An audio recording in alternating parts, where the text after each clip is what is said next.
Anastasia, Book 1. I exist. I exist for whom I exist. Anastasia herself has stated that this book written about her consists of words and phrases in combinations, which have a beneficial effect on the reader. That has been attested by the letters received to date from thousands of readers all over the world. If you wish to gain a full and appreciation as possible of the ideas, thoughts, and images set forth here, as well as experience the benefits that come with this appreciation, we recommend you find a quiet place for your reading, where there is at least possible interference from artificial noises, motor, traffic, radio, TV, household appliances, etc. Natural sounds, on the other hand, the singing of birds, for example, and the patter of rain, or the rustle of leaves on nearby trees, may be a welcome accompaniment to the reading process.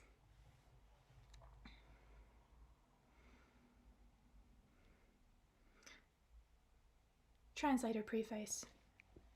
When I opened my online Slavic language bulletin one day in early September 2004, the first learned about a book in the Ringing Cedars series, and that was seeking a translator into English. Little did I realize the kind of literary adventure that was awaiting me. But as I became acquainted with the detail of Vladimir Megre's fascinating work, I read through the first 3 books in a series before beginning at the actual translation. It gradually dawned on me that much of my previous translation experience, especially in poetry and poetic prose, not to mention my own religious background, had been preparing me specifically for this particular task. Megre's work was simply the next logical step, it seemed, in the progression of my career. Indeed, I found myself taking it not only with the enthusiasm that comes with the prospect of facing a new professional challenge, but even more with the thought of feeling that very much at home in this literary environment. Some of my friends and colleagues had asked, "What kind of book are you translating?"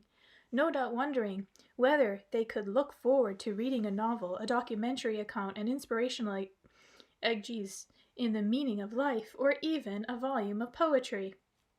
But even after completing the translation of Anastasia, I still do not have a definitive answer to give them.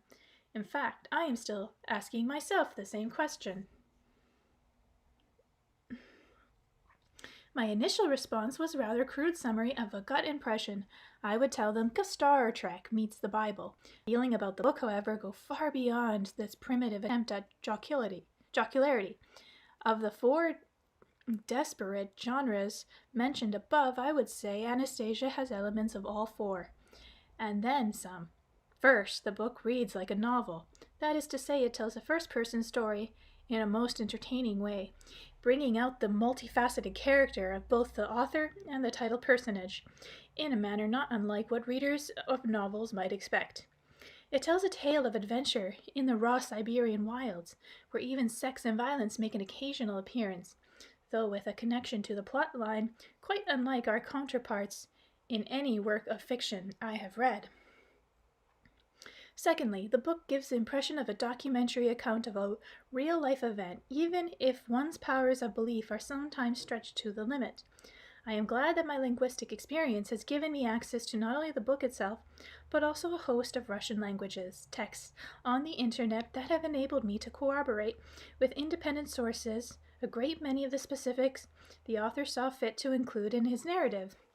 Names of individual institutions and scientific phenomena, all of which turned out to be genuine, thereby contributing an additional measure of credence to what otherwise might seem utterly fantastic. Much of the corroborative information so gleaned I have attempted to pass on in the English-speaking reader in the footnotes with the help of additional contemporary by the publisher, and yet there is a significant area of the author's description where authenticity must still be judged by the individual reader.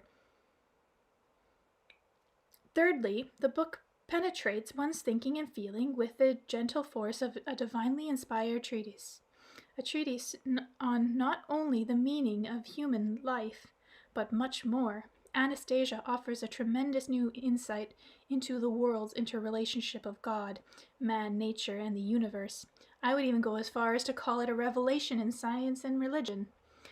One nutshell description comes to my mind is a chronicle of ideas on history of humanity, relationships on everything outside of itself, clouds, not only dark and foreboding, but even the fluffy and attractive variety of mistaken belief that have, over the years, hid this relationship from our sight and comprehension.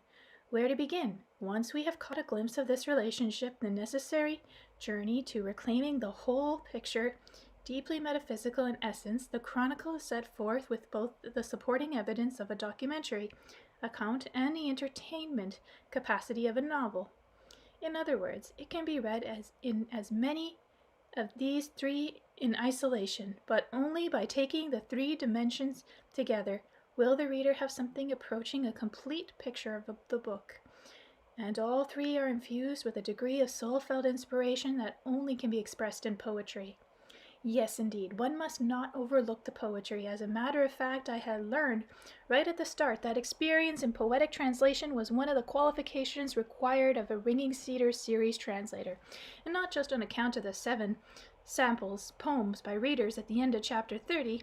Much of the book prose, especially when Anastasia is speaking, exudes a poetic feel, with rhyme and measure running the background course through the whole paragraph at times.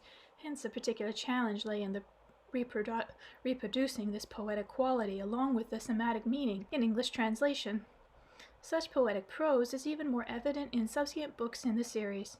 Another challenge has been to match as closely as possible Vladimir Megre's progressive development as a writer. According to his own admission, Megre began his whole literary project not as a professional writer, but as a hardened entrepreneur for whom the writing was the farthest activity from his mind. I smiled when one of the test readers of the translation, after finishing the first few chapters, described the author's style as choppy.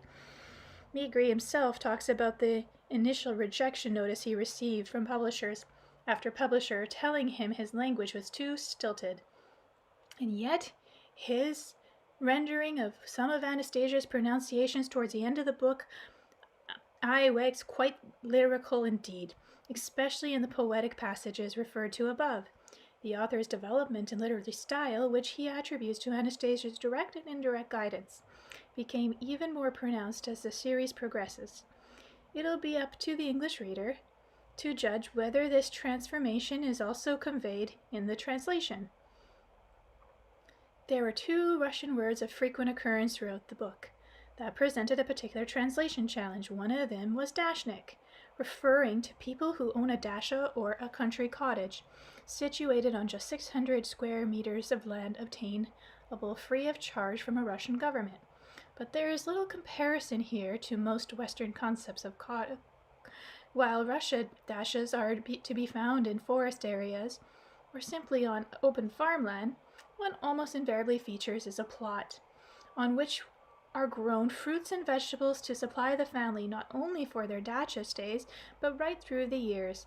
Given that the word dasha is already known to many English speakers and is included in the popular edition of both Oxford and Webster, it was decided to use the Russian word designating its occupants as well, with the English plural ending dashniks. The question that entailed the most serious difficulty, however, one that formed a subject of several dozen emails between published translator before it was finally resolved, was the rendering into English of the Russian word shevlak. It was a common term used to denote a person or human being, the equivalent of German, as well as of English man, in the familiar Bible verse, God created man in his own image. The problem with the term human, as in human being, is that it not only suggests the formation of the species from matter or earth, but it is associated with lowly concepts, where shavak is derived from the old Russian word indicating thinking, an expression of a man's domain over time by virtue of his own God bestowed capacity by thinking and reason, not unlike the significance of man in the Bible verse. The problem with the word man is that, especially In our age, it has become so closely associated with only one half of the total number of sentient thinking beings on the planet that the other half quite understandably feels collectively excluded by the term.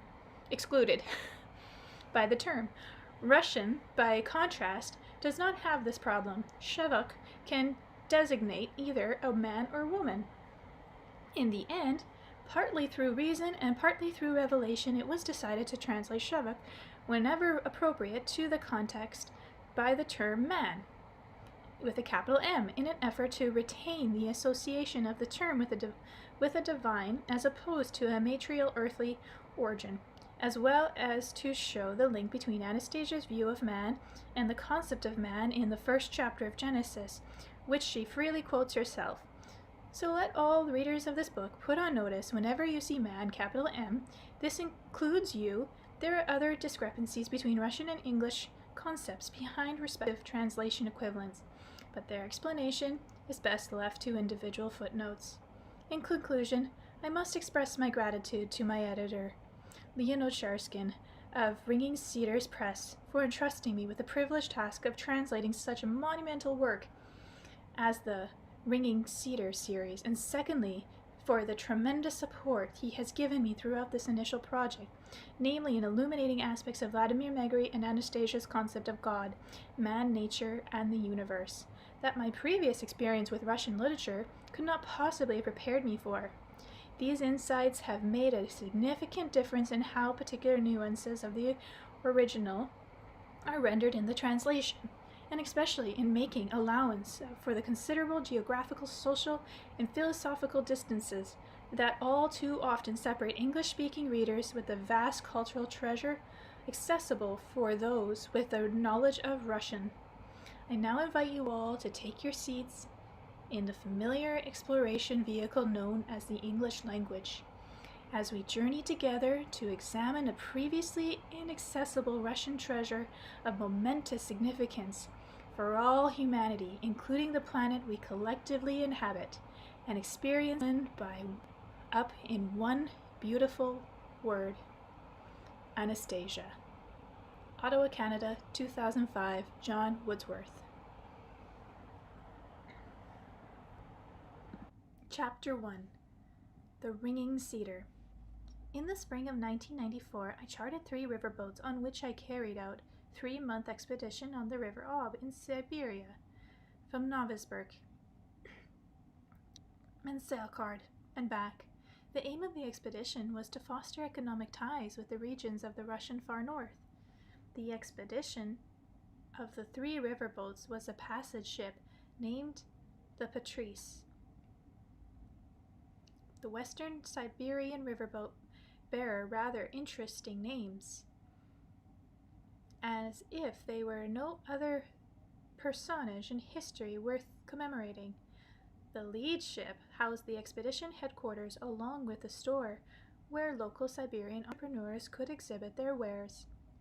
The plan was for the convoy to travel north 3,500 kilometers, visiting not only major port of calls, but smaller places as well, where goods could be unloaded only during a brief summer navigation season. The convoy would dock at a populated settlement during the daytime. We would offer the wares we had brought for sale and hold talks about setting up regular economic link. Our traveling was usually done at night. If weather conditions were unfavorable for navigation, the lead ship would put into the nearest port, and we would organize an onboard party for our local young people. Most places offered little in the way of their own entertainment. Clubs and community centers had been going downhill ever since the collapse of the USSR, and there were almost no cultural activities available. Sometimes we might go for 24 hours or more without seeing a single populated face. Even the tiniest village from the river, the only transportation artery for many kilometers around, the only thing visible to the eye was the taiga itself. I was not yet aware at the time that somewhere amidst the uninhibited vastness of forest along the riverbank, a surprise meeting was awaiting me, one that was to change my whole life. One day, on my way back to Novosibirsk, I arranged to dock the lead ship at a small village, one with only a few houses at best. Some 30 or 40 kilometers distant from the large population centers, I planned a 3-hour stopover so the crew could have shore leave and the local residents could buy some of our goods and foodstuffs, and we could cheaply pick up from them fish and wild growing plants of the taiga. During our stopover time as the leader of the expedition, I was approached by 2 of the local senior citizens. As I judged at the time, one of them appeared to be somewhat older than the other. The elder of the 2, a wizened fellow with a long gray beard, kept silent the whole time, leaving his younger companion to do the talking. This fellow tried to persuade me to lend him 50 of my crew, which numbered no more than 65 in total, to go with them into the taiga, about 25 kilometers or so from the dock where the ship was berthed. They would be taken into the depth of the taiga to cut down a tree he described as the ringing cedar. The cedar, which he said reached 40 meters in height, needed to be cut up into pieces which could be carried by hand to the ship. We must, he said, definitely take the whole lot. The old fellow further recommended that each piece be cut up into smaller pieces. Friends and anyone who wished to accept a piece as a gift. He said this was a most unusual cedar. A piece should be worn on one's chest as a pendant. Hang it around your neck while standing barefoot in the grass, and then press it to your chest with the palm of your left hand. It takes only a moment to feel the pleasing warmth emanating from the piece of cedar, followed by a light tingling sensation running through the whole body. From time to time, whenever desired, the side of the pendant facing away from the body should be rubbed with one's finger, the thumbs pressed against the other side. The old fellow confidently assured me that within 3 months the possessor of one of these ringing cedar pendants will feel significantly improvement in his sense of well-being and will be cured of many diseases. Even AIDS, I asked, and briefly explained what I had learned about the disease from the press. The oldster confidently replied, from any and all diseases. But this, he considered, was an easy task. The main benefit was that anyone having one of these pendants would become kinder, more successful, and more talented. I didn't know a little about the healing properties of the cedar of our Siberian taiga, but the suggestion that it could affect one's feeling and abilities, well, that to me seemed beyond the bound of probability. The thought came to me that maybe this old man wanted money from me for his unusual cedar, as they themselves called it. And I began explaining that out in the big wide world, women were used to wearing jewelry made of gold and silver, and wouldn't pay a dime for some scrap of wood, and so I wasn't going to lay out any money for anything like that. They don't know what they're wearing, came the reply. Gold, well, that's dust in comparison with one piece of cedar. But we don't need any money for it. We can give you some dried mushroom in addition, but there's nothing we need from you. Not wanting to start an argument out of respect for their age, I said, well, maybe someone will wear some of your cedar pendants. He certainly would, if a top woodcarver or craftsman agreed to put his hand to it and create something of amazing beauty. To which the old fellow replied, yes, we could carve it, but it would be better to polish it by rubbing. It will be a lot better if you do this yourself with your fingers whenever your heart desires. Then the cedar will have beautiful look to it. Then the younger of the 2 quickly unbuttoned first his old worn jacket, then his shirt, and revealed that he was wearing on his chest. I looked and saw a puffed out circle or oval. It was multicolored purple, raspberry, auburn, forming like some kind of a puzzling design. The vein lines on the wood looked like little streams. I am not a connoisseur of art, although from time to time I have had occasion to visit galleries. The world's great masters had not called forth any particular emotion in me, but the object hanging around this man's neck aroused significant greater feelings and emotions than any of my visits to these museums "How many years have you been rubbing this piece of cedar?" I asked. 93, the old fellow responded. "And how old are you?" 119. At the time, I didn't believe him. He looked like a man of 75. Either he hadn't noticed my doubts, or he had paid no attention to them. In somewhat exciting tones, he started in trying to persuade me that any piece of cedar polished by human fingers alone would also look beautiful in just 3 years. Then it would start looking even better and better, especially when worn by a woman. The body of its wearer would give off a pleasant and beneficial aroma, quite unlike anything artificially produced by man. Indeed, a very pleasant fragrance was emanating from both of these old men. I could feel it, even though I'm a smoker, and like all smokers have a dulled sense of smell. And there was one other peculiarity. I suddenly became aware of phrases in the speech of these strangers that were not common to the residents of this isolated part of the North. Some of them I remember to this day, even the intonations associated with them. Here is what the old fellow told me. God created the cedar to store cosmic energy.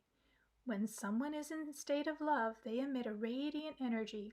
It takes but a second for it to reflect off the celestial bodies floating overhead and come back to Earth, and give life to everything that breathes. The sun is one of those celestial bodies, and it reflects but a tiny fraction of such radiance. Only bright rays can travel into space from man to the Earth, and only beneficial rays can be reflected from space back to Earth. Under the influence of malicious feelings, man can emit only dark rays. These dark rays cannot rise, but must fall into the depth of the earth. Bounce off its core, they return to the surface in the form of volcanic eruption, earthquakes, wars, etc. The accumulating achievement of these dark rays is the direct effect on man, originating them, invariably exacerbating this man's own malicious feelings. Cedars live to be 550 years old. Day and night there's millions of needles catch and store the whole spectrum of bright energy. During the period of cedar life, all the celestial bodies pass above them, reflecting this bright energy. Even in one tiny piece of cedar, there is more energy beneficial to man than all the man-made energy installations taken together. Cedars receive the energy emanating from man through space. Store it up at the right moment, give it back. They give it back when there is not enough of it in space. In other words, in man or in everything living and growing on the earth. Occasionally, though, very rarely, one discovers cedars that have been stored up energy, but not giving back what they have stored. After 500 years of their life, they start to ring. This is how they talk to us, through their quiet ringing sound. This is how they signal people to take them and saw them up to make use of their stored up energy on the earth. This is what the cedars are asking with their ringing sound. They keep on asking for 3 whole years. If they don't have contact with living human beings, then in 3 years, deprived of the opportunity to give back what they have received and stored from space, they lose their ability to give it back directly to man. Then they will start burning up the energy intentionally. This torturous process of burning and dying lasts 27 years. Not long ago, we discovered a cedar like this. We determined that it had been ringing for 2 years already. It was ringing very softly. Perhaps it was trying to draw out its request over a longer period of time. But still, it was only 1 year left. It had only 1 year left. It must be sawed up and given away to people. The old man spoke at length, and for some reason I heard him out. The voice of this strange old Siberian sounded at first quite confident, then very excited, and when he got excited he would rub the piece of cedar with his fingertips as though he were lightly tripping over some kind of musical instrument. It was cold on the river bank. An autumn wind was blowing across the river. Gusts of wind ruffled the hair on the old man's capless heads, but the spokesman jacket and the shirt remained unbuttoned. His fingertips kept rubbing the cedar pendant on his chest, still exposed to the wind. He was still trying to explain its significance to me. Lydia, an employee of my firm, came down the gangplank to tell me that everyone else was already on board and waiting for me to finish my conversation. I bade farewell to the oldsters and quickly climbed aboard. I couldn't act on their request for 2 reasons. Delayed departure, especially for 3 days, would mean significant financial loss, and besides, everything these old fellows said seemed to me at the time to be in the realm of pure superstition. The next morning, during our usual company meeting, I suddenly noticed that Lydia was fingering a cedar pendant of her own. Later she would tell me that after I had gone aboard, she stayed behind for a while. She noticed that when I started hurrying away from them, the oldsters that had been talking with me stared at me with a perplexed look, and then said excitedly to his older companion, "Now how can that be? Why didn't they get it? I really don't know how to speak their language." I couldn't make them believe. I simply couldn't. Why? Tell me, father. The elder man put his hand on his son's shoulder and replied, "You weren't convincing enough, son. They didn't grasp it." As I was going up the gangplank, Lydia went on, "the old man that was talking with you suddenly rushed up to me, grabbed me by the arm, and led me back down to the grass below. He hurriedly pulled out of his pocket a string, and attached to it was the piece of cedar wood. He put it around my neck and pressed it against my chest with the palm of both his hands and mine. I even felt a shivering go through my whole body. Somehow he managed to do this, all very quickly, and I didn't even get a chance to say anything to him. As I was walking away, he called after me, 'Have a safe journey. Be happy. Please come again next year. All the best, people. We'll be waiting for you. Have a safe journey.' As the ship pulled away from the dock, the old fellow kept on waving at us for a long time, and then all at once sat down on the grass. I was watching him through a pair of binoculars. The old man that talked with you and later gave me the pendant, I saw him sit down on the grass, and his shoulders were trembling. The older one, with the long beard, was bending over him and stroking his head. Amidst the flurry of my subsequent commercial dealings, accounting, and end-of-voyage farewell banquets, I completely forgot about the strange Siberian oldsters. Upon my return to Novosibirsk, I was afflicted with sharp pains. The diagnosis, intestinal ulcer of thoracic spine. In the quiet of the comfy hospital ward, I was cut off from the bustle of everyday life. My deluxe private room gave me an opportunity to calmly reflect on my 4-month expedition and to draw up a business plan for the future. But it seemed as though my memory regulated just about everything that had happened to the background, and for some reason the old men and what they said came to the forefront of my thoughts. I requested to have delivered to me in the hospital all sorts of literary on Cedars. After comparing what I had read with what I had heard, I became more and more amazed and began to actually believe what the oldsters had said. There was at least some kind of truth in their words, or maybe the whole thing was true. In books on folk medicine, there is a lot said about the cedar as a healing remedy. They say that everything from the tip of the needles to the bark is endowed with highly effective healing properties. The Siberian cedar wood has a beautiful appearance, and artistic wood-carving masters enjoy great success in using it for furniture, as well as soundboards for musical instruments. My dad used to make furniture with cedar. Cedar needles are highly capable of decontaminating the surrounding air. Cedar wood has a distinctive pleasant fragrance. A small cedar chip placed inside a house will keep moths away. In the popular science literature I read, it was said that the qualitative characteristics of the northern cedar were significantly higher than for those growing in the south. Back in 1792, the academic P.S. Pallas wrote that the fruits of the Siberian cedar were effective in restoring youth and virility and significantly increasing the body's ability to withstand a number of diseases. There is a whole host of historic phenomena directly or indirectly linked to the Siberian cedar. Here is one of them. In 1907, a 50-year-old semi-retired peasant named Gregory Rasputin, who hailed from an isolated Siberian village in an area where the Siberian cedar grows, found himself in St. Petersburg, the capital, and soon became a regular guest of the imperial family. Not only did he amaze them with his predictions, but he possessed incredible sexual stamina.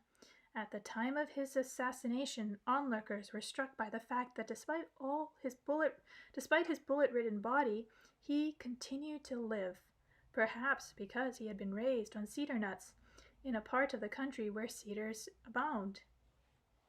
This is how a contemporary journalist described his staying power. At age 50, he could begin an orgy at noon and go on carousing until 4 o'clock in the morning. From his fornication and drunkenness, he would go directly to the church for morning prayers and stand praying until 8 before heading home for a cup of tea. Then, as if nothing had happened, he would carry on receiving visitors until 2 in the afternoon. Next, he would collect a group of ladies and accompany them to the bath. From the bath, he would be off to the restaurant in the country where he would begin repeating the previous night's activities. No normal person could ever keep up a regime like that. The many-time world champion and Olympic champion wrestler Alexander Krelin, who has never been defeated so far, is also a Siberian. Also from the area where the Siberian cedars grow, this strongman also eats cedar nuts. A coincidence? I mentioned only these facts which can be easily verified in popular science literature, or which can be confirmed by witnesses. Lydia, who was given the ringing cedar pendant by the Siberian oldsters, is now one of those witnesses. She is 36 years old, married with 2 children. Her co-workers have noticed changes in her behavior. She has become kinder and smiles more often. Her husband, whom I had known, told me that her husband, whom I happen to know, told me that their family has now been experiencing a greater degree of mutual understanding. He also remarked that his wife has somehow become younger looking and is starting to arouse greater feelings in him, more respect, and quite possibly more love. But all this multitudinous facts and evidence pale in comparison to the main point, which you can look up for yourself, a discovery which has left me with not a trace of doubt, and that is the Bible. In the book of Leviticus in the Old Testament, God teaches us how to treat people and even decontaminate their houses with the help of the cedar. After comparing all the facts and data I had gleaned from various sources, I was confronted by such a remarkable picture that all the miracles known to the whole world faded before it. The great mysteries that have excited people's minds began to pale in significance. In comparison with the mystery of the ringing cedars, now I could no longer have any doubts about its existence. They were all dispelled by the popular science literature and the old Vedic scripture I was reading. Cedars are mentioned 42 times in the Bible, all in the Old Testament. When Moses presented humanity with the 10 Commandments on stone tablets, he probably knew more than had been recorded in the Old Testament. We are accustomed to the fact that in nature there are various plants capable of treating human ills. The healing properties of the cedar have been attested in popular science literature by such serious and authoritative researchers in academia, Pallas, and this is consistent in the Old Testament scriptures. Academian. And now we pay careful attention. When the Old Testament talked about the cedar, it is just the cedar alone. Nothing is said about the tree. And doesn't the Old Testament say that the cedar is the most potent medicine of any existing in nature? What is this anyway? A medicine kit? And how is it to be used? And why out of all the Siberian cedars did these strange old fellows point to a single ringing cedar? But that's not all. Something immeasurably more mysterious lies behind the story from the Old Testament. King Solomon built a temple out of cedar wood. In return for the cedar from Lebanon, he gave another king Hiram 20 cities of his kingdom. Incredible, giving away 20 cities just for some kind of building material? True, he got something else in return. At King Solomon's request, he was given servants that were skilled in felling timber. What kind of people were these? What knowledge did they possess? I have heard that even now, in the far-flung reaches of the taiga, there are old people whose job it is to choose cedars for construction. But back then, over 2,000 years ago, everybody might have known this. Nevertheless, specialists of some sort were required. The temple was built. Service began to be held there, and the priests could not stand to minister because of the cloud. What kind of cloud was that? How and from what did it enter the temple? And what could it have been? Energy? A spirit? What kind of phenomena and what connection did it have with the cedar? The old fellow talked about the ringing cedars as a storing up some kind of energy. Which cedars are stronger, the ones in Lebanon or Siberia? Academian Pallas said that the healing properties of the cedars increased in the proportion of their proximity to the furthest tundra. In this case, then the Siberian cedar could be stronger. It says in the Bible, "By their fruits ye shall know them." In other words, again, the Siberian cedar. Could it be that no one has paid attention to all this? Has no one put two and two together? The Old Testament, the signs of the past century, and the current one are all the same opening regarding the cedar. And Elena Ivana Rorich notes in her book Living Ethics, a chalice of cedar resin figured in the ritual of the consecration of the kings of ancient Croatian. Druids also called the chalice of cedar resin the chalice of life, and only later, with the loss of the realization of the spirit, was it replaced by blood. The fire of Zoroaster was the result of burning the cedar resin in the chalice. So then, how much of our forebears' knowledge of the cedars, its properties and uses, has been passed down to the present day? Is it possible that nothing has been preserved? What do Siberian oldsters know about it? And all at once my memory harked back to an experience of my years ago which caused a shiver up my spine. I didn't pay attention to it back then, but now, during the early years, I was president of the Association of Siberian Entrepreneurs. One day I got a call from Novosibirsk, a district executive council. Back then it was still a Communist Party committee, asking me to come to a meeting with a prominent Western businessman. He had a letter of recommendation from the government of the day. Several entrepreneurs were present, along the workers from the Executive Council Secretariat. The Western businessman was of rather imposing external appearance, an unusual person with Oriental features. He was wearing a turban and his fingers were adorned with precious rings. The discussion, as usual, centered around the possibilities of cooperation in various fields. The visitor said, among other things, "We would like to buy cedar nuts from you." As he spoke these words, his face and body tightened, and his sharp eyes moved from side to side, no doubt studying the reaction of the entrepreneurs present.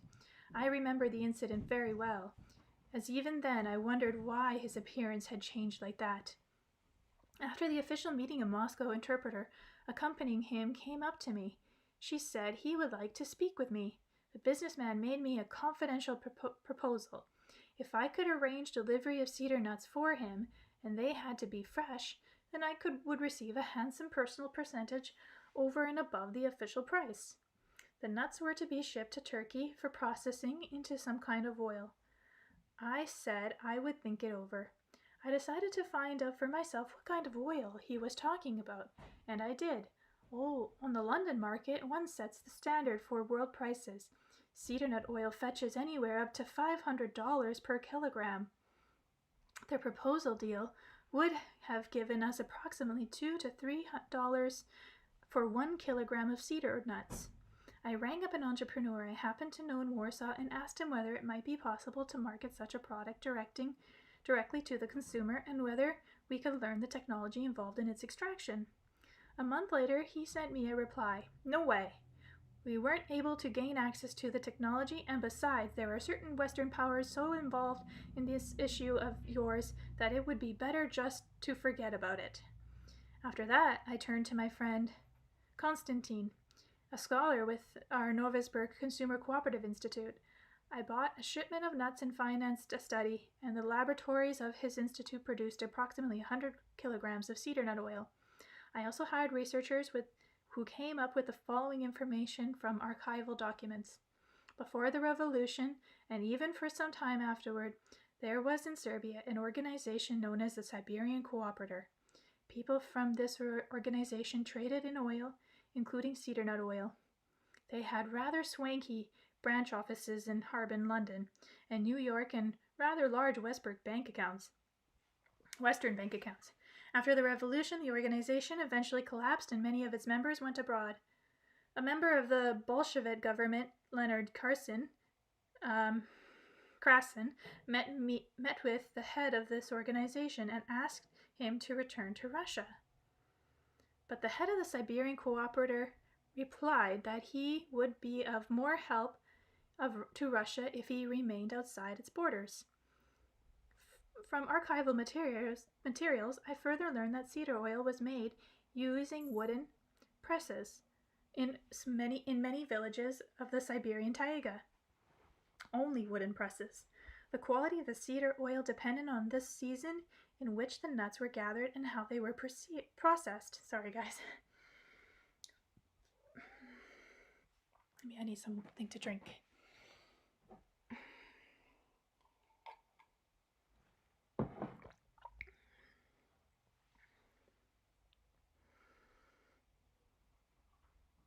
But I was unable to determine, either from the archives of the Institute, exactly which season was being indicated. The secret had been lost. There are no healing remedies with properties analogous to those of cedar oil, but perhaps the secret of making this oil had been passed along by one of the Megres or someone in the West. How was it possible that the cedar nuts with the most effective healing properties grow in the Siberia, and yet the facility for producing the oil is located in Turkey? After all, Turkey has no cedars like those found in Siberia. And just what Western powers was the Warsaw entrepreneur talking about? Why did he say it would be better just to forget about this issue? Might not these powers be smuggling this product with its extraordinary healing properties out of our Russian Siberian taiga? And why was such a treasure here at home with such effective properties, a treasure known for centuries, for millennia? Even do we spend millions by billions of dollars buying up foreign medicine and swallowing up like half-crazed people, how is it that we have lost the knowledge known to our forebears, our recent forebears yet, ones who lived in our century? And what about the Bible's description of the extraordinary happening of over 2,000 years ago? What kind of unknown powers are trying so earnestly to erase our forebears' knowledge from our own memories? Oh, and you better stick to minding your own business, we're told.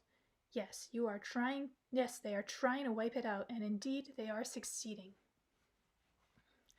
I was seized by a fit of anger. I checked, and yes, cedar oils is sold in our pharmacies, but it's sold in foreign packaging. I bought a single 30-gram vial and tried it. The actual oil content, I think, was no more than a couple of drops. The rest was some kind of diluted agent. Compared to what was produced in the Consumer Cooperative Institute, well, there was simply no comparison. And this diluted couple of drops cost 50,000 rubles. So what if we didn't buy it abroad, but sold it ourselves? Just the sale of this oil would be enough to raise the whole of Siberia above the poverty level. But how did we ever manage to get out of the technology of our forebears? How do we ever manage to let go of the technology of our forebears? And here we are sniveling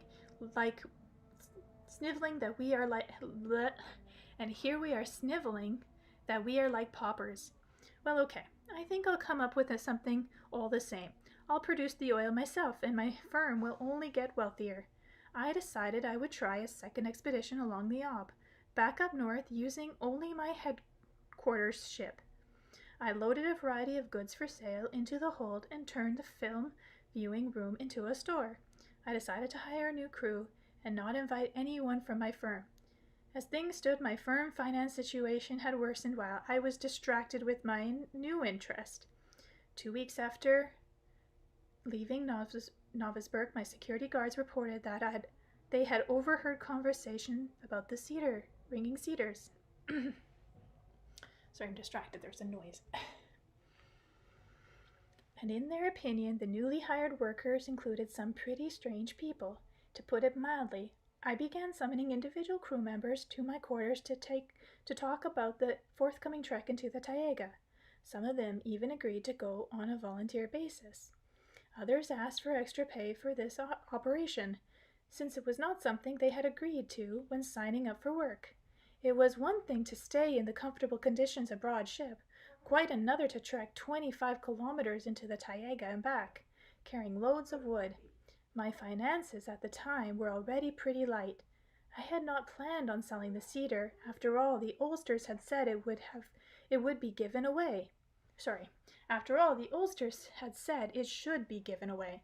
Besides, my main interest was not the cedar tree itself, but the secret of how to extract the oil. And of course it would be fascinating to find out all the details connected with it. Little by little, with the help of my security guards, I realized that there would be attempts made to spy on my movements, especially after I left the ship.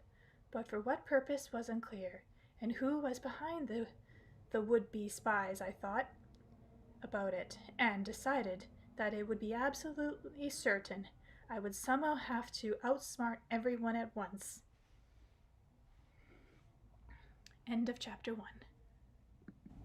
Chapter 2. The Encounter. Without a word to anyone, I arranged to have the ship stop not far from the place where I met the old men the previous year. Then I took a small motorboat and reached the village.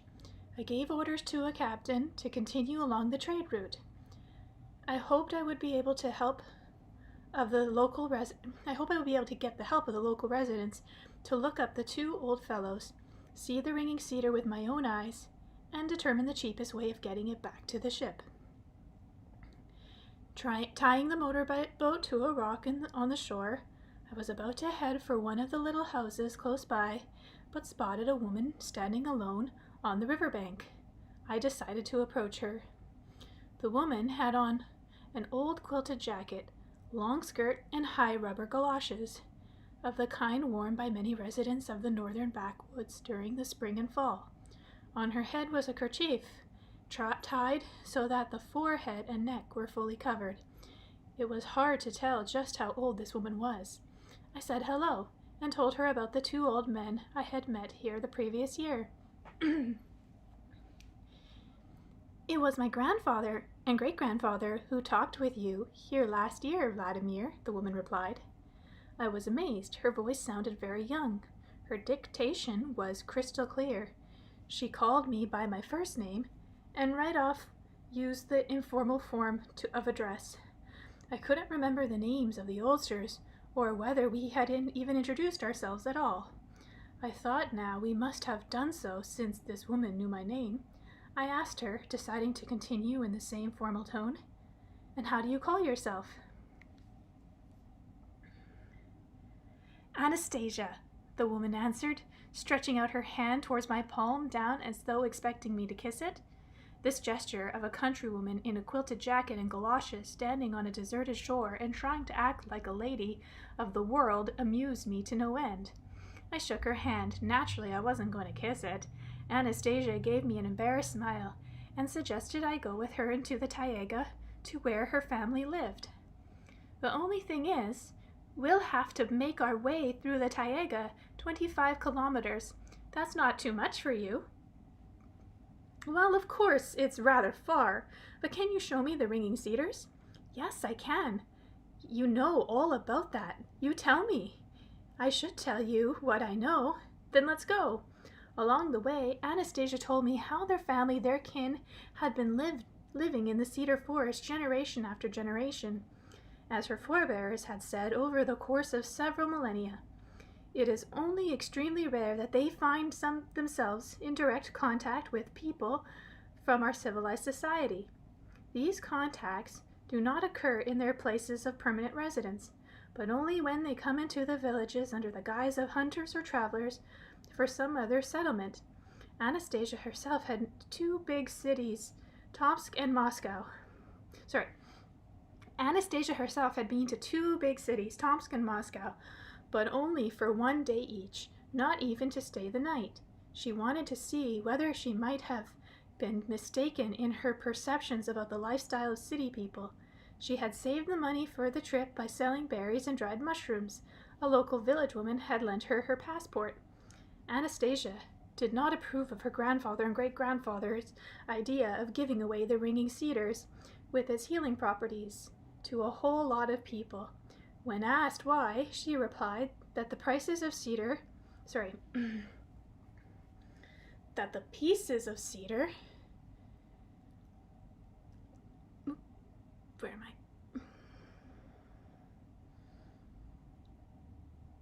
Okay. That the pieces of cedar would be scattered among evildoers as well as good people. In all probability, the majority of the pieces would be snatched up by negative-thinking individuals. In the final analysis, that might end up doing more harm than good.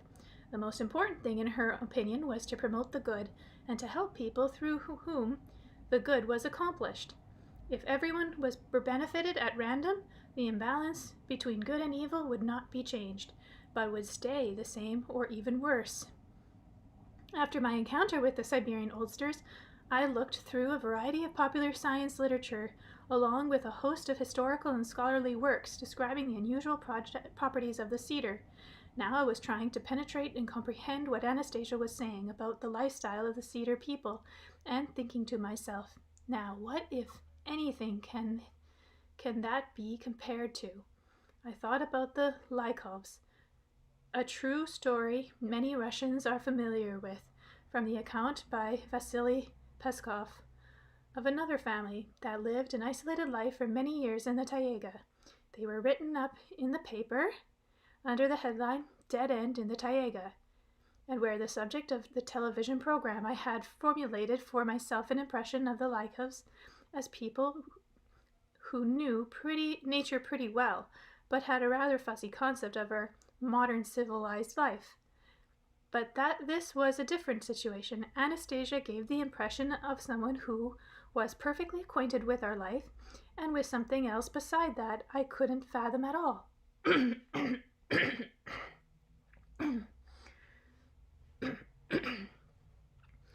She was quite at ease discussing her city life. She seemed to know it firsthand. We walked along, getting deeper into the woods, and after about 5 kilometers stopped to rest. At this point she took off her jacket, kerchief, and long skirt, and placed them in the hollow of a tree. All she was wearing now was a short, white, light frock. I was dumbstruck at what I saw. If I were a believer in miracles, I would put this down to something like extreme metamorphosis. For now, before me stood a very young woman with long golden hair and a fantastic figure. Her beauty was most unusual. It would be hard to imagine how any of the winners of the world's most prestigious beauty contest could rival her appearance, or, as it later turned out, her intellectual prowess. Everything about this taiga girl was alluring, simply spellbounding. "You are probably tired," asked Anastasia. "Would you like to rest for a while?" We sat down on the grass, and I was able to get a closer look at her face. There were no cosmetic coverings her perfect features. Her lovely, well-toned skin bore no resemblance to the weather-beaten faces of people I knew who lived in the Siberian backwoods. Her large, grayish-blue eyes had a kindly look, and her lips betrayed a gentle smile. As indicated, she wore a short, light white smock, something like a nightshirt, at the same time giving the impression that her body was not at all cold, in spite of the 12 to 15-degree temperatures. I decided to have a bite to eat. I reached into my bag and took out sandwiches along with a travel bottle filled with good cognac.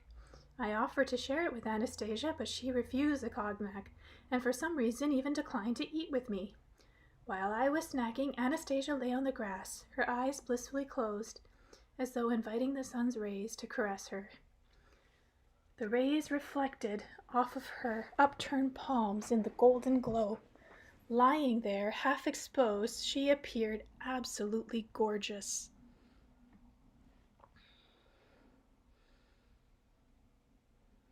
Shoot, are you even recording?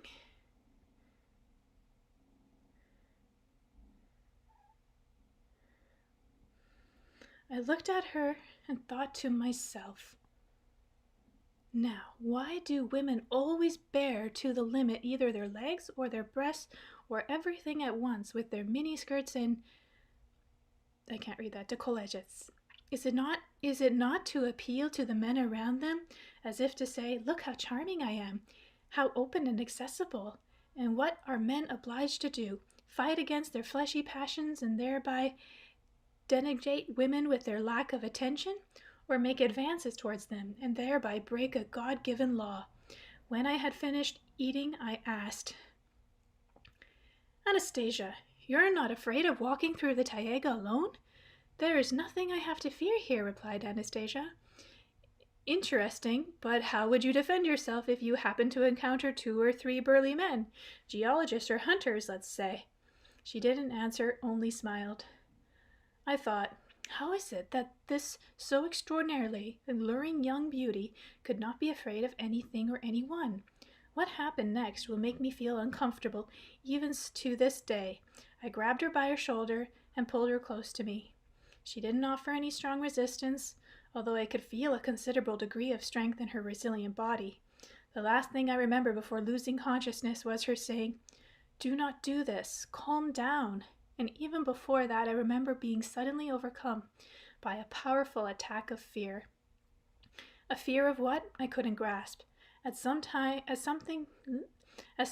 happens in childhood when you find yourself at home all alone and suddenly become afraid of something.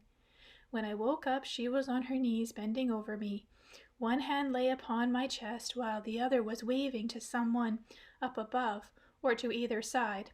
She was smiling, though not at me, but rather, it seemed, at someone who was invisible around us or above us. Anastasia seemed to be literally gesturing to her invisible friend that there was nothing amiss going on. Then she calmly and tenderly looked me in the eye. "Calm down, Vladimir. It's over now." "But what was it?" I asked. "Harmony's disapproval of your attitude towards me, of the desire aroused in you. You will be able to understand it later." "What's Harmony got to do with it? It's you. It's only that you yourself began to resist. And I, too, did not accept it. It was offensive to me." I sat up and pulled my bag over toward me. "Come on now. She didn't accept me? I was offensive to her? Oh, you women, you just do everything you can to tempt us. You bare your legs, stick your breasts, walk around in high heel shoes. That's very unacceptable, and yet you do it. You walk and you wiggle with all your charms. But as soon as, oh, I don't need that. I'm not that way. What do you wiggle for then? Hypocrites." "I'm an entrepreneur, and I've seen a lot of sorts. You all want the same thing. Only you all acted out differently. So why did you, Anastasia, take off your outer clothes? The weather's not that hot, and then you lolled about on the grass here, with that alluring smile of yours. I'm not that comfortable in clothing, Vladimir. I put it on when I leave the woods and go out among people, but only so I can look like everyone else. I just laid down to relax in the sun, and not disturbed you while you were eating." "So you didn't want to disturb me? Well, you did. Please forgive me, Vladimir. Of course you are right about every woman wanting to attract man's attention, but not just to her legs and breasts. What she wants is not to let pass by the man who can see more than just those things. But nobody's been passing by here, and what is more that must be seen, when it's your legs that are in front and center. Oh, you woman, you're so illogical." "Yes, unfortunately that is the way life sometimes turns out. Maybe we should get along, Vladimir. Have you finished eating? Are you rested?" The thought crossed my mind. It was worth going on with this philosophizing wild woman? But I replied, Fine, let's go. Chapter 3. Beast or Man. We continued our journey to Anastasia's home. Her outer clothes left behind in the hollow tree, her galoshes too. She was still wearing the short, lightweight frock. She herself picked up my bag and offered to carry it barefoot. She walked ahead of me with an amazing light and grace step, waving the bag about with ease. We walked the whole time, talking with her on one subject was most interesting. We talked the whole time. Talking with her on any subject was most interesting, perhaps because she had her own strange ideas about everything. Sometimes Anastasia would whirl about while we were walking. She turned her face to me, laughing, and kept on walking backwards, for a while quite absorbed in the conversation, so much as a glance down at her feet. How could she walk like that and not once stumble or prick her bare feet against the knot of a dry branch? We didn't seem to follow any visible path. On the other hand, our way was not hindered by the tangled undergrowth so common in the taiga. As she walked, she would occasionally touch her or quickly brush by a leaf or a twig on a bush, or bending over without looking, she would tear off some little blade of grass and eat it. Just like a little creature, I thought. When berries were handy, Anastasia would offer me a few to eat as we walked. The muscles of her body didn't seem to have any unusual features. Her overall physique appeared quite average, not too thin and not too plump, a resilient, well-fed, and very beautiful body. But from what I could tell, it possessed a goodly degree of strength and extremely sharp reflexes. Blah. Once when I stumbled and started to fall, my arm stretched in front of me. Anastasia whirled around with lightning speed, quickly placing her free hand under me and landing with my chest on her palm, her finger spread wide. There she was supporting my body with the palm of one hand, helping it retain its normal position.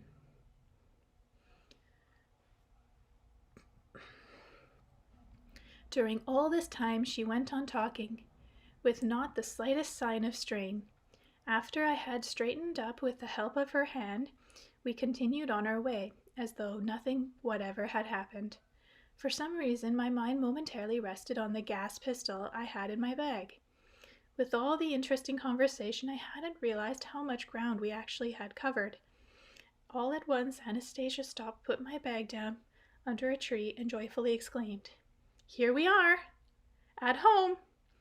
I looked around. A neat little glade, dotted with flowers, amidst a host of majestic cedars, but not one single structure to be seen. Not even a hut. In a word, nothing. Not even a primitive lean-to, but Anastasia was beside herself with joy, as though she had arrived at the most comfortable dwelling. "And where is your house? Where do you eat, sleep, keep shelter from the rain?" "This is my house, Vladimir. I have everything here." A dark sense of disquiet began to come over me. Where is everything? Let's have a tea kettle, so we can at least heat up some water on the fire. Let's have an axe. "I do not have a kettle or an axe, Vladimir, and it would be best not to light a fire." "What are you talking about? She doesn't even have a kettle. The water in my bottle is all gone. You saw what I ate. I even threw the bottle away. Now there's only a couple of swallows of cognac left. To get to the river or to the village, it's a good day's walk, and I'm so tired and thirsty. Where do you get water from? What do you drink?" Seeing my agitation, Anastasia herself showed signs of concern. "What do you drink out of?" She quickly shook me by the hand and led me through the glade into the forest, admonishing me along the way. "Not to worry, Vladimir. Please don't get upset. I shall take care of everything. You just rest. Get a good sleep. I shall take care of everything. You will not be cold. You are thirsty. I shall give you something to drink right away." Less than 10 or 15 meters from the glade, beyond a clump of bushes, we came across a small taiga lake. Anastasia quickly scooped up a small quantity of water in her cupped hands and raised it to my face. "Here is some water. Drink it, please." "What, are you crazy? How can you drink raw water out of some puddle in the woods? You saw how I was drinking on aboard the ship. Even for washing, we pass the river water through a special filter, chlorinate it, ozonize it." "It's not a puddle, Vladimir. This is pure living water. Good water, not half destroyed water like yours. You can drink this water just like mother's milk. Look." Anastasia raised her cupped hand to her lips and took a drink. I blurted out, "Anastasia, are you some kind of a beast?" "Why a beast? Because my bed is not like yours?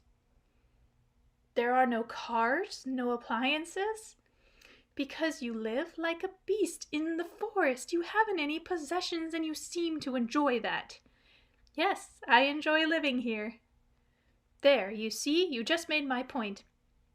Do you consider, Vladimir, that distinguishes man from all other creatures living on earth is his possessions of manufactured objects?" "Yes, but even more precisely his civilized existence." "And do you consider your existence to be more civilized?" "Yes, of course you do. But I'm not a beast, Vladimir. I'm a man." Chapter 4. Who are they?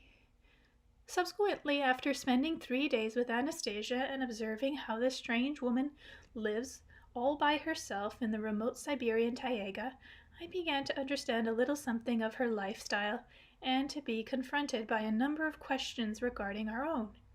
One of them still haunts me to this day.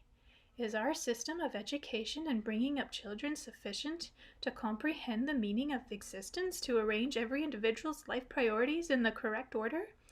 Does it help or hinder our ability to make sense of man's essence and purpose?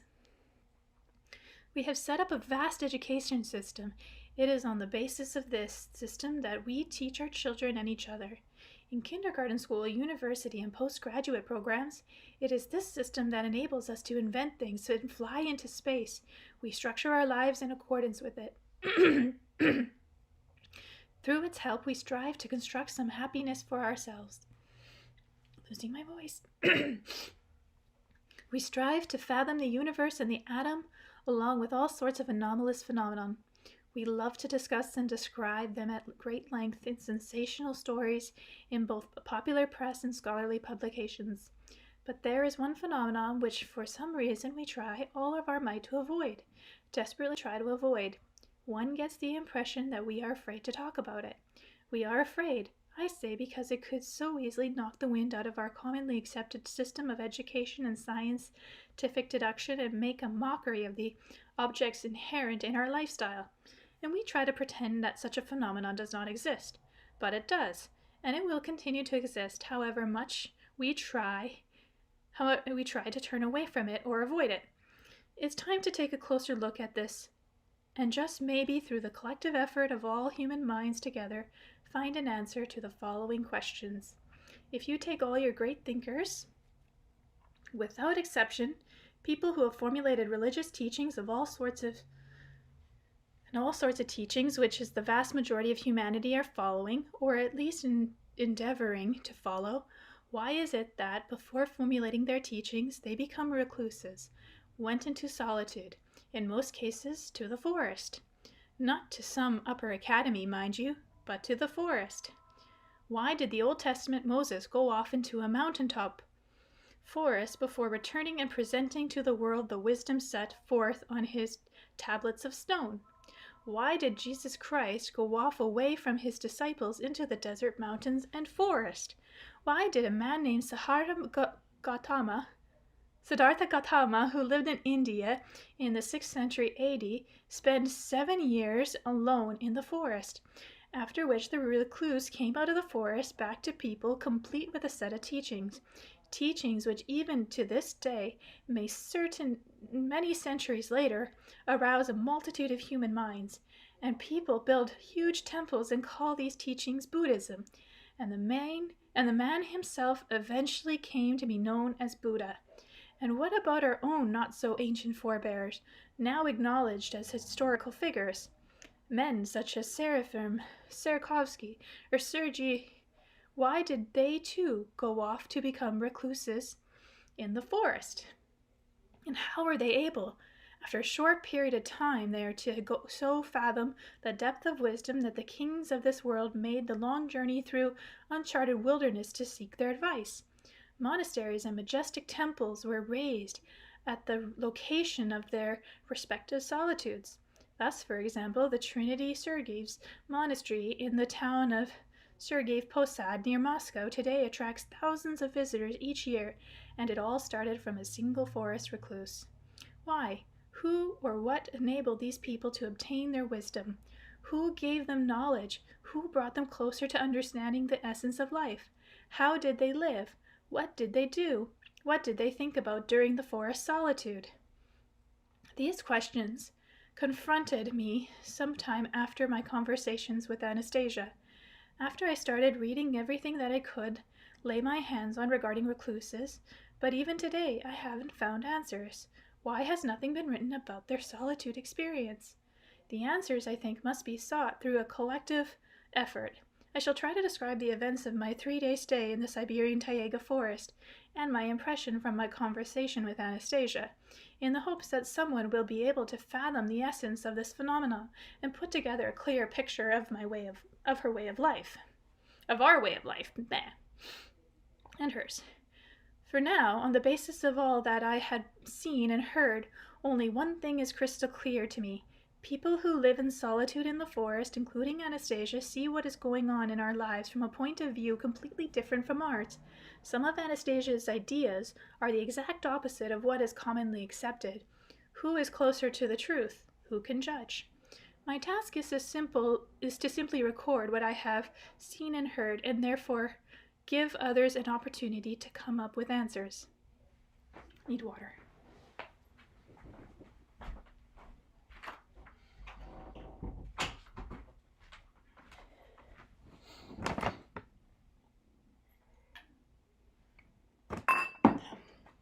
And in the meantime, you can hear Kitty purring. The answers, I think, must be sought Wait, I read that already. For now, on the basis of all that I have seen and heard, only one thing is crystal clear. Okay, I read that too, sorry. Okay, there it is. Anastasia lives in the forest altogether alone. She has no house to call her own, she hardly wears any clothes, and does not store any provisions. She is the descendant of people who have been living here for thousands of years and represents what is literally a whole different civilization. She and those like her have survived to the present day through that I can only term the wisest possible decisions. Very likely the only correct decisions. When they are amongst us, they blend in with us, trying to appear no different from ordinary people. But in their places of habitual residency, they merge with nature. It is not easy to find their habitual dwelling places. Indeed, man's presence in such places is betrayal only by the fact that they are more beautiful and better taken care of, like Anastasia's forest glade, for example. Anastasia was born here and is an integral part of the natural surroundings. In contrast to her celebrated recluses, she did not go off into the forest simply for a time as they did. In contrast to our celebrated recluses. She did not go off into the forest simply for a time as they did. She was born in the taiga and visits our world only for brief periods. And on the face of it, there seems to be quite a simple explanation for the strong fear that overwhelmed me and made me lose consciousness when I attempted to possess Anastasia. Just as we tame a cat, a dog, an elephant, a tiger, an eagle, and so on, here everything around has been tamed. And this everything is incapable of permitting anything bad to happen to her.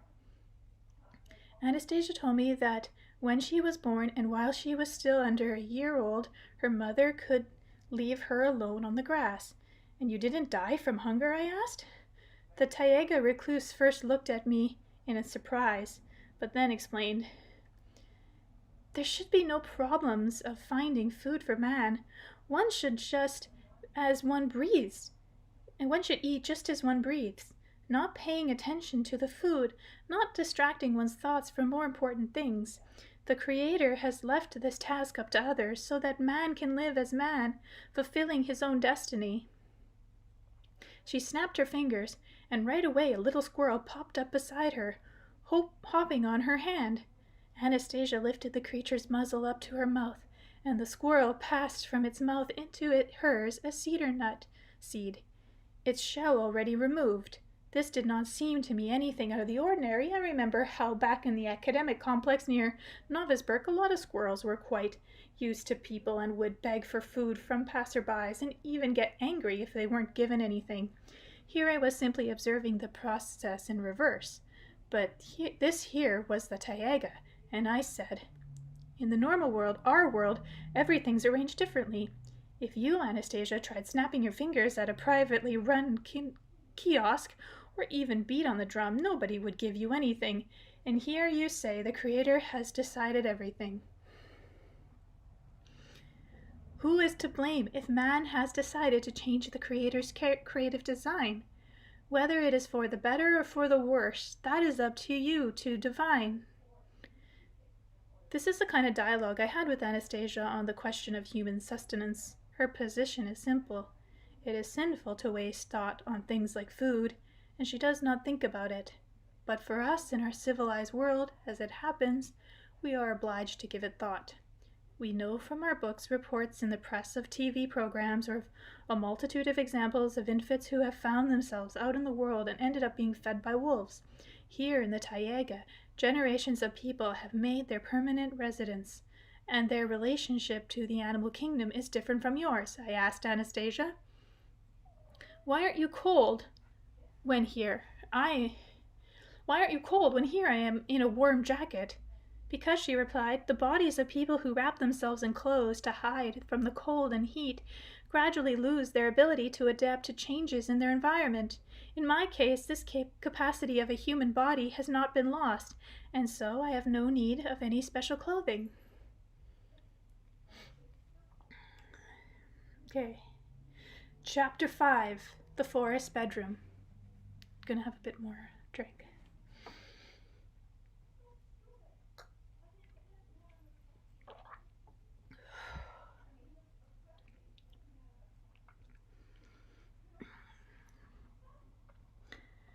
I wasn't all equipped to spend the night in the wilds of the forest.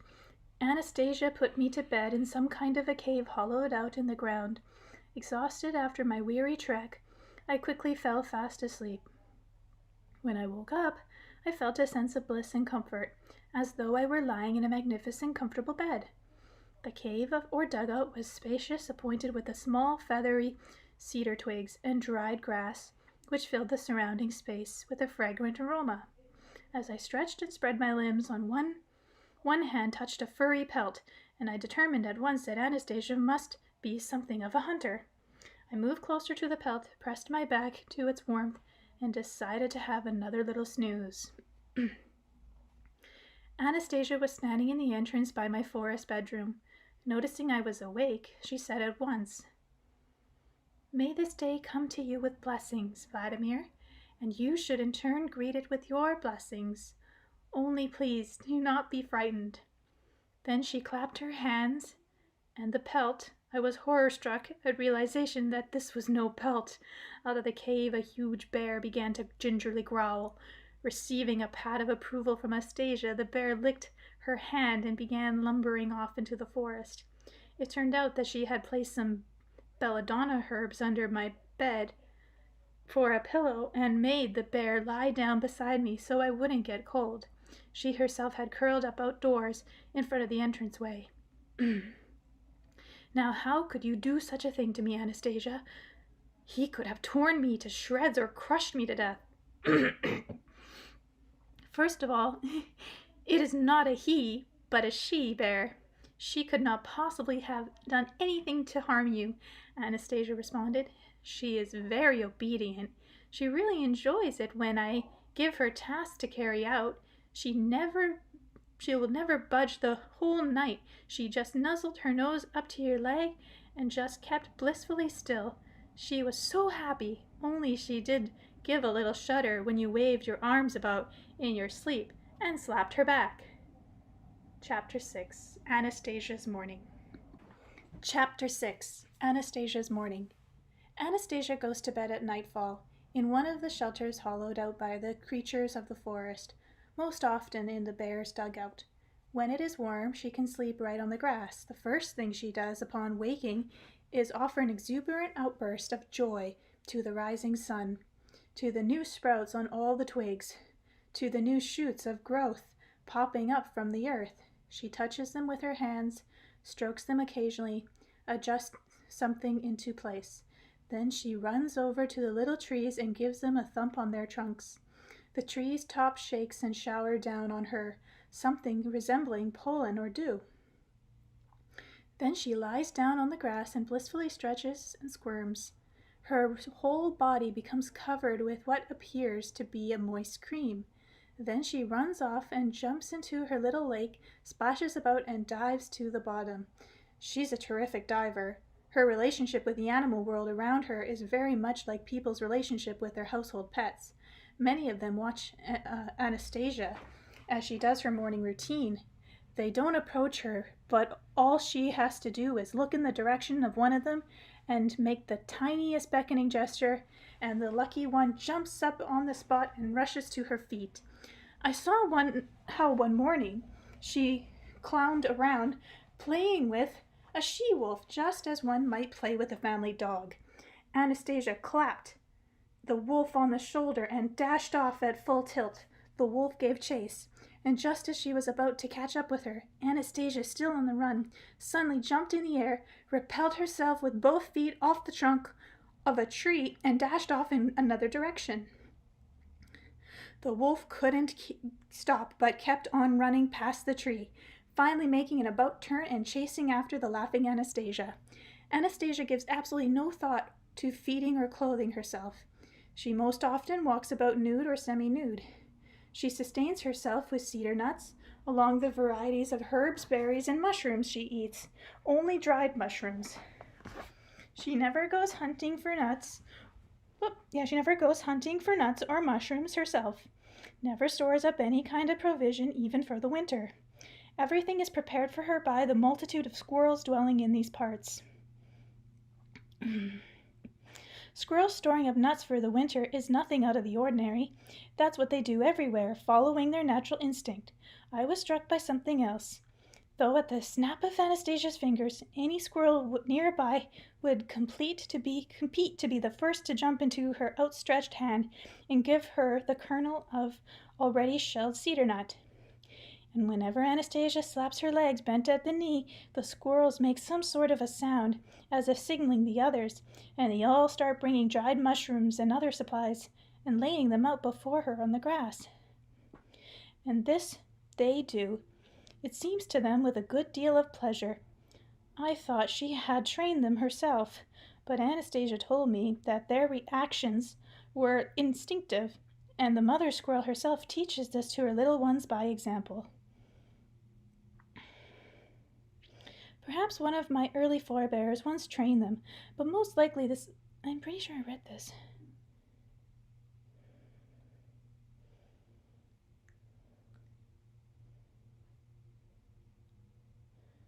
Okay, just very familiar. Perhaps one of my forebears once trained them, but most likely this is simply what they are destined to do. By the time winter has set in, each squirrel has stored up several times as many supplies as it can use for itself. To my question, how do you keep from freezing during the winter without the proper clothing, Anastasia replied with a question of her own. In your world, are there no examples of people able to withstand the cold without special clothing? And I remembered the book by Porphyry, who went around barefoot and wearing only shorts no matter how cold the weather. It tells in the book how the fastest wanted to test the endurance ability of this extraordinary Russian, poured cold water over him in a -20-degree frost, and then made him ride naked on a motorcycle. In her early childhood, in addition to her mother's milk, Anastasia was able to draw upon the milk of many different animals. They freely allowed her access to their nipples. She makes absolutely no ritual of mealtime, never sits down just to eat, but picks berries and sprouts of plants as she walks and continues on with other activities. By the end of my 3-day stay with her, I could no longer relate to her as I had done at our first encounter. After all, I had seen and heard Anastasia had been transformed. I had seen and heard Anastasia had been transformed for me in some kind of a being, but not a beast, since she has such a high degree of intelligence. And then there's her memory. Oh, her memory is such that she, of course, forgets nothing of what she has seen or heard at any moment in time. At times it seems that her abilities are well beyond her comprehension of the average person. But this very attitude toward her is something that greatly distresses and upsets her. In contrast to certain people we all know with unusual abilities, people who wrap themselves in an aura of mystery and exclusivity, she constantly tries to explain and reveal the mechanism underlying her abilities to prove that there was nothing supernatural to man in them or in her. That she was man, a woman, and she repeatedly asked me to bear that in mind. I did attempt to keep it in mind after that, and tried to find an explanation for this extraordinary phenomenon. In our civilization, one brain works to develop a life for oneself, obtain food to eat, and satisfy one's sexual instincts. In Anastasia's world, no time is spent on these things whatsoever. Even people who find themselves in a situation like the Lycals are obliged to constantly give thought to how to feed and shelter themselves. They don't get help from nature to the same extent as she does, Anastasia. There are all sorts of tribes living far from civilization that are not blessed with this kind of contact. According to Anastasia, it is because their thoughts are not pure enough. Nature and the animal world feels this. Chapter 7. Anastasia's Ray.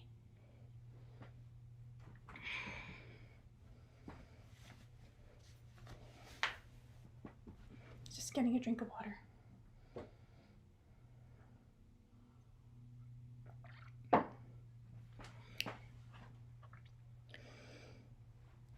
I think the most unusual mystical phenomenon I witnessed during my time in the forest was Anastasia's ability to see not only individuals at great distance, but also what was going on in their lives.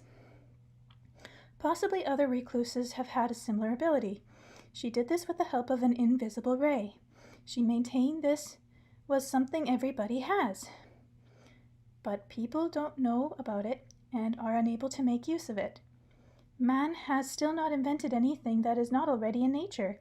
The technology blend behind television is but a poor imitation of the possibilities of this ray.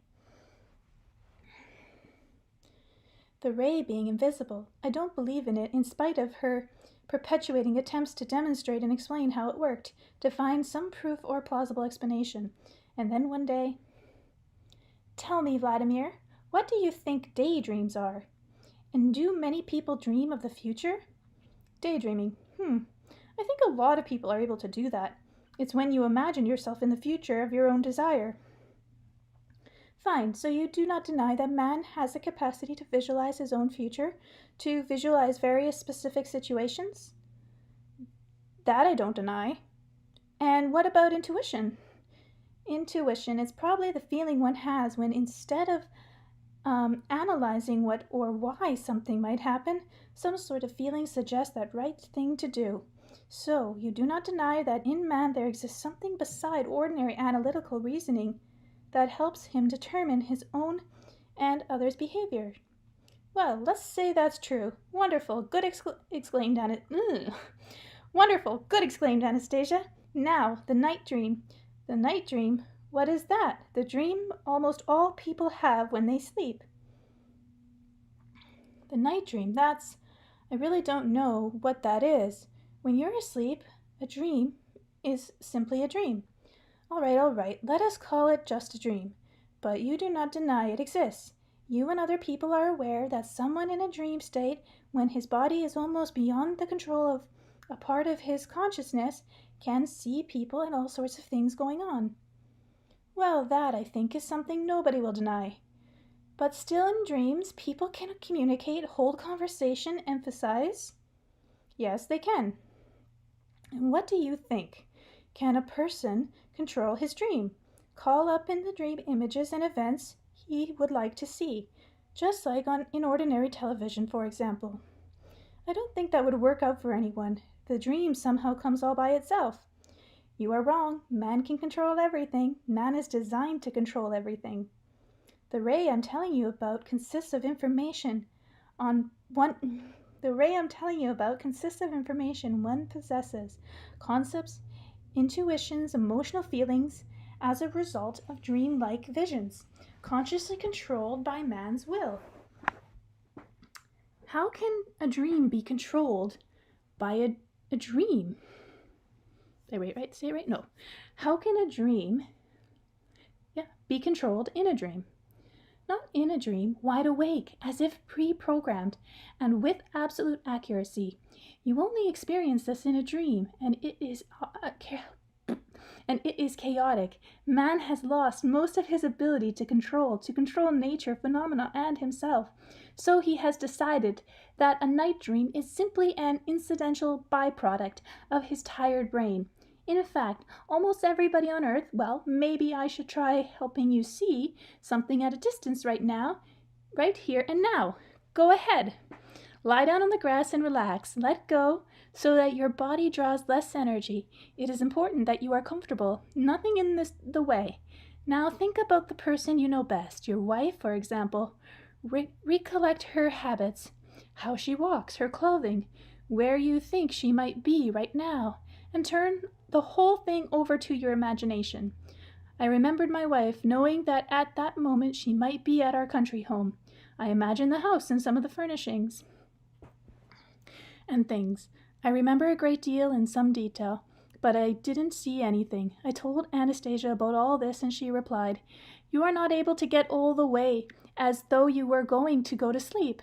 I shall help you. Close your eyes, stretch out your arms in different directions." Closing my eyes, I felt her fingers touch mine. I began to immerse myself in a dream, or a wakeful doze. There was my wife standing in the kitchen of our country home.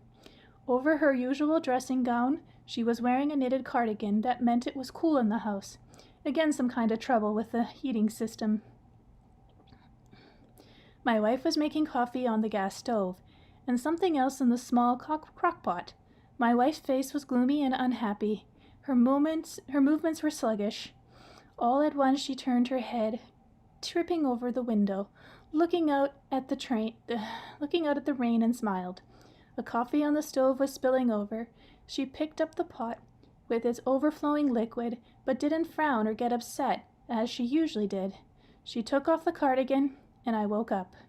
"Well, did you see anything?" Anastasia asked. "I did indeed, but maybe it's just an ordinary dream." "How could it be ordinary? Did you not plan on seeing your wife in particular?" "Yes, I did, and I saw her, but where is the proof that she was actually there in the kitchen at that moment? I saw her in the dream. Remember this day and hour, Vladimir. If you want to have proof, then you get home, ask her, was there not something else out of the ordinary that you noticed?" "Can't think of anything." "You mean to say you did not notice a smile on your wife's face? When she went over to the window, she was smiling, and she did not get upset when the coffee spilled." "That I did notice. She probably saw something interesting out the window which made her feel good." "All she saw out the window was rain, which she never likes. So, why was she smiling?" "I too was watching your wife through my ray, and I warmed her up." "So your ray warmed her up. What about mine?" "Too cold.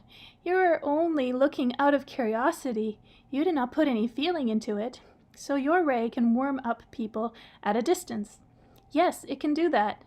"And what else can it do?" "Obtain certain kinds of information or transmit. It can cheer up a person's mood and partially take away someone's illness. There are a lot of other things it can do, depending on the energy available and the degree of feeling, will, and desire." "And can you see the future?" Of course, the past too. The future and the past, they are pretty much the same thing. It is only the external details that are different. This essence always remains unchanged. How can that be? What can remain unchanged?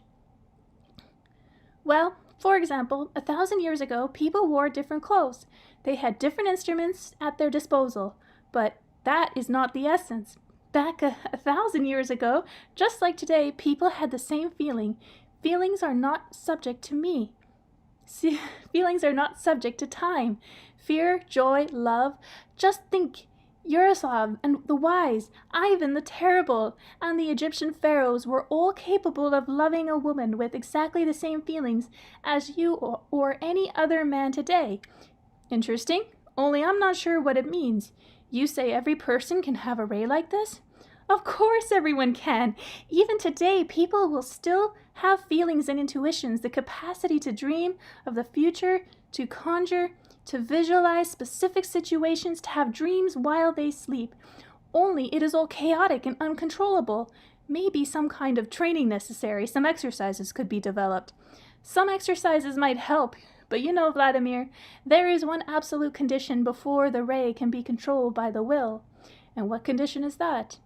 It is absolutely necessary to keep one's thoughts pure, as the strength of the ray depends on the strength of radiant feelings. Now, there you go, just when everything was starting to get clear. What have pure thoughts got to do with it? Radiant feelings? They are what power the ray. That's enough, Anastasia. I'm already losing interest. Next you'll be adding something else. I have already told you what is essential. You can say what you like, but you've got my own so many darn conditions. Let's talk about something else. Something a little simpler. All day long, Anastasia engages in meditation, visualizing all sorts of situations from our past, present, and future life. Anastasia possesses a phenomenal memory. She can remember a multitude of people she has seen in her imagination or through her ray, and what they have been going through mentally. She's a consummate actress. She can imitate the way they walk and talk, and even think the way they do. She concentrates her thoughts on the entire experience of millions of people in the past and present. She uses the knowledge she gains from this to visualize the future and to help others. She does at a great distance by means of her invisible ray, and the ones she helps through suggestion or decision, or the ones she heals, haven't the slightest idea that she is helping them. It was only later that I found out the similar rays, invisible to the eye, only of different degrees of strength, emanate from every individual. Anastasia's worldview is unusual and interesting. What is God, Anastasia? Does he exist? If so, why hasn't anyone seen him? God is the interplanetary mind or intelligence.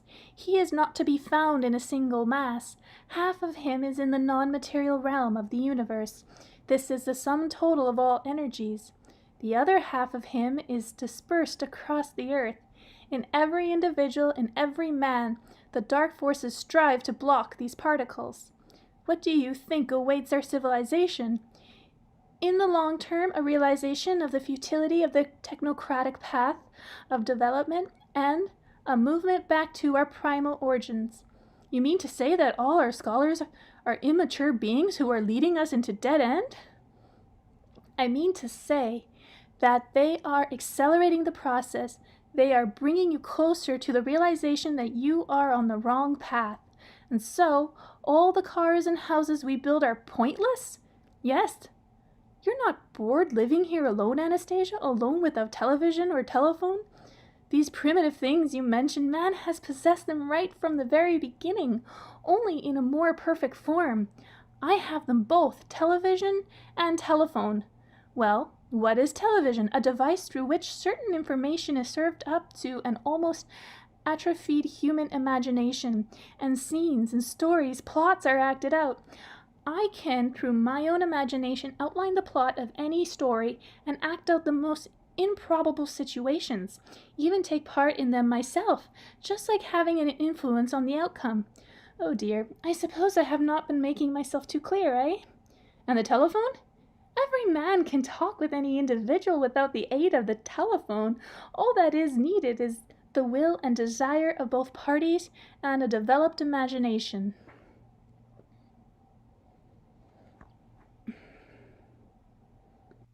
Chapter 8. Concert in the Taiga. I proposed that she herself come to Moscow and appear on TV. Just think, Anastasia, with your beauty you could easily be a world-class fashion or photo magazine model.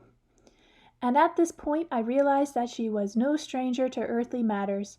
Like all women, she delighted in being a beauty.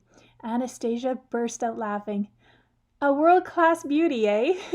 She echoed my question, and then, like a child, began to frolic about, prancing through the glade like a model on a catwalk. I was amused at her imagination and her imitation of a fashion model, placing one foot in front of the other in turn as she walked, showing off imaginary outfits.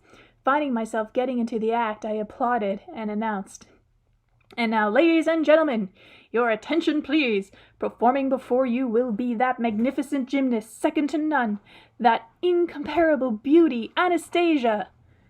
This announcement tickled her fancy even more.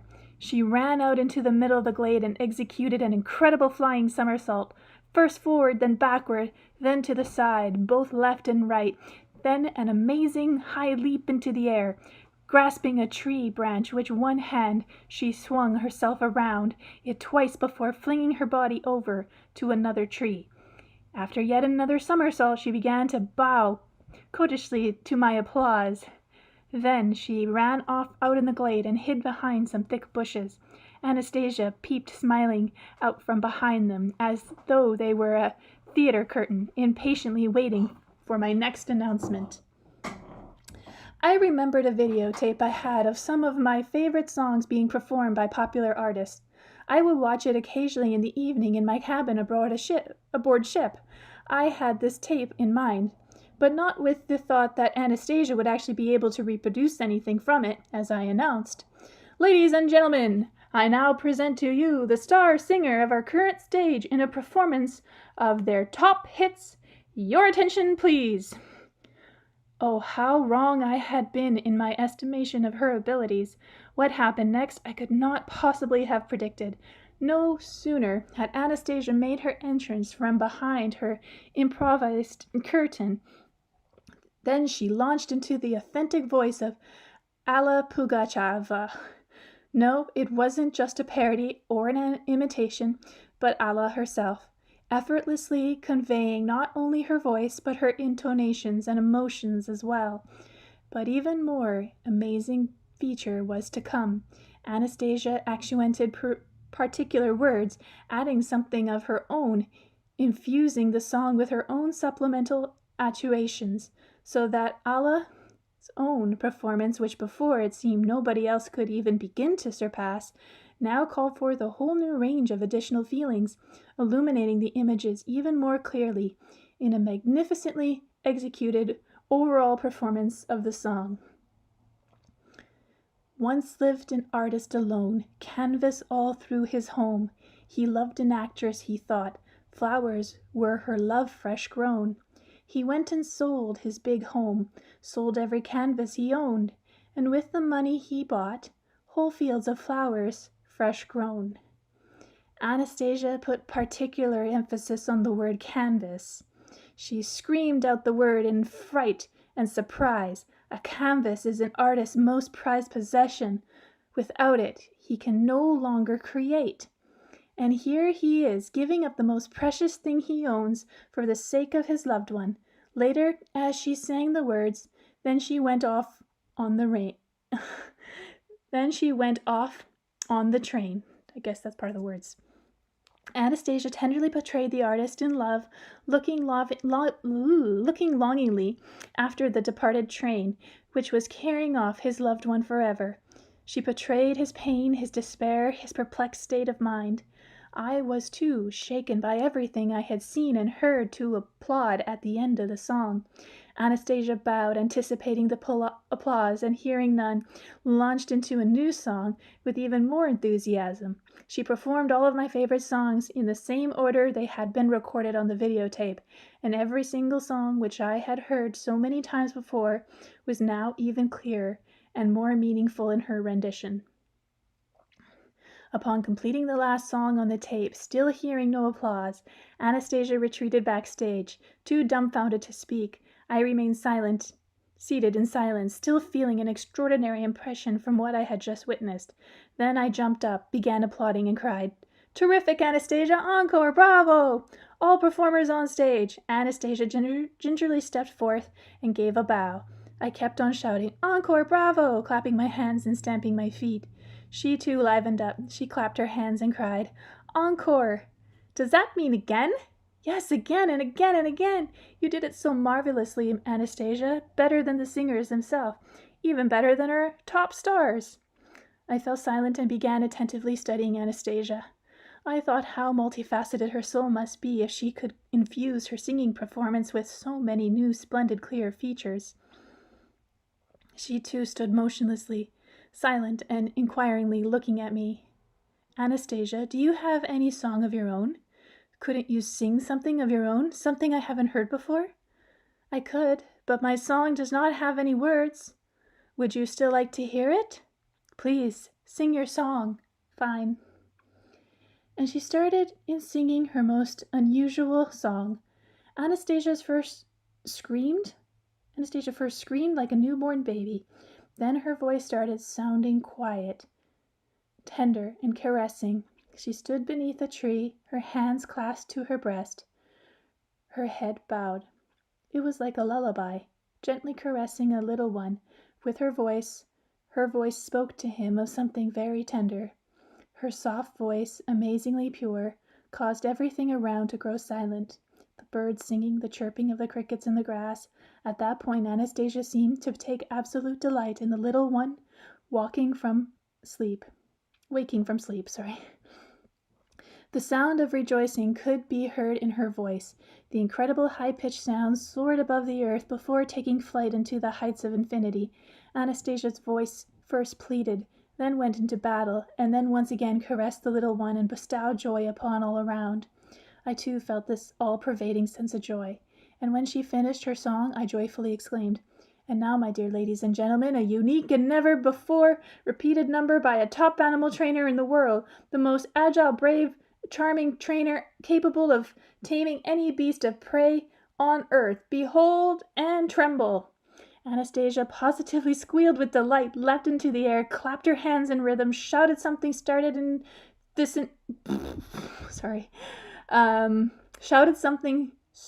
in whistling, something I could never have imagined began taking place in the glade.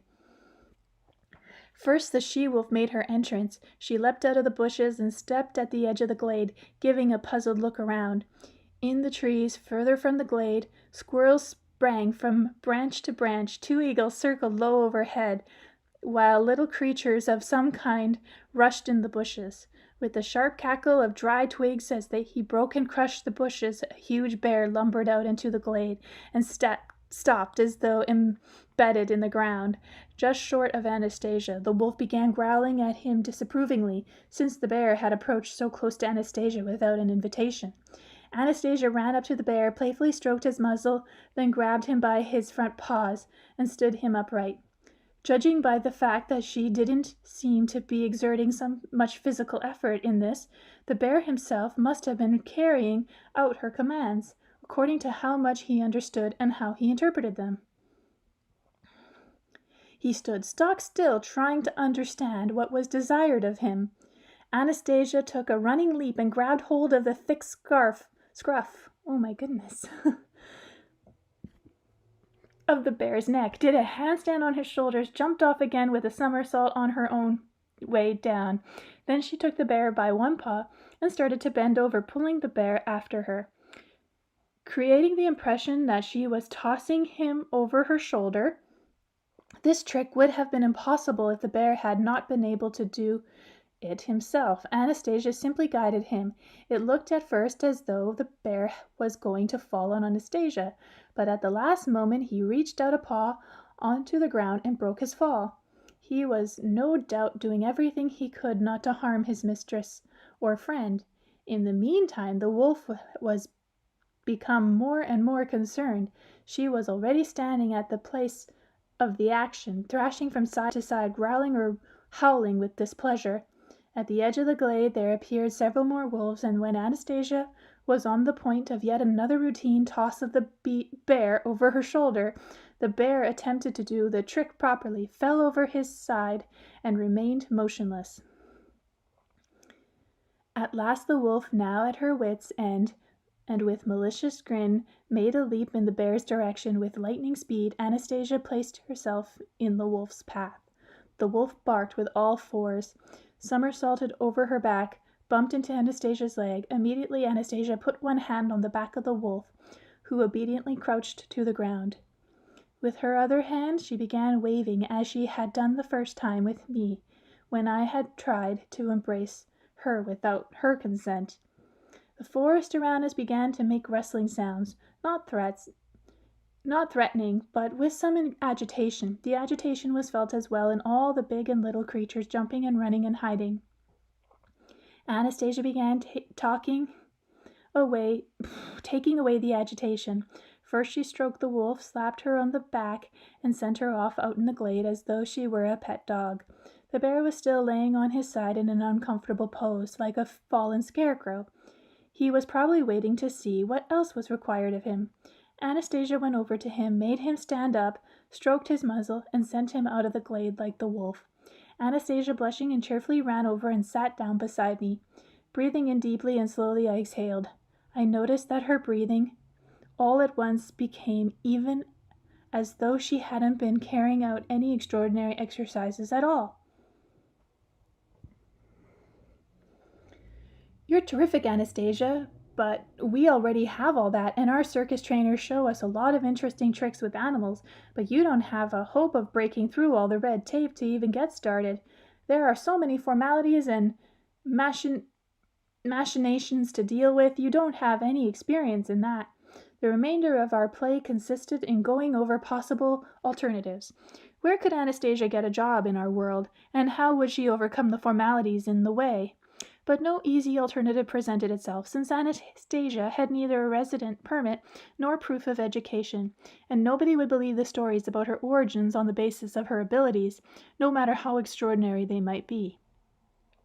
Suddenly turning serious, Anastasia said, "Of course, I would like to visit one of the big cities again, maybe Moscow, to see how accurate I was in visualizing certain situations from your life. For one thing, I am at a complete loss to understand how the dark forces manage to fool women to such a degree that they unwittingly attract men with the charms of their bodies, and thereby deprive them of the opportunity of making a real choice, to choose someone close to their heart, and they themselves suffer for not being able to create a real family, since..." And once again she launched into a deep and poignant discussion about sex, family, and the upbringing of children, and I could only think, the most incredible thing in all I have seen and heard is her ability to talk about our lifestyle and understand it in such a specific detail. Chapter 9. Who Lights a New Star? On the second night, fearing that Anastasia would once again assign me her she-bear or concoct up some new device to keep me warm, I categorically refused to go to sleep at all, unless she herself lay down beside me. I thought that as long as she was beside me, she wouldn't be up to any tricks, and I told her, "You're inviting me as a guest, I take it, in your home. I imagine there would be at least a few buildings here, but you won't even let me light a fire, and you offer me a beastie to keep me company at night. If you don't have a normal home, what's the point of inviting a guest?" "All right, Vladimir, do not worry, please. Do not be afraid. Nothing bad is going to happen to you. If you want, I shall lie down beside you and keep you warm." This time in the dugout caves there were even more cedar branches strewn around, along with neatly arranged dry grasses, and there were also branches struck on the wall. Branches. I got undressed. I put my sweater and trousers under my head for a pillow. I lay down and covered myself with my jacket. The cedar twigs gave off that same bacteria-killing aroma described in the popular literature as capable of purifying the air, though here in the taiga the air is already so pure. The air in the cave was particularly easy to breathe. The dried grasses and flowers contributed to still more unusual delicate fragrance. Anastasia kept her word and lay down beside me. I sensed the fragrance of her body, which surpassed all other odors. It was more pleasant than the most delicate perfume I had ever sensed from a woman's body. But now I had no thought of wanting to possess her. After my attempt to do so on the way to the glade, which had resulted at the time in an attack of fear and loss of consciousness, I no longer felt aroused by fleshy desires, even when I saw her naked. I lay down and dreamt of my son. My wife never bore to me, and I thought, wouldn't it be wonderful if my son could be born by Anastasia? She is so healthy, sturdy, and beautiful. The child then, too, would be healthy. He would look like me, like her, too, but more like me. He would be a strong and clever individual. He would know a lot. He would become talented and prosper. I imagined our infant son sucking at his mother's nipple, and involuntarily put my hand on Anastasia's warm, supple breast. Immediately a shiver ran through my whole body, and then dissipated at once. But it wasn't a shiver of fear, but something else extraordinarily pleasing. I didn't take my hand away, but only held my breath and waited for what might happen. Next thing I noticed was a feeling of the soft palm of her hand on mine. She did not push me away. I raised my head and began looking into Anastasia's marvelous face. The white twilight of the northern night made it seem even more attractive. I couldn't take my gaze off her. Her grayish-blue eyes looked at me tenderly. I didn't restrain myself, but bent closer and quickly and carefully, with just the slightest touch, planted a kiss on her half-open lips. Once more a pleasing shiver ran through my body. My face was enshrouded with fragrance of her breath. Her lips didn't utter, as the last time, "Do not do this, calm down," and I had no fear at all. I was still haunted by the prospect of a son, and when Anastasia tenderly embraced me, stroked my hair, and gave me my whole body to me, I felt something indescribable, and gave her whole body to me. My goodness, am I reading? Only upon awakening in the morning was I able to realize that this kind of magnificent feeling, blissful excitement, and satisfaction was something I had never once experienced in my entire life. Another peculiar thing, after the night spent with a woman, I had always felt a sense of physical fatigue, but here everything was different. In addition, I had the feeling of some kind of great co-creation. My satisfaction just wasn't something physical, but had another dimension. I couldn't quite comprehend one, and I had never experienced before extraordinary, loving, and joyful. The thought that even flashed through my mind, that life was worth living just for this feeling alone. And why had I never experienced anything that even came close to this before? Even though there had been all sorts of women, beautiful women, beloved women, women experienced in love. Anastasia was a girl, a tender, quivering girl. But beyond that, there was something in her that belonged not to a single woman I had known. What was it? And where had she gone now? I made my way over to the entrance of the cozy dugout cave, put my head out, and looked out into the glade. The glade was situated slightly than my nighttime resting place. Sorry guys, I need to move. It was covered by a layer of morning mist, a half-meter thick. In this mist, I could see Anastasia spinning around with outstretched arms. A little cloud of mist was forming about her. And when it covered her completely, Anastasia sprang easily into the air, stretched out her legs in a split, just like a ballerina, flew over the layer of mist, landed in a different spot, and once more laughingly spun a new cloud around her, through which could be seen the rays of the rising sun, gently caressing her body. It went over. "Anastasia! Good morning, my splendid forest fairy. Anastasia, yeah. Good morning, Vladimir, she joyfully called out in response. It's so delightful, so wonderful out right now. Why is that? I cried as loud as I could. Anastasia up her hands towards the sun and began laughing. With that happy Anastasia lifted her hands toward the sun and began laughing with that happy, alluring laugh of hers, calling out to me and someone else besides high above in a sing-song voice. Out of all the creatures in the universe, only man is given an experience like that. Only man and women sincerely desire to have children between them. Only man, having such an experience, lights a new star in the heavens. Only man, striving for creation and co-creation. Thank you. And addressing me alone, she quickly added, only man, striving for creation and co-creation, and not for satisfaction of his carnal needs. And then again she went off in thrills of laughter, leapt high into the air, stretched her legs into splits as though soaring over the mist. Then she came running over, sat down beside me at the entrance of our night-time resting place, and began combing her golden tresses with her fingers, lifting them up from the bottom. So you don't consider sex to be something sinful? I asked. Anastasia fell silent. She looked at me in an amazement and responded. Was that the same kind of sex the word implies in your world? And if not, then what is more sinful? To give of yourself so that a man can come into the world, or to hold back and not allow a man to be born, a real man? I started thinking.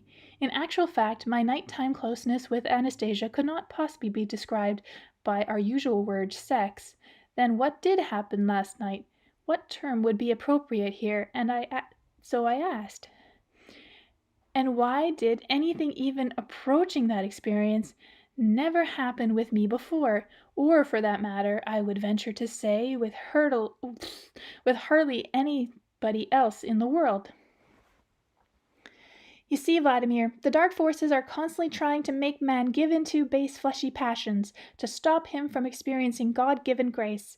They try all sorts of tricks to persuade people that satisfaction is something you can easily obtain, thinking only of carnal desire, and at the same time they separate man from truth. The poor, deceived women who are ignorant of this spend their lives accepting nothing but suffering and searching for the grace they have lost. But they are searching for it in the wrong place. No woman can restrain a man from fornication if she allows herself to submit to him merely to satisfy his carnal needs. If that has happened, their material life will not be a happy one. Their material life is only an illusion of togetherness, a lie, a deception, accepted by convention. For the woman immediately becomes a fornicator, regardless of whether she is married to the man or not. Oh, how many laws and conventions mankind has invented in an attempt to artificially strengthen this false union. Laws both religious and secular, all in vain. All they have done is cause people to play around, accommodate themselves, and imagine that such a union exists. One's innermost thoughts invariably remain unchanged, subject to nobody and nothing. Christ, Jesus, saw this, and trying to counteract it, he said, anyone who looks at a woman lustfully has already committed adultery with her in his heart. Then you, in your not-so-distant past, have tried to attach shame to anyone who leaves his family, but nothing at any time or in any situation has been able to stop man's desire to seek out that sense of intuitively felt grace, the greatest satisfaction, and to persist in seeking it. A false union is a frightening thing. Children, do you see, Vladimir? Children, they sense the artificiality, the falsity of such a union, and this makes them skeptical about everything their parents tell them. Children subconsciously sense the lie even during their conception, and that has a bad effect on them. Tell me what individual would want to come into the world as a result of carnal pleasure alone? Who would all like to be created under a great impulsion of love, the aspiration to creation itself, and not simply come into the world as a result of someone's carnal pleasure. People who have come into false union will then look for true satisfaction in secret, apart from each other. They will strive to possess body after body, or make paltry and fateful use of their own bodies, realizing only intuitively that they are drifting farther and farther away from the true happiness of true union. Anastasia, wait, I mean, can it be that men and women are doomed this way if the first time all that happens between them is sex? Is there no turning back, no possibility of correcting the situation? There is. I know now what to do, but where do I find the right words to express it? I'm always looking for them, the right words. I have been looking for them in the past and in the future, but I have not found them. Perhaps they are right in front of me after all. And then they will appear, new words will be born, words capable of reaching people's hearts and minds, new worlds of the ancient truth about their primal origins. Don't panic, Anastasia. Using existing words to start with, just as an approximation, what else is needed for true satisfaction apart from two bodies? Complete awareness, a mutual striving to create, sincerity and purity of motive. How do you know all this, Anastasia? I am not the only one who knows about it. A number of enlightened people have tried to explain it to the world. Vels, Krishna, Rama, Shiva, Christ, Mohammed, Buddha. You've what? Read about all these people? Where? When? I have not read about them. I simply know that what they said, what they thought about, and what they wanted to accomplish. So sex by itself, according to you, is bad? Very bad. It leads man away from truth, destroys families, an enormous amount of energy is wasted. Then why do so many different magazines publish pictures of naked women in erotic poses? Why are there so many films with erotica and sex? And all of this is extremely popular. Demand generates supply. So, you're trying to say that our humanity is completely bad? Humanity is not bad, but the device of the dark forces obscuring spirituality by provoking base carnal desires, these are very powerful devices. They bring people a lot of grief and suffering.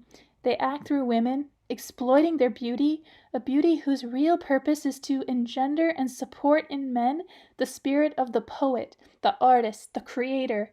But do that woman themselves? They must be pure. If there is not sufficient purity, they start trying to attract men by fleshy charms. The outward beauty of empty vessels. In the upshot, the men are deceived, and the women must suffer their whole lives on account of this deception. So what then is the result, I queried? Through all the millennia of their existence, mankind has not been able to overcome these devices of the dark forces. That would mean they are stronger than man. Man hasn't been able to overcome them in spite of the appeals by spirituality, enlightened people, as you put it. So, is it downright impossible to overcome them? Or maybe it's not necessary. Is it necessary? Absolutely necessary? It is necessary. Who then can do it? Women who have been able to grasp the truth in their own appointed purpose. Then the men will change too. Oh no, Anastasia, I doubt it. A normal man will always be aroused by a pretty woman's legs, her breasts, especially when you're on the business trip or on holiday far away from your partner. That's the way things are, and nobody here will change anything they don't do it any other way. But I did it with you. What did you do? Now you are no longer able to indulge in that harmful sex. All at once a terrible thought hit me like a flood and started chasing away the magnificent feeling that had been born in me during the night. What have you done, Anastasia? I'm now impotent? On the contrary, you have now become a real man. Only the usual sex will be repugnant to you. It does not bring what you experienced last night, and what you experienced last night is possibly only when you desire to have a child and the woman wants the same from you, when she loves you. loves? But under those conditions, that can happen only a few times during one's whole life. I assure you, Vladimir, that is enough for your whole life to be happy. You will feel the same way eventually. People enter many times afresh into sexual interaction only through the flesh, not realizing that true satisfaction in the flesh is impossible to attain. A man and a woman who unite on every plane of existence, impelled by radiant inspiration, earnestly inspired to the act of creation, experience tremendous satisfaction. The Creator gave this experience to man alone. No transitory thing, this satisfaction, no. It never can compare with fleeting fleshy gratification. As you cherish the feelings from it over time, all planes of being will with influence sublime happify your life and the woman too. A woman who can give birth to a creation in the Creator's own image and likeness, his design. Anastasia held out her hand toward me, trying to move closer. I quickly darted away from her into a corner of the cave and cried, "Out of my way!" She got up. I crawled outside and backed off from her a few steps. "You have deprived me, quite possibly, of my chief pleasure in life. Everybody strives for it. Everybody thinks about it, only they don't talk about it out loud." "They are illusions, Vladimir, these pleasures of yours. I have helped you save you from a terrible, harmful, sinful appetite. Illusions or not, doesn't make any difference. It's a pleasure recognized by everyone. Don't even think of trying to save me from any harmful appetites you see of them. Or by the time I get out of here, I'll be no relations with women, no drinks or appetizers, no smoking. That's not something most people are used to in normal life." "Well, what good is there in drinking, smoking, senseless and harmless digestion of such huge quantity of animal meat, when there are so many splendid plants created especially for man's nourishment? You go and feed yourself with plants if you like, but don't come near me. A lot of us get pleasure out of smoking, drinking, sitting down to a good meal. That's how we do things. Do you understand? That's how." "But everything you name is bad and harmful." "Bad? Harmful? If guests come to celebrate at my place and they sit down at the table and I tell them, 'Here are some nuts to gnaw and have an apple, drink water and don't smoke,' now that would be bad. Is that the most important thing when you get together with friends, to sit right down at the table and drink, eat, and smoke?"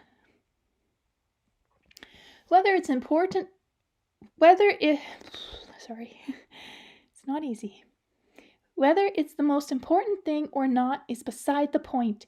That's how people behave all over the world. Some countries even have ritual dishes. Roast turkey, for example. This is not accepted by everyone, even in your world. Maybe not by everyone, but I happen to live among normal people." "Why do you consider the people around you to be the most normal? Because they're the majority? That is not a good enough argument. It's not good enough for you because it's something impossible to explain to you." My anger at Anastasia began to pass. I recalled hearing about medical prescriptions and sex therapists, and the thought came to me that if she had somehow injured me, the doctors would be able to fix it. I said, "Okay, Anastasia, let's make peace. I'm no longer angry at you. I thank you for the wonderful night. Only don't you try saving me from any more of my habits. As far as sex goes, I'll fix the situation with the help of a doctor and modern medicine. Let's go for a swim." I began heading to the lake, admiring the morning woods. Just as my good mood was beginning to come back, "Well, there you go again, walking behind me," she piped up. "Medicine and doctor will not help you now. To put everything back the way it was, they will have to erase your memory of everything that happened and everything you felt." Stunned, I stopped in my tracks. "Then you put everything back the way it was." "I cannot." Again I was overwhelmed by a feeling of rampant rage, and at the same time fear. You poke your nose in where it doesn't belong and turn my life upside down. So you played a nasty trick on me, and now you say you can't fix it? I did not play any nasty tricks after all. You wanted a son so badly, but so many years had gone by and you still did not have a son. And none of the women in your life would bear you a son. I also wanted a child by you, a son too, and that is something I can do. And why are you getting so concerned ahead of time that things are going to go badly for you? Maybe you'll still come to understand. Please do not be afraid of me, Vladimir. I am certainly not trying to meddle with your mind. This happened all on its own. You got what you wanted.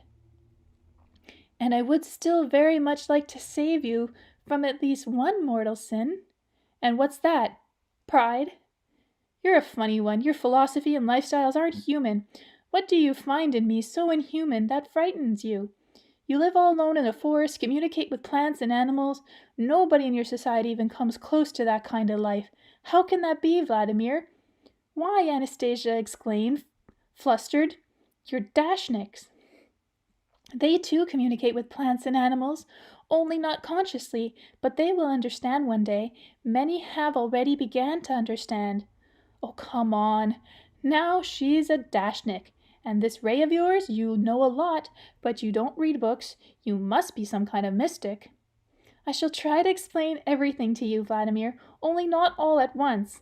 I'm trying, but I cannot find the right words, comprehensible words. Please believe me. All my abilities are inherent in man. It is something man was given right from the start. Back in the days of his primal origins, and everyone could do the same today. Nevertheless, people are starting to get back to their primal origins. It will be a gradual process after the force of light's triumph. What about your concert? You sang in all sorts of different voices. You portrayed my favorite artists in even the same order as on my videotape. That is right, Vladimir. You know I once saw that tape of yours. I shall tell you later how it happened. And what, you right off memorized the words and tunes of all the songs? Yes, I memorized them. What is so complex or mystical about that? Oh dear, what have I gone and done? I have talked too much. I shown too much. I am muddle-headed and tactless. My grandfather once called me that. I thought he was just being affectionate, but in fact, I probably am tactless. Please, Vladimir. Anastasia's voice betrayed a human concern, and this was probably the reason that almost all my fears of her had now left me. My whole feelings were preoccupied with the prospect of my son. Okay, I'm no longer afraid. Only please try to be a bit more restrained. Remember your grandfather told you that. Yes, grandfather, but here I am talking and talking. I have such a strong desire to tell you everything. I am a chatterbox, yes, but I shall try. I shall try very hard to restrain myself. I shall try to speak only in the terms you will understand. So, you'll soon be giving birth, Anastasia? I said. Of course, only it will not be on time. What do you mean it will not be on time? Ideally, it should be in the summertime when nature can help with the nurturing. Why did you make that decision if it's so risky for you and the child? Oh, don't worry, Vladimir. At least our son will live. And you? And I shall try to hold on till the spring, and everything will adjust itself then. Anastasia said this without a tinge of sorrow or fear for her life. Then she ran off and jumped into the little lake. The spray of the water in the sunlight took flight just like fireworks and landed on the smooth mirror-like surface of the water.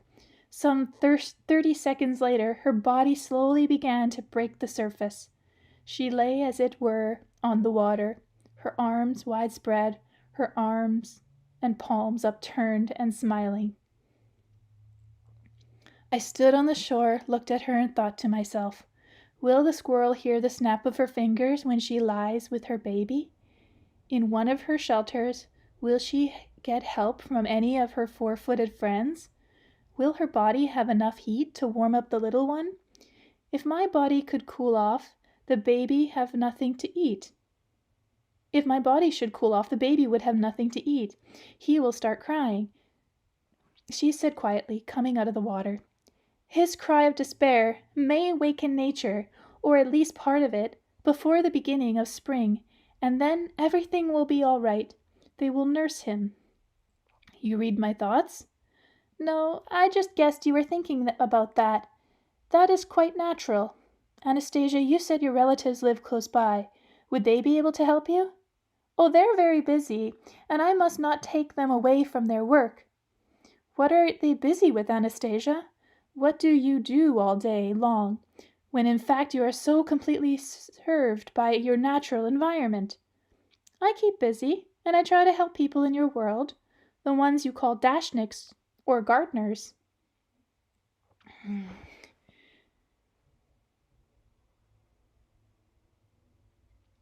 I do one more?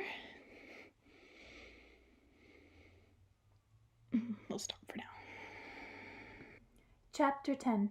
Her Beloved Dashniks. Anastasia enthusiastically explained to me how many new opportunities could open up for people who communicate with plants. There were two major subjects she talked about, not only their particular excitement in animation, but, I would have to admit, with a kind of love. Namely bringing up children on the one hand and dashniks on the other. According to everything she said about these people and the importance she attached to them, we would all need to literally bow on our knees before them. Just think, according to her, the Dashniks have not only managed to save the whole nation from famine, but also sown seeds of good in people's hearts, and are educating the society of the future. There are far too many points to emulate here. One would need a whole book, and Anastasia kept on arguing, trying to demonstrate this.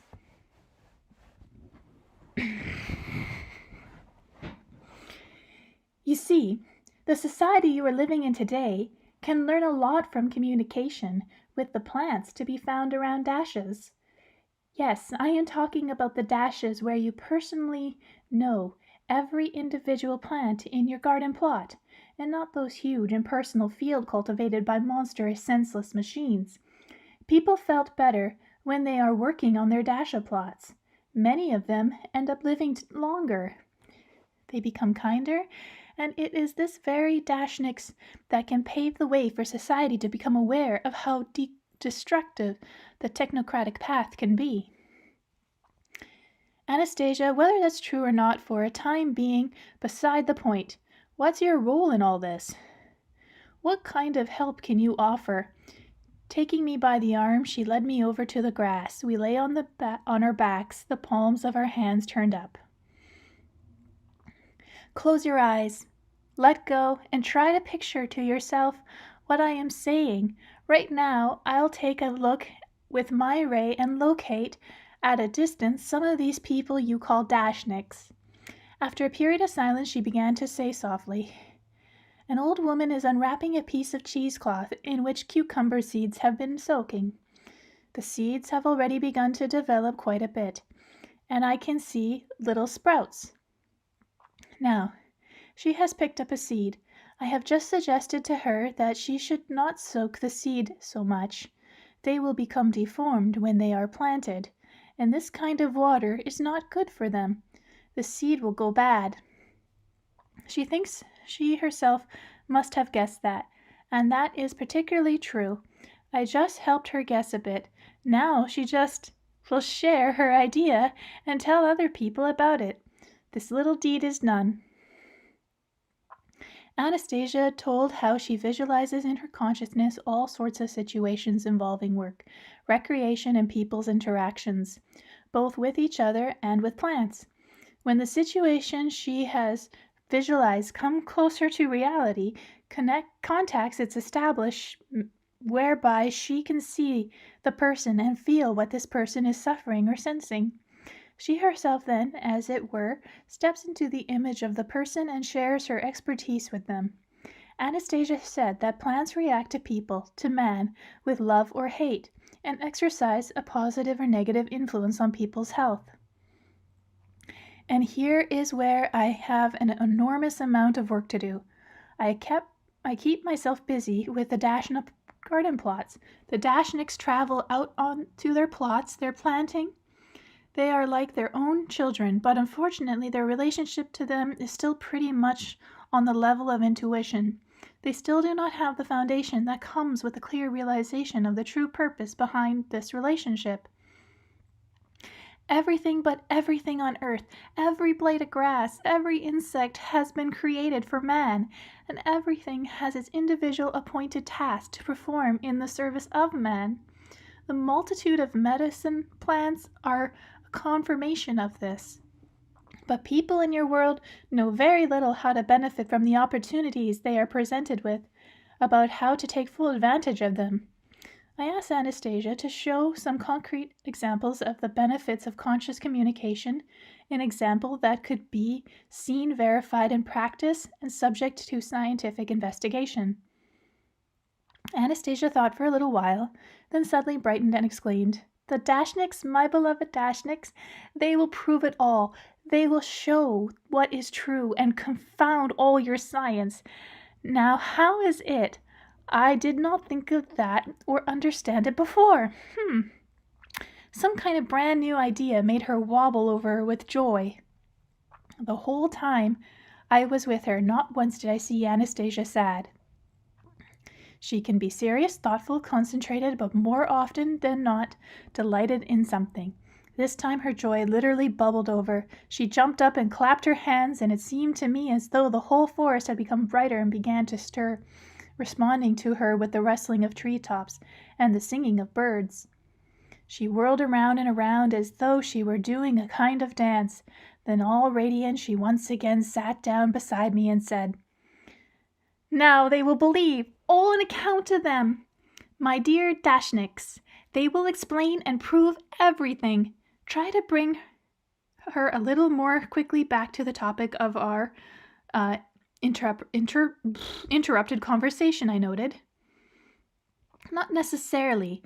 You say that every insect has been created for man's benefit, but how can people believe when they look at and with so much loathing on the cockroach crawling over their kitchen tables? What can it be that they too have been created for our benefit? Cockroaches, declared Anastasia, will only crawl over a dirty table to collect the remains of food particles laying about, particles too small for the human eye to see. They process them and render them harmless before discarding them in some secluded spot. If there are too many of them, simply bring a frog into the house, and the surplus cockroaches will disappear at once. When Anastasia went on purpose, the Dashniks will probably contradict the principles of the plant science. They will certainly contradict the commonly accepted method of planting and cultivating various garden plot crops. Her affirmations, however, are so colossal that it seems to me that they would be worth trying out for any one with the opportunity to do so. Maybe not throughout their whole plot, but at least in one small section of it, especially since nothing harmful and only good can come of it. Besides, much of what she told me has already been confirmed by the experiments of biological science expert McKill. I can't read the name, so I'm not going to try. Part 2 of the book, Advice from Anastasia. The Seed as Physician. Anastasia stated, "Every seed you plant contains within itself an enormous amount of information about the universe. Nothing made by human hands can compare with this information, either in size or accuracy. Through the help of this data, the seed knows the exact time, down to the millisecond, when it will come alive and grow. What juices it is to take from the earth, how to make use of the rays of the celestial bodies, the sun, moon, and stars, what it is to grow into, what fruit to bring forth. These fruits are designed to sustain man's life, more powerful and efficient than any manufactured drug of the present or future. These fruits are capable of counteracting and withstanding any disease of the human body. But to this end, the seed must now know about the human condition, so that during the maturation process, it can saturate its fruits with the right correlation of substance to heal a specific individual of his disease, if indeed he has it or is prone to it. In order for the seed of a cucumber, tomato, or any other plant grown in one's plot to have such information, the following steps are necessary. Before planting, put into your mouth one or more little seeds. Hold them in your mouth under the tongue for at least 10 minutes. Then place the seed between the palms of your hands and hold it there for about 30 seconds. During this time, it is important that you be standing barefoot on the spot of earth where you will later be planting it. Open your hands and carefully raise the seed which you are holding to your mouth. Then blow on it lightly, warming it with your breath, and the wee little seed will know everything that it is within you. When you need to hold it with your hands open another 30 seconds, then you need to hold it with your hands open another 30 seconds, presenting the seed to the celestial bodies, and the seed will determine the moment of its awakening. The planets will all help it and will give the sprouts the light they need to produce fruit, especially for you. After that, you may plant the seed in the ground. In no case should you water it right after, so as not to wash away the saliva which is now covering it, along with other information about you that the seed will take in. It can be watered 3 days after planting. The planting must be done on days appropriate to each vegetable. People already know this from the lunar calendar. In the absence of water, a premature planting is not as harmful as an overdue planting. It's not a good idea to pull up all the weeds growing in the vicinity of the sprouts. At least one of each kind should be left in place. The weeds can be cut back. According to Anastasia, the seed is thus able to take in information about the person who plants it, and then during the cultivation of its fruit, it will pick up from the universe and the earth the optimum blend of energies needed for a given man. The weeds should not be disposed of completely, as they have their own appointed function. Some weeds serve to protect the plant from disease, while others give supplemental information. During the cultivation time, it is vital to communicate with the plant, at least once during its own growth period, and it is desirable to approach it and touch it during a full moon. Anastasia maintained that the fruit cultivated from the seed in this manner and consumed by individuals who cultivate it is capable not only of curing him of any disease of the flesh whatsoever, but also of significantly retarding the aging process, rescuing him from harmful habits, tremendously increasing his mental abilities, and giving him a sense of inner peace. The fruit will have the most effective influence when consumed, no later than 3 days after harvesting. The above-mentioned steps should be taken with a variety of plant species in the garden plot. It is not necessary to plant a whole row of cucumber, tomatoes, etc. in this manner. Just a few plants each is enough. The fruit of plants grown like this will be distinguished from other plants of the same species, not only in taste. If analyzed, it will be seen that they are also distinct in terms of substances they contain. When planting the seedlings, it is important to soften the dirt in the excavating hole with one's finger and bare toes, and spit into the hole. Responding to my question, why the feet, Anastasia explained that through a perspiration from one's feet come substances, toxins no doubt, containing information about bodily diseases. This information is taken in by the seedlings. They transmit it to the fruit, which will thus be enabled to counteract disease. Anastasia recommended walking around the plot barefoot from time to time. What kind of plants should one cultivate? Anastasia replied. The same variety that exists in most garden plots is quite sufficient. Raspberries, currants, gooseberries, cucumbers, tomatoes, wild strawberries, any kind of apple tree, sweet or sour cherries, flowers would be very good too. It does not make any difference how many plants of each kind there are or how big their area of cultivation is. There are a few definites, without which it would be difficult to imagine a full energy microclimate. One of them is sunflowers, at least one plant.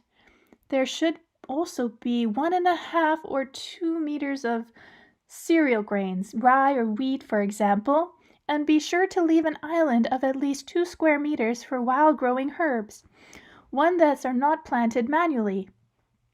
If you have not left any of them growing around your dad, you can bring in some turf from the forest and thereby create an island of natural growth.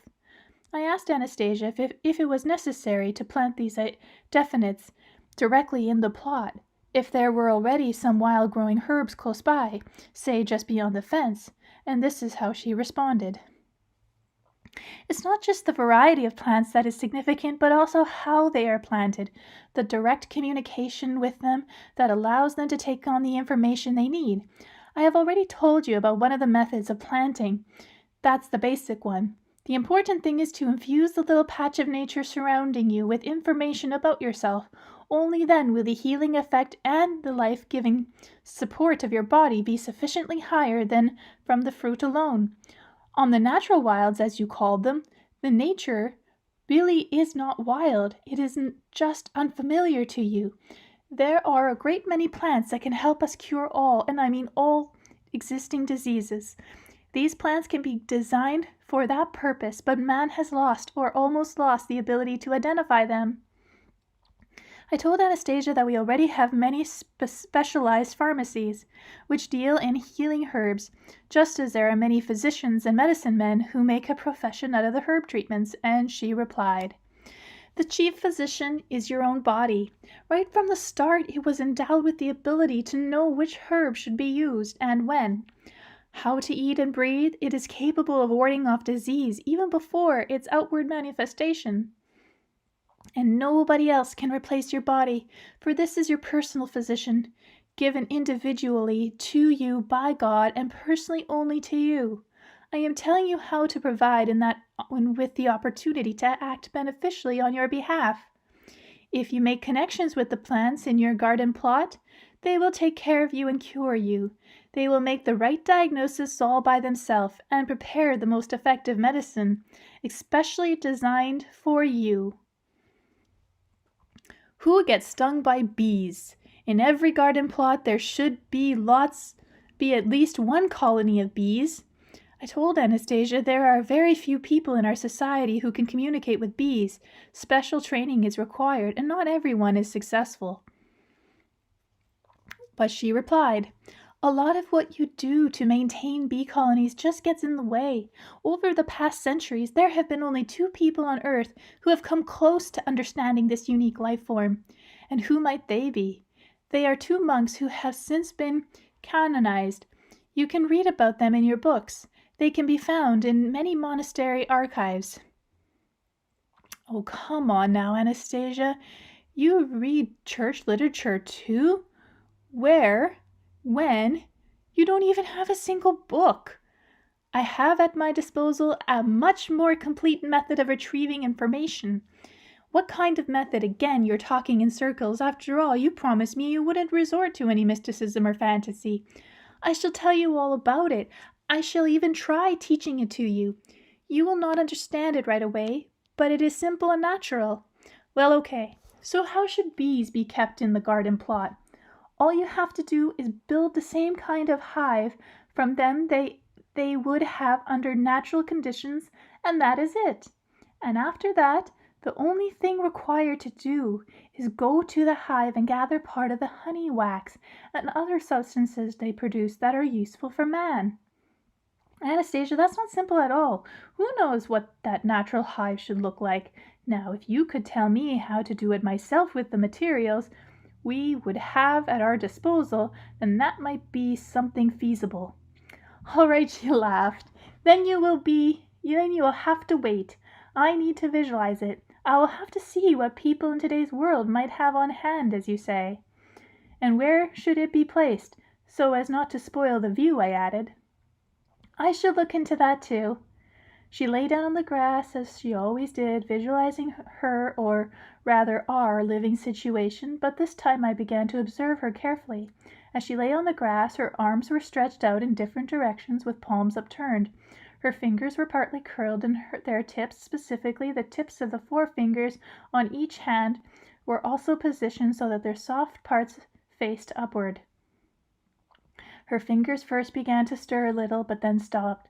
Her eyes were closed, her body was completely relaxed, her face too appeared relaxed at first, but then a faint shadow of some kind of feeling or sensation moved across it. Later she explained how seeing at a distance could be practiced by anyone with particularly kind of upbringing. About the beehive, Anastasia had the following to say. You need to make the hive in the shape of a hollow block. You can either take a log with a hole in it and hollow it out to enlarge the cavity, or use boards from a deciduous tree to make a long hollow box 120 centimeters long. The board should be no less than 6 centimeters thick, and the inside measurements of the cavity at least 40 by 40 centimeters. Triangular strips should be inserted into the corners, where the inner surface meet, to make the cavity somewhat rounded. The strips can be slightly glued in place, and the bees themselves will firm them up afterwards. One end should be fully covered with a board of the same thickness, with hinged panel at the other end. For this the panel needs to be cut in such a way so that it fits neatly into the opening, and sealed with grass or some kind of cloth covering the whole bottom. Make a slit or a series of slits to provide access for the bees. Along the bottom edge of one of the sides, approximately 1.5 centimeters wide, starting at 30 centimeters from the hinged opening and continuing to the other end. This hive can be set on pilings anywhere in the garden plot, at least 20 to 25 centimeters off the ground, with the slits facing south. It is even better, however, to set it up under the roof of a house. Then people will not interfere with the bees flying out, and will not be bothered by them. In this case, the hive should be aligned horizontally at a 20 to 30 degree angle, with the opening at the lower end. The hive could even be installed in the attic, provided there is proper ventilation, or on the rooftop. Best of all, attach it to the south wall of the house, just under the eaves. The only thing is, you need to make sure you have proper access to the hive so you can remove the honeycomb. Otherwise, the hive should stand on a small platform with an overhead canopy to protect it from the sun, and can be wrapped with insulation in winter. I remarked to Anastasia that this type of hive could be rather heavy, and the platform and canopy might spoil the appearance of the house. What do you do in that case? She looked at me with a little surprise, and then explained. The thing is that your beekeepers do not really go about it the right way. My grandfather told me about this. Beekeepers today have concocted a lot of different ways of constructing a hive, but all of them involve constant human intervention in its operation. They move the honeycomb frames around the hive, or move both the hive and bees to a different spot in the winter, and that is something they should not do. Bees build their honeycombs at a specific distance apart to facilitate both ventilation and defense against their enemies, and any human intervention breaks down this system. Instead of spending their time gathering honey and raising offspring, the bees are obliged to fix what has been broken. Under natural conditions, bees live in tree hollows and cope with any situation perfectly well on their own. I told you that they should be kept under conditions as close to our natural ones as possible. Their presence is extremely beneficial. They pollinate all the plants much more effectively than other agents, thereby increasing the yields. But you must know this pretty well already. What you may not know is that bees' mouths open up channels to the plants, although which the plants take in supplements formation reflecting by the planets. Information the plants and subsequently human beings require. But bee stings people, don't you see? How can somebody get a good rest at a dacha if they're constantly afraid of being stung? Bees only sting when people act aggressively towards them. Wave them off, become afraid or irritated inside? Not necessarily at the bees, but just at anyone. The bees feel this, and will not tolerate the rays of any dark feelings. Besides, they may attack these parts of the body which they are channels connecting with some disease, internal organ, or where the protective aura has been torn, and so forth. You know that bees are already effectively used to treat the diseases of what you call radiculus. But that is far from being the only thing they can do. If I were to tell you about everything, especially showing the evidence you are asking for, you would have to spend not just 3 days, but many weeks with them. There is a lot written about bees in your world. All I have done is introduce a few correlatives, but please believe me, they are extremely important correlatives. To establish a colony of bees in a hive like that is very easy. Before introducing a swarm of bees into the hive, put in a little chunk of wax and some honey plant. You do not need to put in any handmade frames or cells afterwards when they are colonies established on even a few neighboring daisha plots. The bees will multiply all by themselves. Then, as they swarm, they will occupy the empty hives. And how should the honey be gathered? Open the panel, break off the hanging honeycomb, and extract the sealed honey and pollen. Only do not be greedy. It is important to leave part of it for the bees for the winter. In fact, it is better not to collect any honey at all during the first year. It's a bit of a paradox. I like to read, but I'm very dyslexic. I like reading to people, if you can't tell. Hello, morning. Anastasia has adopted her morning routines to the condition of the daisha plot. In the morning, preferably at sunrise, walk out in the garden plot barefoot and approach any plant you like. You can touch them. This does not have to be done in accord with some sort of schedule or ritual to be strictly followed day after day, but simply as one feels moved or so as one desires. But it should be done before washing. Then the plants will sense the fragrance and substance emitted by the body through the pores of the skin during sleep. If it is warm and there is a small grassy patch close by, and it would be helpful if there were, lie down there and stretch out for 3 or 4 minutes. And if some little bug should happen to crawl into your body during this time, do not chase it away. Many bugs open up pores on the human body and cleanse them. As a rule, they open up the pores through which toxins are expelled, and all sorts of internal ailments are brought to the surface, allowing the person to wash them off. If there is any pond of water in the plot, you should immerse yourself in it. If not, then you can pour water over yourself as you stand barefoot close to the plants and seed beds, or even better, between the beds. Or, for example, one morning alongside the raspberry bushes, the next by the currant bushes. And after washing, you should not try to dry off right away. You should shake off the water drops from your hands, spreading them into the surrounding plants, and use your hands to brush off the water from other plants of your body. After this, you can go through the usual procedures of washing and using any conveniences to which you are accustomed. Evening routine. In the evening, before going to bed, it is important to wash your feet, using water with the addition of a small quantity, a few drops, of juice from saltbush or nettles, or the two together, but no soap or shampoo. After washing your feet, pour the water into the seed beds. Then, if necessary, you can still wash your feet with soap. This evening routine is important for 2 reasons. As the feet perspire, toxins come to the surface, remove internal diseases from the body, and these must be washed away to cleanse the pores. Juices from saltbush or nettles are good at facilitating this process. In pouring the remaining water into the seed beds, you are giving supplemental information to the plants and microorganisms about your current state of well-being. This is very important too. Only after receiving this information can our visible and invisible environment work out and pick up from the universe and the earth everything it needs for the normal function of our body. It will prepare everything by itself. I was still interested in knowing what Anastasia had to say about food. After all, she has a rather unique dietary regime, and so I asked, Anastasia, tell me what you think a person should feed himself.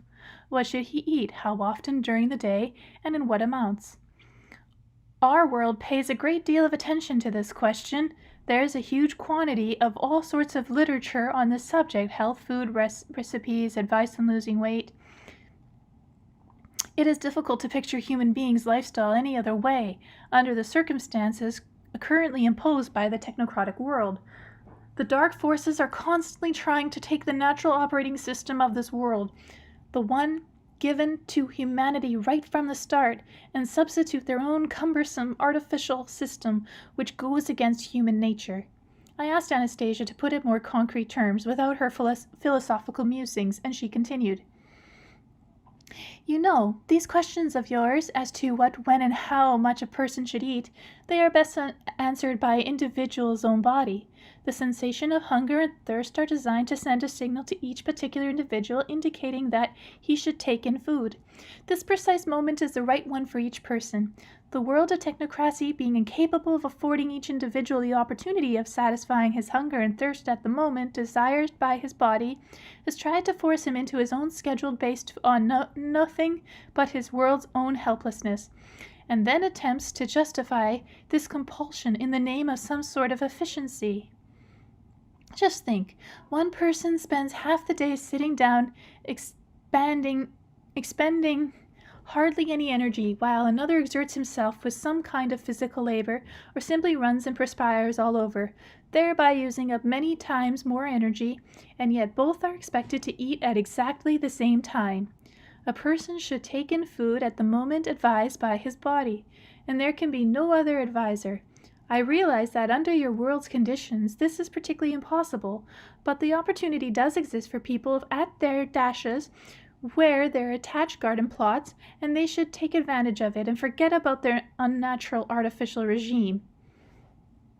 The same applies to your second question, what should one eat? The answer is whatever is available at the moment, whatever is on hand, so to speak. The body itself will select what it needs.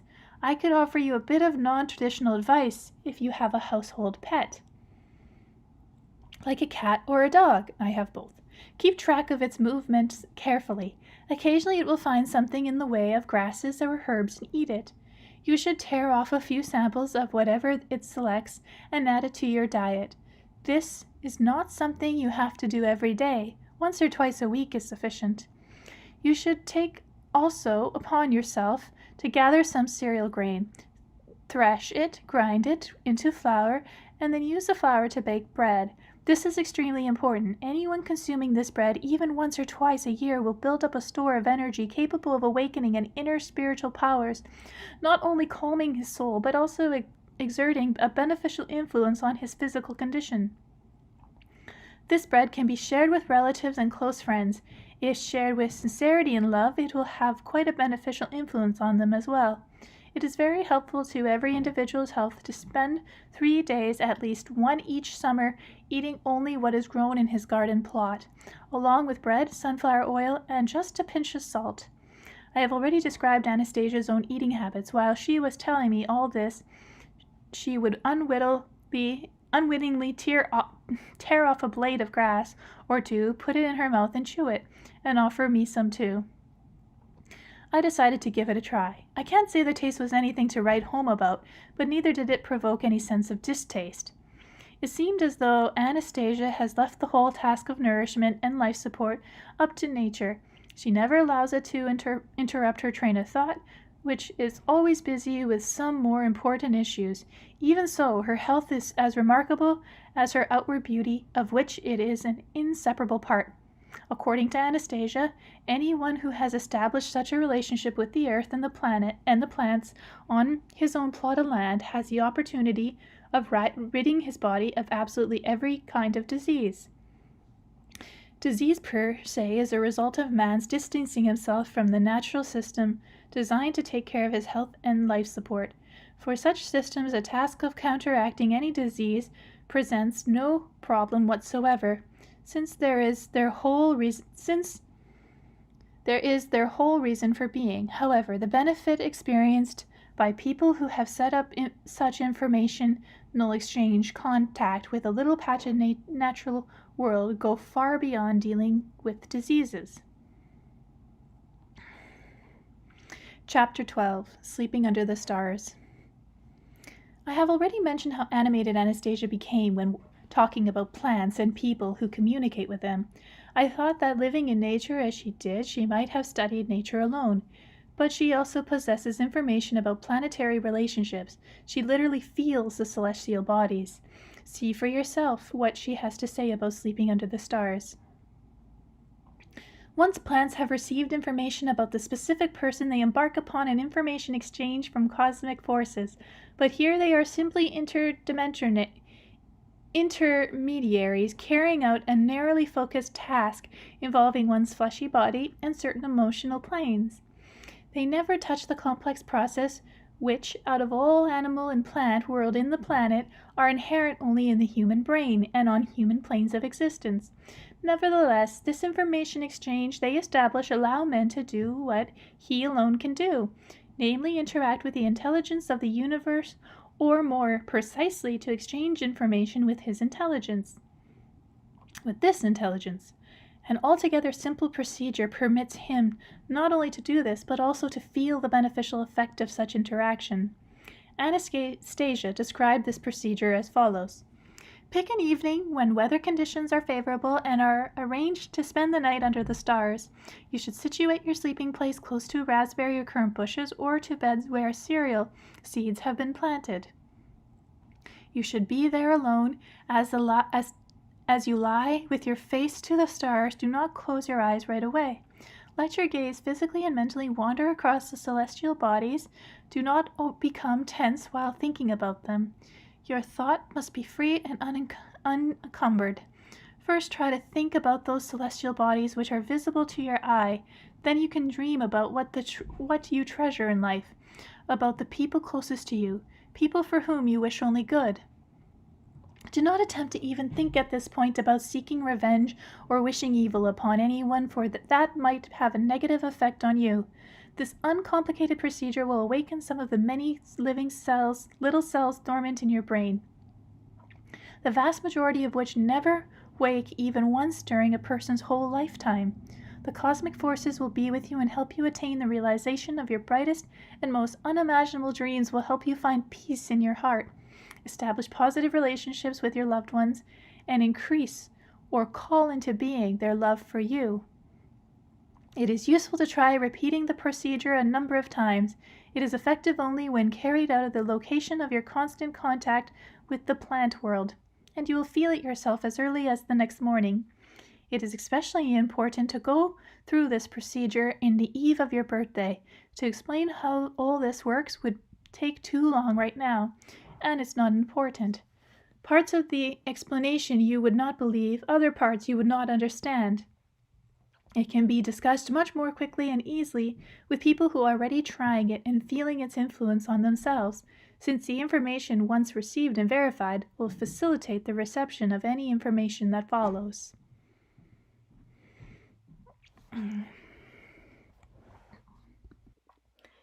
Chapter 13. A helper and mentor for your child. In asking Anastasia how a plot of ground, with seed planting, even planting carried out in a special manner, she described, and maintaining close contact with man could facilitate the raising of children, I expected to hear an answer something like children need to be imbued with a love of nature. However, I was wrong. What she actually said was amazing, both in its simplicity of argument and in the depth of its philosophical implications. Nature and the mind of the universe have seen to it that every man is born sovereign, a king. He is like an angel, pure and undefiled. Through the still soft upper part of his head, he takes in a huge flood of information from the universe. The abilities inherent in each newborn child are such as to allow him to become the wisest creature in the universe, godlike. It takes him very little time to bestow grace and happiness upon his parents. During this period, amounting to no more than 9 earth years, he becomes aware of what constitutes creation and the meaning of human existence, and everything that he needs to accomplish this already exists. Only the parent should not distort the genuine natural structure of creation by cutting the child off from most perfect works of the universe. The world of technocracy, however, does not allow parents to do the right thing. What does an infant see with his first conscious glance around? He sees the ceiling, the edge of his crib, some patches of fabric, the walls, all attributes and values of the artificial world created by a technocratic society, and in this world he finds his mother and her breasts. This must be the way things are, he concluded. His smiling parents offer him toys and other objects that rattle and squeak, as though they were priceless treasures. Why? He will spend a long time trying to make sense of this rattling and squeaking. He will try to comprehend them both through his conscious mind and his subconscious. And then the same smiling parents will try wrapping him up in some kind of fabric, which he finds most uncomfortable. He will make attempts to free himself, but in vain. And the only means of protest he has at his disposal is a cry of protest and appeal for help, a cry of rebellion, and from that moment on this angel and sovereign becomes an indulgent slave, begging for handouts. One after another, the child is presented with accoutrements of an artificial world. He is rewarded for his acceptance by some new toy or item of clothing, and along with this, the thought is drumming into him that these are the dominant objects in the world where he has arrived. Still in his infancy, despite his status as the most perfect being in the universe, he is pandered to and treated as an imperfect creature, even in those institutions you consider educational, where again he is constantly reminded of the values of this artificial world. Not until the age of 9 does he hear a passing mention of the existence of a world of nature, and then only as an adjunct to that other, more important world of manufactured objects, that most people are never afforded the opportunity to become aware of the truth, even in the end of their days. And so it seems as though the simple question, what is the meaning of life, goes unanswered. The meaning of life, that is to be found in truth, joy, and love. A 9-year-old child brought up in the natural world has far more accurate perception of creation than all the scientific institutions of your world, or indeed many of your prominent scholars. Stop, Anastasia. You probably have a mind of knowledge of nature, assuming his life proceedings along the same lines as yours. Here I can agree with you, but think, today's man is obliged, rightly or wrongly, that is another question, but he is obliged to live specifically in our technocratic world, as you call it. Someone brought up as you propose will certainly know nature and have a feeling for it, but in everything else he will be an utter ignoramus. Besides, there are some science like mathematics, physics, chemistry, or simply just knowing about life and its social manifestations. For someone who has learnt at the right time about what constitutes creation, those things are mere trifles. If he wants or considers it necessary to prove himself in some scientific field, he will easily surpass all others. How could that happen so quickly? Man in the world of technocracy has never yet invented anything that is not already present in nature. Even the most perfect manufactured devices are but a poor imitation of what exists in nature. Well, they might be, but you promised to explain how a child could be raised and his capabilities developed in our condition. Only talk about this in a way I can understand, using concrete examples. I shall try to be more concrete, replied Anastasia. I have already visualized situations like this and have tried to hint to one family that they should do what they should do, only there was no way they could have grasped the crucial point and asked their child the proper questions. These parents turned out to have an unusual, pure, talented child who could have brought tremendous benefit to people living on Earth. So these parents arrived with this 3-year-old child at their dash-a-plot and bring along his favorite toys, artificial toys which displace the true priorities of the universe. Oh, if only they had not done that, Just think, the child could have been occupied and entertained with something far more interesting than senseless and even harmful interactions with manufactured objects. First of all, you should ask him to help you, only to ask him in all seriousness without any pandering, especially since he will actually be able to offer you assistance. If you do any planting, for example, ask him to hold the seeds in preparation for sowing, or rake out the seed beds, or have him put a seed into the hole you have prepared, and in the process talk to him about what you are doing, something like this. We will be putting the child's seed into the ground and covering it with earth. When the sun is in the sky and it shines warm, the little seed will get warm and start to grow. It will want to see the sun, and a little shoot will poke its head out of the earth, just like this one. At this point, you can show him some little blades of grass. If the seed likes the sunshine, it will grow bigger and bigger, and maybe turn into a tree, or something smaller like a flower. And I want it to bring you tasty fruit, and you will eat it if you like it. The little shoot will prepare its fruit for you.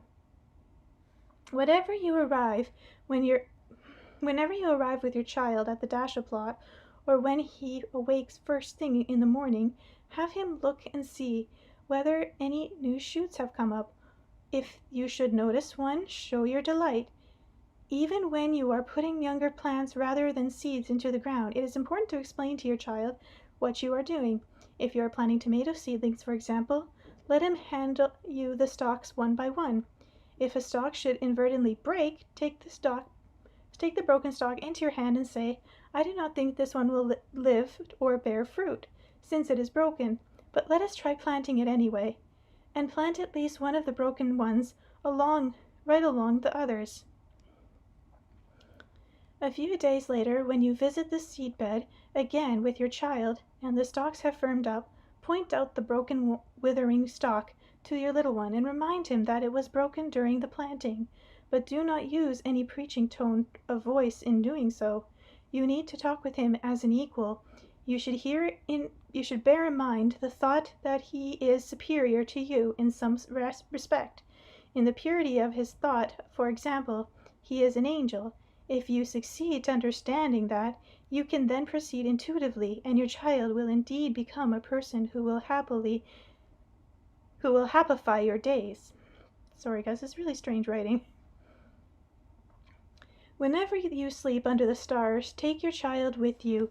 Lay him down beside you. Let him look at the stars, but under no circumstances tell him the names of the planets or how you perceive that origin and function, since this is something you do not really know yourself, and the theories stored in your brain will only lead the child astray from the truth. His subconscious knows the truth, and it will penetrate his consciousness all by itself. All you need to do is to tell him that you like looking at the shining stars, and ask your child which star he likes best of all. In general, it is important to know how to ask your child questions.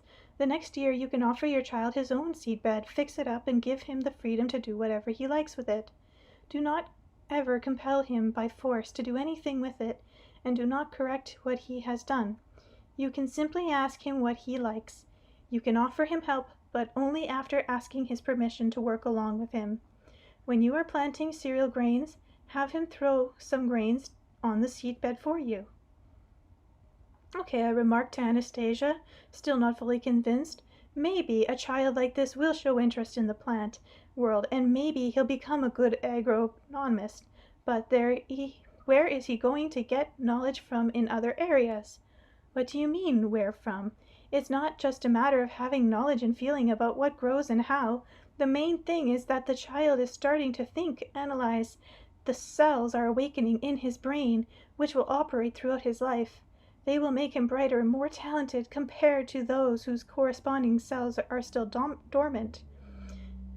As far as civilized life goes, what you call progress, he may well turn out to be superior in any field of endeavor. All the more so since the purity of his thoughts will make him an exceptionally happy person.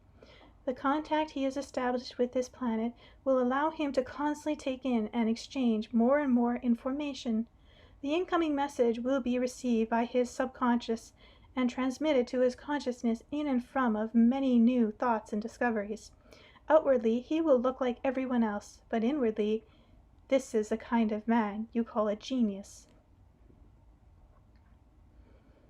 Chapter 14. Forest School. Tell me, Anastasia, is this the way your parents brought you up? She responded after a brief pause, during which I gathered she was recollecting her childhood. I remember particularly nothing of my papa or mamma in the flesh. I was brought up by my grandfather and great-grandfather pretty much as I have explained to you. But you see, I myself had a good feeling very early on for nature and the animal world around me. Perhaps I was not aware of all the detail of how it operated, but that is not the important thing when one has a feeling for it. Grandfather and great-grandfather would approach me from time to time and ask questions and expect me to answer them. In our culture, older generations treat an infant or young child virtually as a deity and use a child's responses as a check on their own purity. I began asking Anastasia to recall some specific questions and answers. She smiled and told me. Once I was playing with a little snake. I turned around and there were grandfather and great-grandfather, standing right beside me, smiling. I was very delighted, since it was always interesting being with them.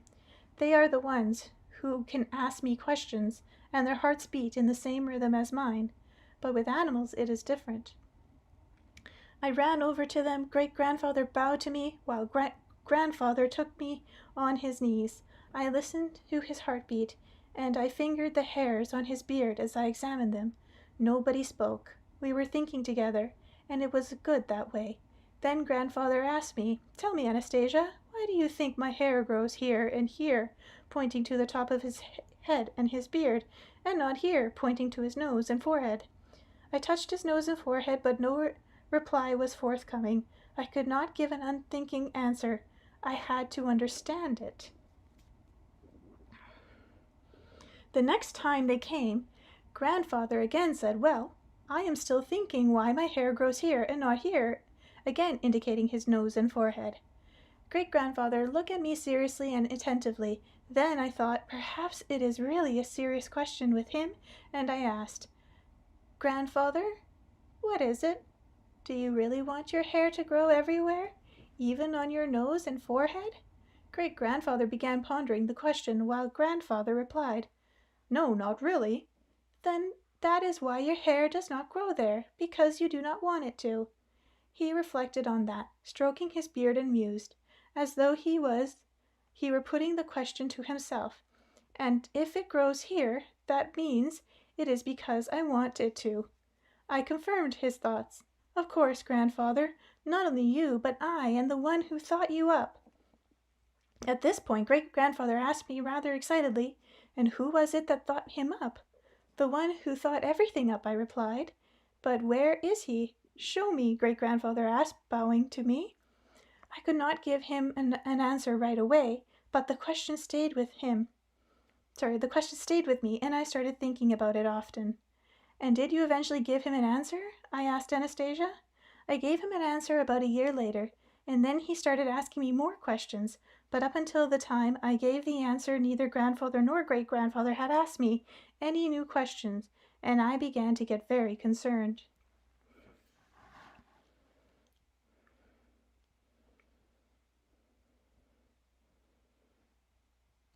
Okay, I'll do another chapter. Chapter 15. Attentiveness to mind. Oh my gosh, I can't read.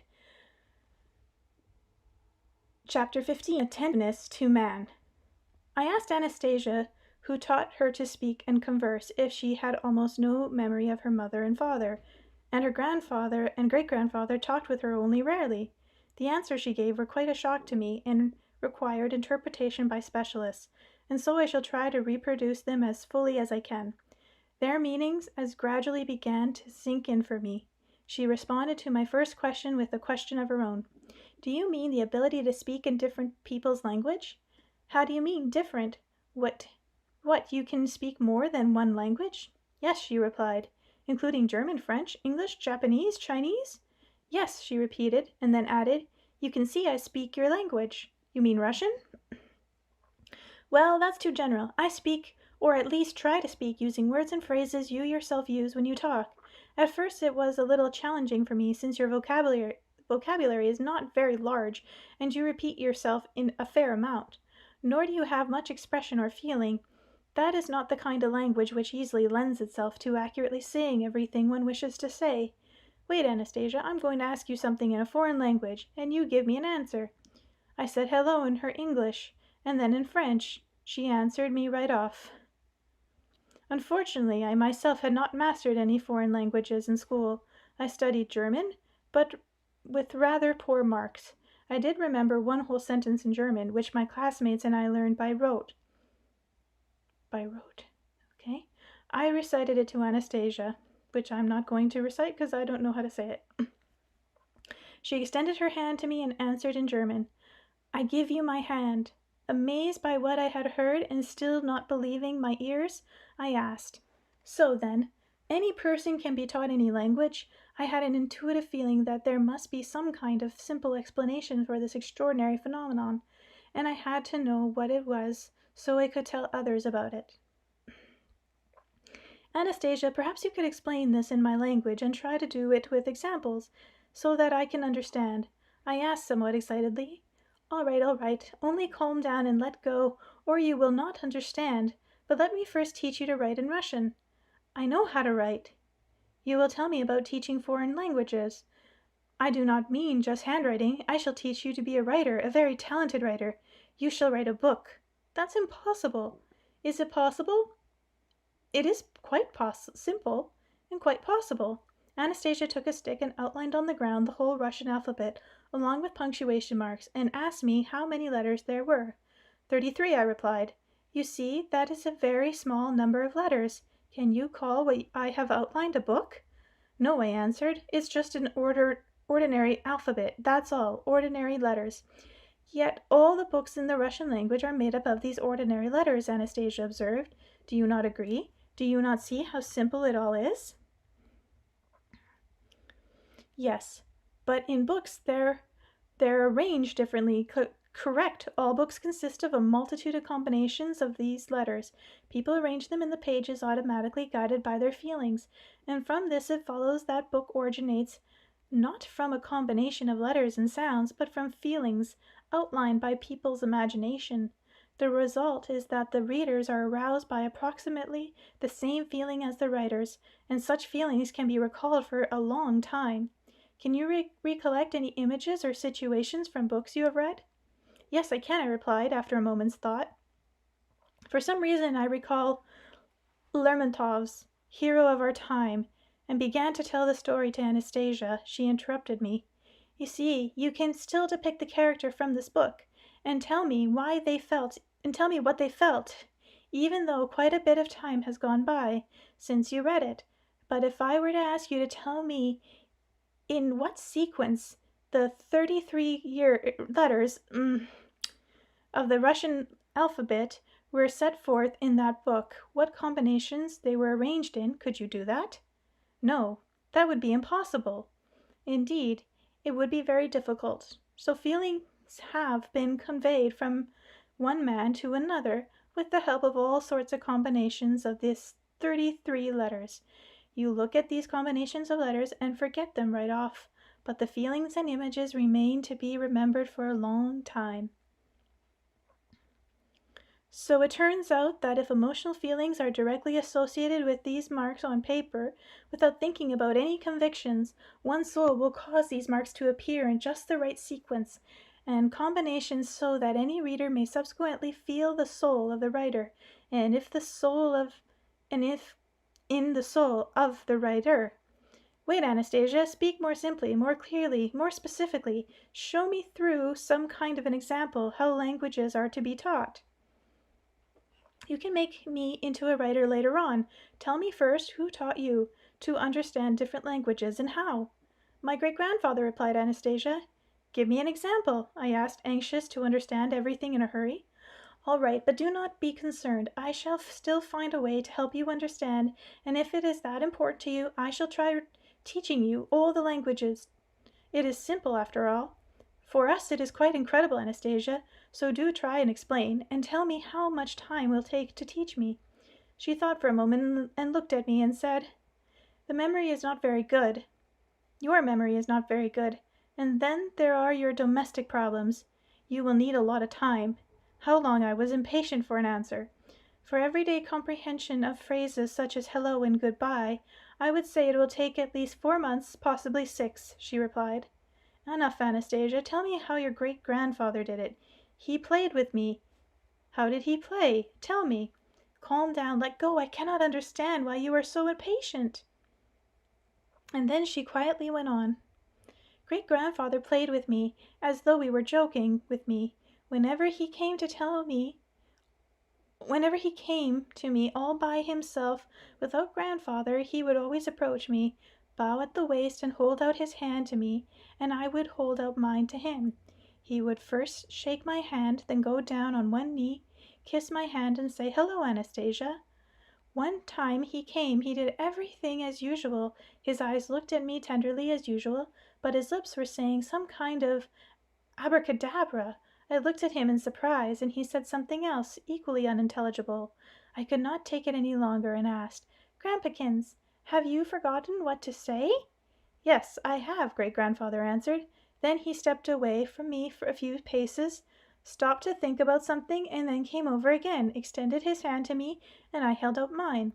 To him he dropped on one knee and kissed my hand. His look was gentle, his lips were moving, but no sound was coming out. I was every bit afraid. Then I decided a reminder might help. "Hello, Anastasia," I hinted. "Correct," great-grandfather confirmed with a smile. At that point I realized it was a game. He and I would often play games together. After that, at first it was quite simple, but then the game became more complicated and more fascinating. It is a game that begins when one is 3 years old and goes on until age of 11. When one undergoes a kind of test, this involves looking attentively at the person who you are talking with and being able to understand what they are saying, no matter what language they are expressing it in. This kind of dialogue is far superior to speech. It is more rapid and conveys far more information. You would call it thought transfer. You think it is abnormal, something out of a fantasy, but it is simply an attentive attitude toward man. Drawing upon a developed imagination and a good memory, it involves not just a more efficient method of information exchange, but getting to know a person's soul, along with the animal and plant world, and what continues creation as a whole. "Anastasia," I said, "what do plants growing in the garden plot have to do with this? What is their role in all this?" "What do you mean? What have they to do with it? At the same time as the child is getting to know the world of plants as part of the functioning of the universe, he is also entering into contact with these plants. With their help and the help of his parents, he very quickly gets to know the truth and develops intensively in his fields of psychology, philosophy, and the natural sciences. Your disciplines. But if the game goes on and some kind of man-made object from the artificial world is used as an example, the child will become lost. He will not receive any assistance from the powers of nature or the universe. I have already noted, Anastasia, that in the final analysis such as a child could become an agronomist. Now, where would this knowledge come from in other areas?" But Anastasia maintained that a man raised in such a manner would show an aptitude for quick learning in any of our scholarly disciplines.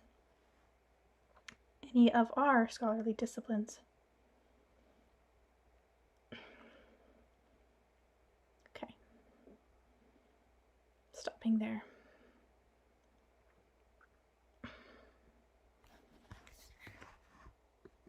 Chapter 16. Flying Saucers, Nothing Extraordinary. Then I asked her to show me examples of her knowledge of some technological subject. "You want me to tell you how old different machines of your world operate? The kind of thing that our prominent scientists are only touching the fringes of? Why don't you make some great scientific discovery, let's say?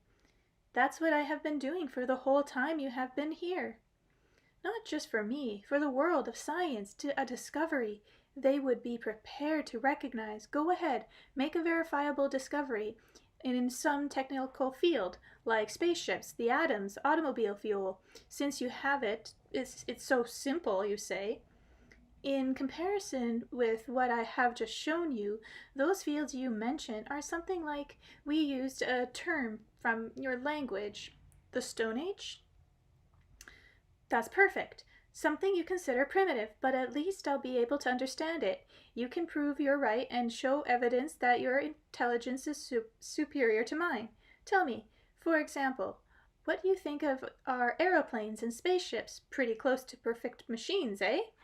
No, they are altogether primitive. They only serve to show how primitive the technocratic path of development is. That remark put me on my guard, since I realized that either her conclusions were those of a madwoman, or she really knew for far more than someone with an ordinary conscience could ever imagine. I continued my questioning. What do you mean when you say our rockets and planes are primitive? Anastasia responded with a brief pause, as though allowing time for her words to sink in. The functioning of your machines, every single one of them, is based on the energy of explosion. Not knowing any more efficient natural source of energy, you resort to such primitive, awkward substitutes with incredible stubbornness, and even the destructive consequences of their use do not stop you. The range of your airplanes and rockets is simply laughable. According to the scale of the universe, they rise a wee bit above the earth, and now this method has practically reached its ceiling. Do you not agree? But that is ridiculous. An exploding or burning substance propels some monstrous structure that you call a spaceship, and the greater part of the ship is designed precisely to solve this problem of propulsion, and what might be an alternative principle of movement through the atmosphere. A flying saucer might be a good example, Anastasia responded. What? You know about flying saucers and their propulsion systems? Of course I know. It's a very simple and rational.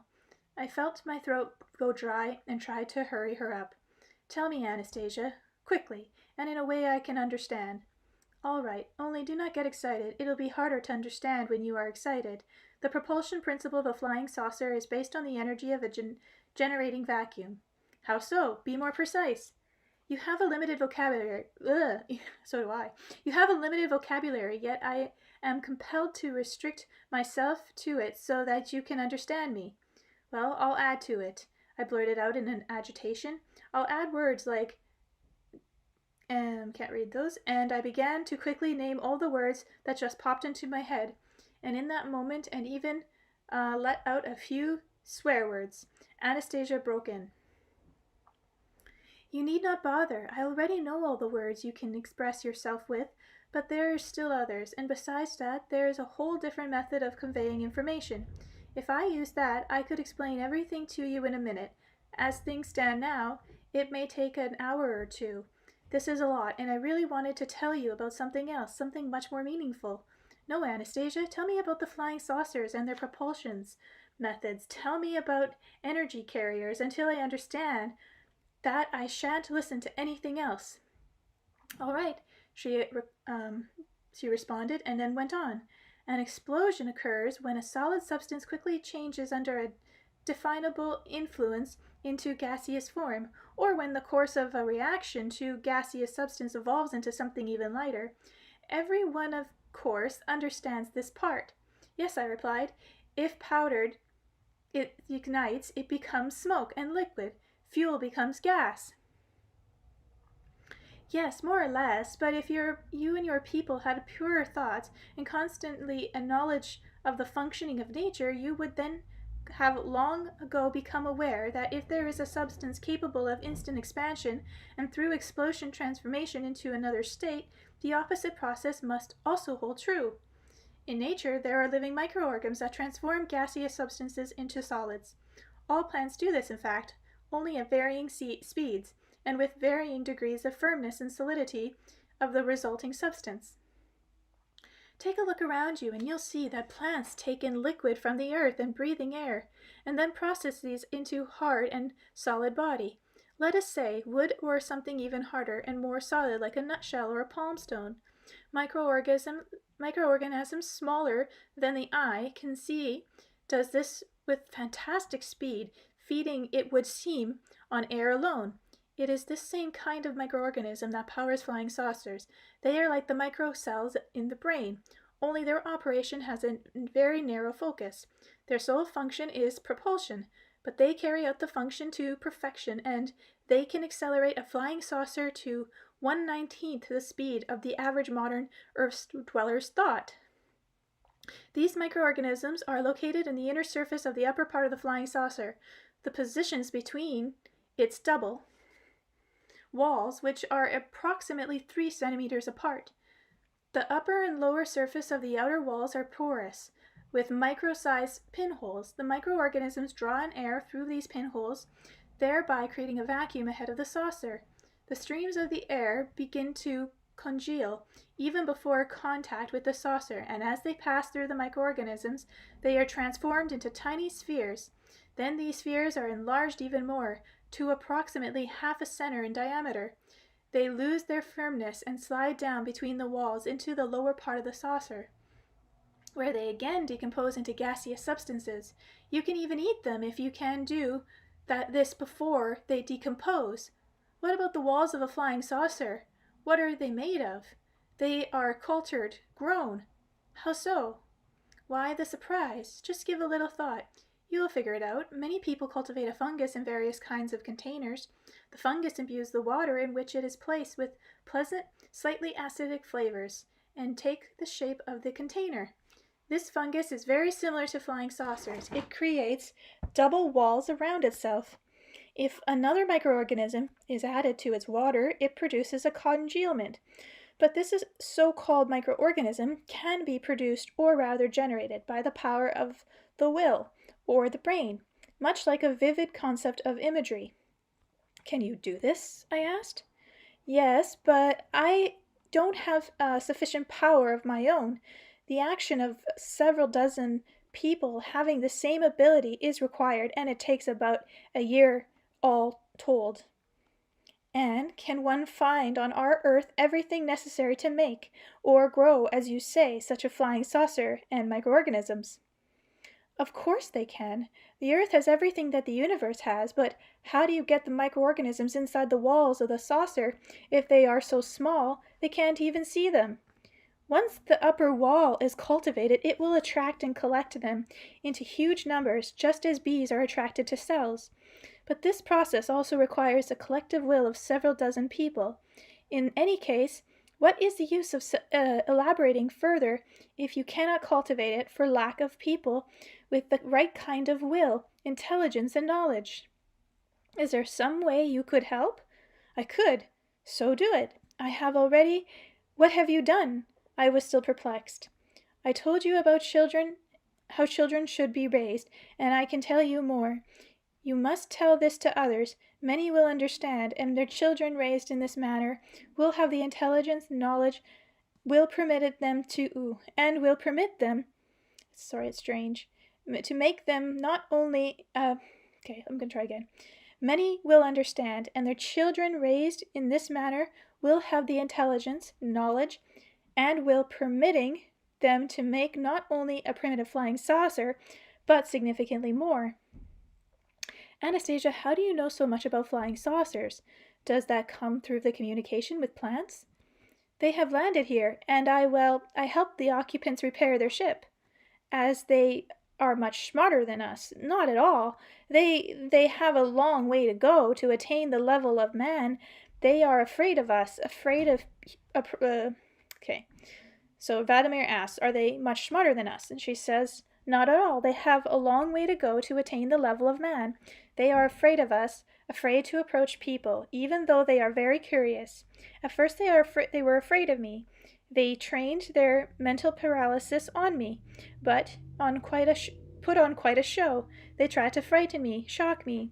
It was quite a challenge to calm them down and convince them that I would only treat them with affection. Well, how can they be less smart than us if they can do things like that? Man can't do yet. What is so surprising about that? Bees, too, make incredible structures out of natural materials, including whole ventilations and heating systems. But that does not mean they are superior to man in intelligence. In the universe, there is no one and nothing stronger than man, except God. Chapter 17. The Brain, a Supercomputer. The possibility of building a flying saucer greatly interested me. If one examines the principles of propulsion just as a hypothesis, it is still a new one. Flying saucers, however, is a complex machine and is not a high priority item for us Earthlings. For that reason, I wanted to hear something that would be understandable right away. I wanted something that would not require any investigation of scholarly minds, but could be immediately put into practice in our daily lives and benefit everyone. I began asking Anastasia to come up with a solution to a question that our society was being confronted with today. She agreed, but asked, "Could you at least put it in more specific terms, this question? How can I solve something when I do not know what you have in mind?" I began thinking. What was the number one problem we focused today? The following terms came to mind. You know, Anastasia, our major cities right now are confronted with the most acute problem, environmental pollution. The air in these cities is so bad it's hard to breathe. But you yourself are the ones polluting it. We realize that. Please, hear me out. Don't go philosophizing about how we must be pure ourselves, have more trees around and so forth. Just take things as they are today and think of something, for example, how to reduce the pollution in our major cities by 50% without costing the treasury, the government that is, any extra money, and make it so that your plane will be the most logical of all possible alternatives, and that it will be capable of instant implementation, so that I and everyone else cannot fail to understand it. I shall at once, Anastasia replied. Have you specified all the terms? I thought I should try and make it even more complex, just in case her mind and abilities really turned out to be truly superior to what our own powers of reasoning allowed. So I added, and make whenever you think up to be profit-generating. For whom? For me, and for the country, too. You live within the borders of Russia, so make the whole of Russia. Are we talking about money? Yes. An enormous amount of money? Profit, Anastasia, well, money is never an enormous amount, but I had enough money to be able to pay for this expedition, and have enough left over for a new one. And as for Russia? I thought for a moment. What if Anastasia were even a little interested in the material benefits of our civilization? And then asked, You wouldn't want anything for yourself? I have everything, she replied. But all at once an idea came to me, something that might possibly interest her. How about this, Anastasia? Let's have you plan, make enough money to provide free seeds, or at least seeds at a discount to all your beloved dashniks or governors throughout Russia. Or gardeners, sorry, governors.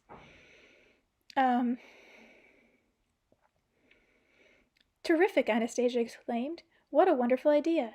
If you have finished, I shall now get to work. How delightful that sounds. Seeds. Or is there anything else you wish to add? It's not just seeds at a discount in Russia now. It's also land. 1 hectare of land Putin is given to all their people who want that. And a lot do. Okay. Or is there anything else you wish to add? No, Anastasia, that's enough for now. I felt her inspiration and excitement not only over the task itself, but especially over the free seeds for her dashniks. Yet I still felt convinced that even with her special abilities, the solution to the problem of air pollution was simply not of the question, else or many scientific institutions would have come up with one long ago. With the bustle of energy this time, not her usual calm and quiet self, Anastasia lay down on the grass, her arms widespread. Her curled fingers reached their cushioned tips upward, alternating between motion and stillness, while her eyelids trembled on her closed eyes. She lay there for about 20 minutes, then opened her eyes up and said, I have determined the nature of the problem, but what a nightmare it is. What have you determined, and what is this nightmare about? The greatest harm is coming from your so-called automobiles. There are so many of them in the large cities, and every one of them is emitting both an unpleasant odor and substance harmful to human bodies. The most frightening thing is that these substances are mixing with the earth of dust particles and impregnating the dust. The movement of the automobiles picks up and impregnates the impregnated dust, and people are breathing it in this horrible mess. It gets swept into the air and then settles on the grass and the trees, covering everything around. This is very bad. It is very harmful to the health and body of people and plants. Of course it's bad. Everyone knows it's bad. Only nobody can do anything about it. We have street cleaning machines, but they can't keep up. You, Anastasia, have discovered absolutely nothing new. You haven't thought up any original solution to purify our air. All I did just now was determine the basic source of the danger. Now I shall think about it further and analyze it. I need to concentrate for a long time, perhaps so long as an hour, since I have never dealt with a problem like this before. So that you will not be bored, do go for a walk in the forest, or you get on with your thinking. I'll find something to do. And Anastasia withdrew into herself. Coming back an hour later, after a walk in the forest, I found her, as it appeared to me, in a state of some discontent, and I said, "You see, Anastasia, you and that brain of yours aren't capable of doing anything either. Only, don't worry about it. You've got a lot of scientific institutions. We've got a lot of scientific institutions working on this question. But they, just like you, can only describe the fact that pollution is going on. They haven't been able to do anything about it yet." She answered in a somewhat apologetic tone, I have gone on over my mind. I believe all the possible variants, but I do not see any way of quickly reducing the pollution by 50%. My mind was at once set on the alert. She had found some sort of solution after all. "So what kind of reduction did you come up with?" I asked. She sighed. "Not that much. I managed to achieve 35 or 40%. "What?" I couldn't help exclaim. "Pretty poor result, huh?" asked Anastasia. A lump formed in my throat. I realized she was incapable of lying, exaggerated or downplaying anything she said. Trying to restrain my excitement, I said, "Let's change the terms of the project. Let's say 38%. Quick, tell me about what you've come up with." "Your automobiles must be equipped to not only scatter this foul dust, but to collect it as well." "How can we do that? Talk faster." "Those things sticking out in front of the automobile, what are they called?" "Bumpers," I offered. "All right, bumpers. Inside them or below them should be attached a little box with small holes facing up frontwards. There should also be holes in its backside so that air can escape. While the automobiles are in motion, air laden with its harmful dust will be drawn in through the front holes, purifying, and then escaping through the back holes, and that air will already have to be 20% less polluted." "And what about the remaining 20%? "Right now, virtually none of this dust is removed, but with this method there will be a lot less of it in the air, since it will be collected all over the place every day. I have calculated that in 1 month, with the help of this little box, if they are fitted on all automobiles, the amount of pollution dust will decrease by 40%.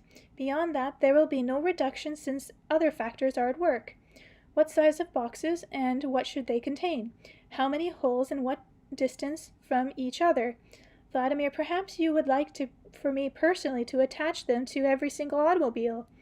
For the first time I perceived that Anastasia had a sense of humor, and I began to laugh at the thought of her attaching their little boxes to all the cars. She laughed, delighted in her cheerful mood, and began whirling her way across the glade. The principle was really very simple. The rest was merely a matter of technology. Already, without Anastasia's help, I was beginning to imagine how it could all be. Orders from administrative heads, motor vehicle inspection control, turning in old filters for new ones at filing stations, a system of vouchers, and so forth. A return regulation just like seatbelts. All that had been taken back then was one stroke of a pen, and presto, seatbelts in every family car. And here, too, one stroke of the pen, and again, presto, cleaner air. And there would be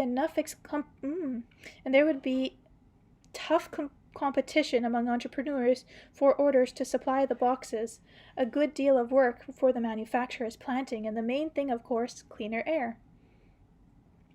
"Wait," I said, turning once more to Anastasia, who was still whirling around in a boisterous dance. "What should be put into those boxes?" "Into those boxes? Into those boxes. You will come up with a little thing. It's very simple," she replied without stopping. "And where is my money going to come from?" And to supply seeds for the Dashniks, came another question. She stopped. What do you mean, where from? You wanted my idea to be the most rational of all, and that is exactly what I have thought up, the most rational solution there can be. It will spread to large cities throughout the world, and for this idea they will pay Russia enough to supply the free seeds and enough to pay you. Only you will receive your payment under certain conditions. I didn't pay attention immediately to her remark about the certain conditions, but began focusing on something else. So, we should patent it? Otherwise, who would pay for their own free will? Why would they not pay? They will pay, and I can even set the rates right now. From the production of those boxes, Russia will get 2%, and you will get 1/100%. What's the good of you setting the rates? You do have a few strong points, but when it comes to business, you're still a complete ignoramus. Nobody will pay voluntarily, even when they are signed agreements. They don't always pay. If only you knew how many there are in the world that don't. Our arbitration courts are overloaded. By the way, do you know what arbitration court is? I can guess, but in this case, they will pay faithfully. Anyone who does not pay will go bankrupt. Only honest people will profit and prosper. What will make them go bankrupt? Don't tell me you're in the racket business. What are you imagining now? Think about it. They themselves, or rather circumstances themselves, will overtake any cheaters and make them go bankrupt. And then the thought dawned on me. Given that Anastasia is incapable of lying, and as she said herself, the system inherent in nature do not allow her to make mistakes, it means that before starting any conclusions, she must have processed in her brain an enormous amount of information, made zillions of mathematical calculations, and taken into account a whole mass of psychological characteristics of the people who would be participating in her project. In our terms, she not only solved the most difficult question of purifying the air, but also drew up and analyzed a business plan, and all that in roughly an hour and a half. I thought I had still better clarify certain details, and so I asked her. Tell me, Anastasia, you made some sort of calculation in your head figuring out the percentage of pollution reduction and the amount of money to be realized from the sales of your car accessory box filter replacement and so forth. Calculations were made in the greatest detail and not just with the help of the brain. Stop, quiet, let me tell you what I think. Does this mean you could compete with our top-of-the-line computers, let's say Japanese or American computers? But that's not very interesting, she replied, adding, that is primitive and somewhat degrading. Competing with a computer, that is a tantamount to, oh, can I find a good analogy? That is tantamount to hands or feet competing with a prosthesis. And not even with the full prosthesis, but just part of one, or prosthetic. With the computer, the most vital element is missing, and the most vital element is feeling. I started to argue the opposition, telling how in our world there are people considered very intelligent, respected in society that play chess with computers, but when this and other arguments still failed to convince her, I started asking her to agree to do this for me and other people as proof of the possibilities of the human brain. She finally agreed, and then I made the invitation more specific. So I can officially announce your willingness to take part in the problem-solving contest with the Japanese supercomputer. Why a Japanese? Anastasia countered. Because they are considered to be the best in the world. Well now, it'll do better if I do it with all of them at once, so you will not have to ask me again to do such a boring thing. Great, I explained, enthusiastically. Let's do it with all of them, only you have to think up a problem. All right, Anastasia reluctantly agreed, but for a start, so as not to waste time on thinking up one, let them try solving the problem you put to me earlier, and see whether they confirm or refute my hypothesis. If they refute it, let them put forth their own. Let us be judged by life and by other people. Great, Anastasia, good for you. That is most constructive, and how much time do you think should be allowed for them to come up with the solution. I think an hour and a half you took will not be enough for them. Let's give them 3 months. 3 months it shall be. And I suggested and judged to be left to anybody who wants to take part. If there are a lot of judges, then no one can influence the outcome of their own ulterior motives. So be it. But I would still like to talk with you about raising children. Anastasia considered the raising of children paramount and would always delight in talking about it. She wasn't particularly excited about my idea of competing with computers. However, I was very happy to have secured her cooperation. Now I want to invite all firms producing state-of-the-art computers to join a competition to solve the above-stated problem. I still felt I had to clarify a point or two with Anastasia. And what prize should be offered to the winner? I asked. I do not need anything, she replied. Why did you think just for yourself? Are you so absolutely certain you're going to win? Of course, I am a man after all. Well, okay. What can you offer the firm who takes first place after you? Well, I could give them some advice on how to perfect their primitive computers. Then it's settled. Let me see if I want to read the next chapter. Okay, I'll do it. Chapter 18. In him was life, and the life was the light of man. The Gospel of John. Upon my request, Anastasia took me to see the ringing cedars which her grandfather or great-grandfather had talked about. It was not very far from the glade. The tree, approximately 40 meters tall, rose slightly higher than its neighbors, but its principal distinguishing features was the aureole radiating from its glistening crown, similar to the halos around the faces of saints depicted on icons. The aureole was not even, it pulsated, and at its upper tip one could see a thin ray of light beaming into the infinity of the heavens. The spectacle was dazzling and absolutely charming. At Anastasia's suggestion, I pressed the palm of my hands to its trunk. I could hear a ringing or cracking noise comparable to what one might hear standing under a high-voltage transmission line, only more resonant. It was I who happened to discover a way to send its energy back into space, and then have it distributed here on Earth. Anastasia told me, "You see how its bark has been torn off in various places? That is where the bears was climbing it. It was quite a challenge to get her to carry me up to the first branch. I clung on the fur of her neck. She would climb and then let out a roar and climb. After reaching the lowest branch, I was able to clamber up from branch to branch right on the top, and I sat there for 2 days and thought of everything I could to save the tree. I stroked the tree and shot it up into the sky, but nothing helped.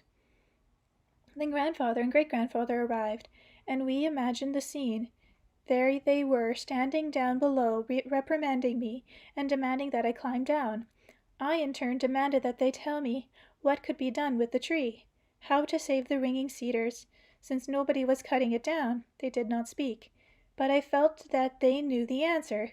Grandfather's old trickster that he was tried to lure me down, promising to help me establish a connection with a certain woman I had been unable to reach on my own. This was a woman I was very much wanting to help. Earlier, grandfather would only be annoyed by my desire to spend so much time on her instead of doing other things. But I knew that he could not help me, as great-grandfather had twice tried to do this behind grandfather's back, and he failed too. At that point, grandfather really began putting up a fuss. He seized hold of the branch, ran around the cedar tree, and beat the air with the branch, shouting that I was the most harebrained member of the family, that I was acting illogical, and that I refused to accept sound advice, and that he would give my bottom a good whipping. And again he beat the air with the branch. Now, that was a real humdinger of a threat, and even great-grandfather burst out laughing. I, too, gave a hearty laugh. In going so, I invariably broke a branch on the top, and a glow began emanating from it, and I heard great-grandfather's voice seriously commanding and entreating, all that at the same time. "Don't touch anything more, little one. Come down very carefully. You have already done enough." I obeyed and climbed down. Great-grandfather silently embraced me, trembling all over. He pointed at the tree, on which more and more branches were beginning to glow. Then a ray formed, pointing upward. Now the ringing cedars would not burn up. There, through its little ray, it would give everything it had saved up for the past 500 years on people and to the earth. Great-grandfather explained that the ray had formed in the exact spot where I had shouted upward, and had invariably broken a branch while I was laughing.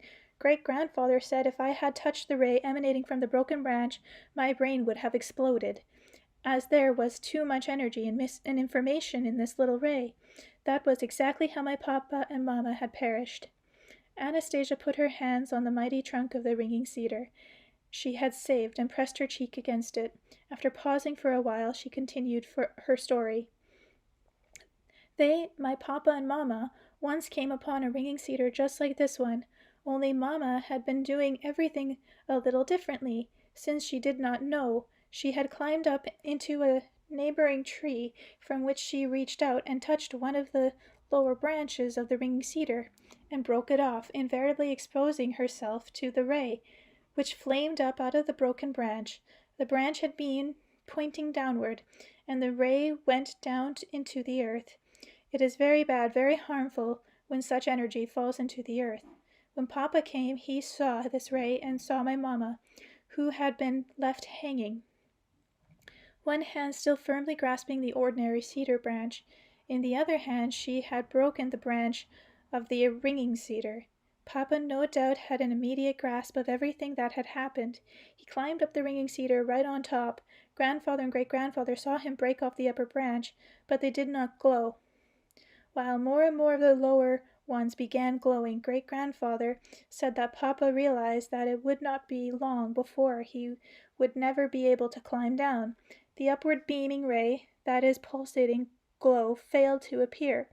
All that was going on was more and more thin rays shining downward. An upward ray did appear when Papa broke off a large branch pointing up, and even though it was not glowing, he bent it and pointed it at himself. When it did flame up, Papa still managed to unclasp his hands, and the branch straightened, and the ray from the branch directed itself towards the sky, and then the pulsating roll formed. Great-grandfather said that at the last moment of his life, Papa's brain was able to take in an enormous flood of energy and information, and that he was able, in some incredible way, to clear his mind of all previous accumulated information, and so was able to gain the times required to unclasp his hands and direct the branch upwards just before his brain exploded. Anastasia once more stroked the cedar trunk with her hands, once more pressing her cheek against it, and stood stock still, smiling, listening to the ringing of the cedar. Anastasia, that cedar nut oil, are its healing properties stronger or weaker than the piece of the ringing cedar? The same, provided the nuts are gathered at the proper time and with the proper attitude towards the cedar, provided the tree bestows them of itself. Do you know how to do that? Yes, I do. Will you tell me? All right, I shall tell you.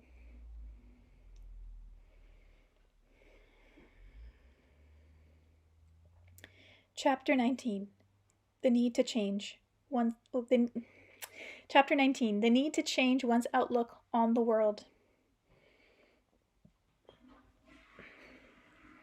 I asked Anastasia about the woman over whom she had a disagreement with her grandfather.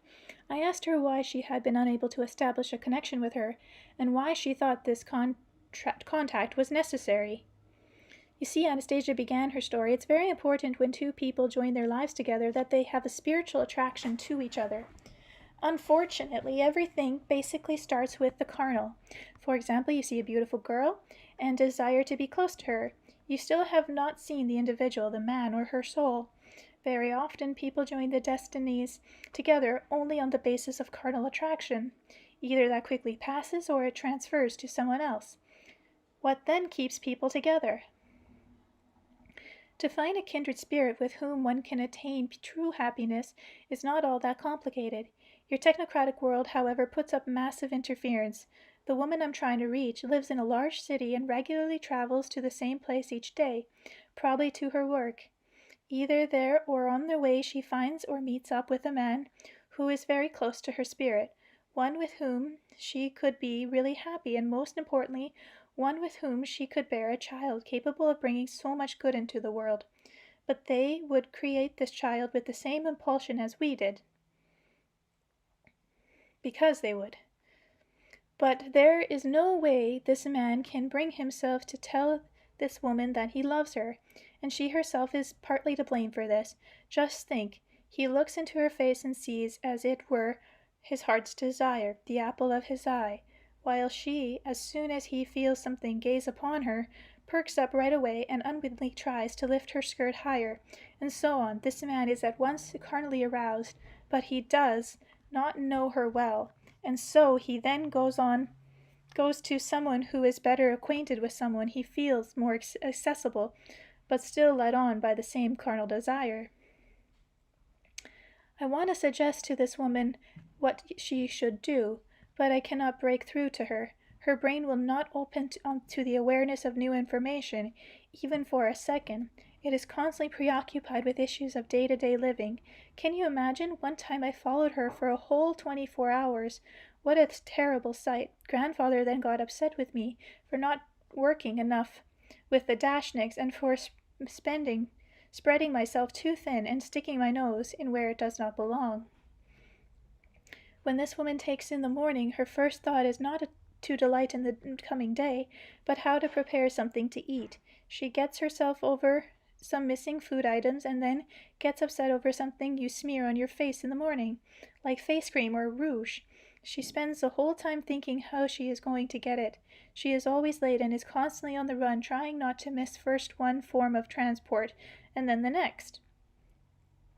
At a regular destination, her brain is overloaded with, how shall I put it, all sorts of nonsense, at least from my point of view. On the other hand, it is supposed to give her face a business-like expression and fulfill the job tasks she is assigned. All this while she is thinking about one of her girlfriends or acquaintances and getting angry at them. At the same time, she is listening to everything going on around her, and can you imagine, the same routine is repeated day after day like clockwork.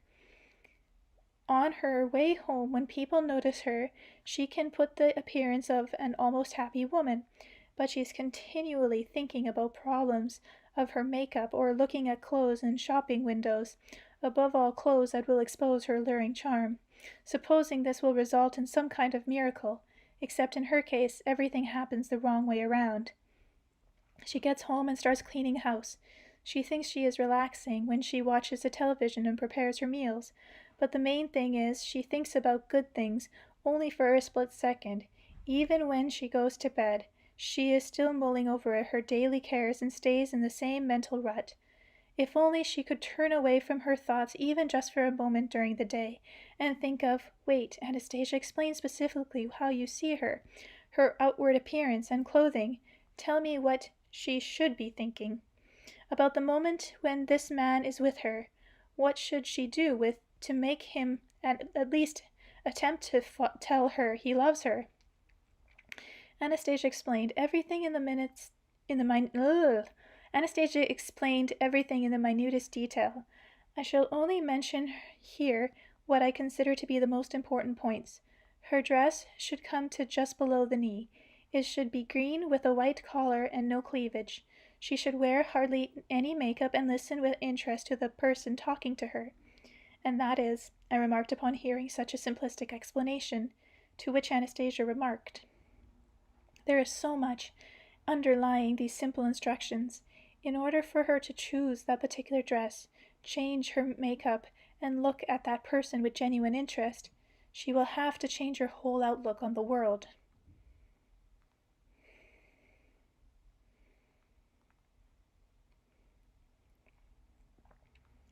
Chapter 20. A Mortal Sin.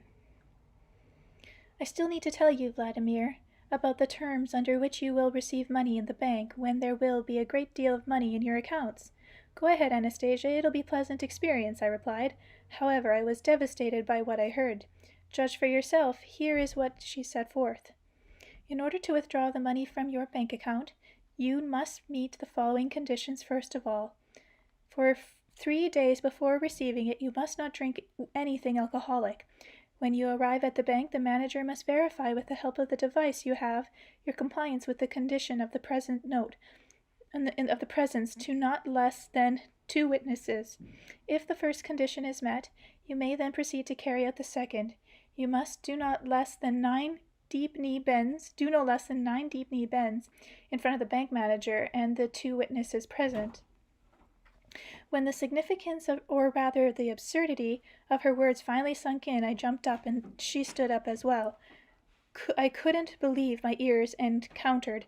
First, they're going to check my alcohol content, and then I am to do at least 9 deep knee bends like this? Is that it? Yes, responded Anastasia, and for each knee bend they will be able to release from your account no more than 1 million of your rubles at your present worth. I was overwhelmed by a sense of rage, anger, annoyance. What did you say that for? Well, what for? I was feeling so good. I believed you. I was starting to think that you were right about a lot of things, that there was logic in your argument. But now I am absolutely convinced that you're a schizophrenic, a stupid hick, a madwoman. This latest thing you said has wiped out everything else. It's completely devoid of any sense of logic. That's not just my opinion. Any sane person would agree with me. Ha! Don't tell me you still want me to write about these conditions in your book. Yes. Now you've really gone mad. Do you mean to tell me that you were planning to write out instructions to the bank or publish this order? No, they will read it in the book, and they will act accordingly with you. Otherwise, they can expect to go bankrupt. Oh my God, and I've been listening to this creature 3 days already. Don't tell me you would like the bank manager to do knee bends with me, too, in the presence of the witnesses. It would be good for him, as it will be for you, but for them I have not set such strict conditions as I have for you. So you're only doing this for my benefit. Do you have the slightest idea what a mockery you've made of me? See what the love of a crazy recluse can spill over into? Only it won't work. Not one single bank will ever agree to serve me under these conditions, no matter how much you have visualized such a situation in your dreams. Well, you can stand here and do all the deep knee bends you want, you nincompoop. The banks will agree, and whether you know it or not, we'll open accounts for you. This is weird. Granted, only those banks which are willing to operate ethically, and people will trust them and come to them, Anastasia went on, not budging an inch from her position. I found myself becoming increasingly irritated and angry with myself or angry at Anastasia. Come on now, think how long I've listened to her trying to understand what she is saying, and here she's turned out to be simply half crazed. I started laying into her, using, to put it mildly, some pretty coarse language. She stood there leaning with her back to a tree, her head just slightly bowed. One hand was clasped to her chest, and the other was raising upward, lightly waving. I recognized that gesture. She used it every time she needed to bring calm to the surrounding natural environment, so I wouldn't get fearful of it, and I realized why she needed to calm them down on this occasion. Every insult or coarse word directed at Anastasia felt like a whip cracking against her flesh, making her whole body tremble. I fell silent. I sat down on the grass, turned away from Anastasia, and decided I better calm down myself and head back to the river bank and not talk with her any more at all. But when I heard her voice call out behind me, I was amazed that it didn't have the slightest hint of resentment or rebuke. You know, Vladimir, everything bad that happens to man is brought on by man himself. Whenever he disobeys the laws of spiritual beings and breaks his connection with nature, the forces of darkness try to distract their attention with the instant attraction of your technocratic way of life, to make them forget the simple truths and commandments set forth way back in the Bible, and they all too often succeed. One of the mortal sins of man is pride. Most people are subject to it, this sin. I shall not at the moment go into all the terrible disastrous effects it produces. After you return home and try to make sense of it, you will understand, either on your own or through the help of enlightened individuals who come to see you. For now I shall just say this. The forces of darkness, which are diametrically opposed to the forces of light, are every moment working to make sure man does not let go of this sin, and money is one of the basic tools in this campaign. They were the ones that thought up this concept of money.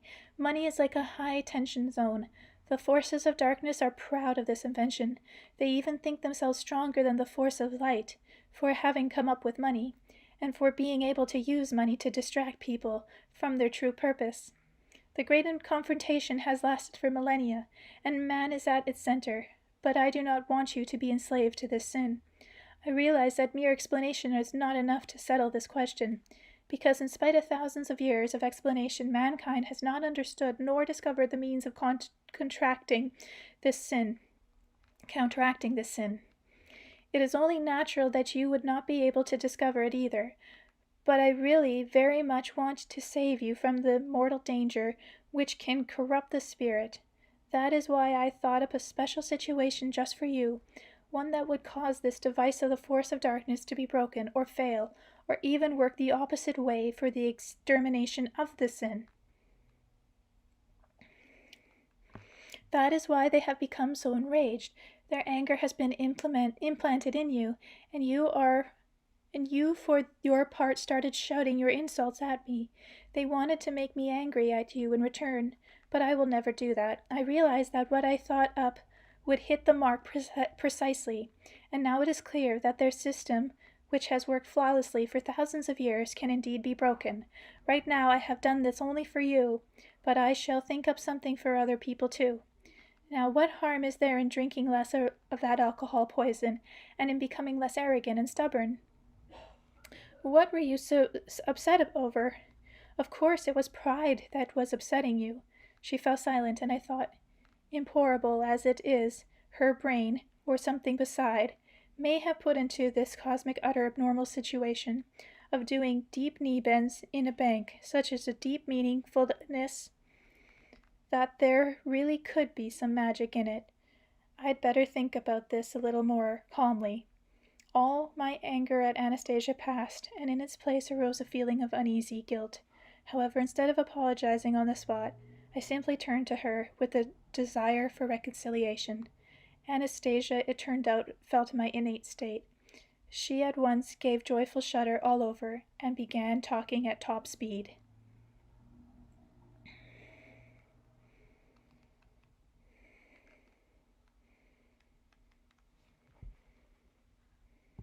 Chapter 21, Touching Paradise. Your brain is tired of listening to me, and yet I still have so much I want to tell you. I do so want to, but you need to rest. Let us sit again for a little while. We sat down on the grass. Anastasia took me by the shoulders and drew me closer to her. The back of my head touched her breast, which gave me pleasant, warm feelings. Do not be afraid of me. Let yourself go, she quietly said, and lay down on the grass so that it would be more comfortable for me to rest. She ran the fingers of one of her hands through my hair, as if combing them, while the fingertips of her other hand quickly touched my forehead and temples.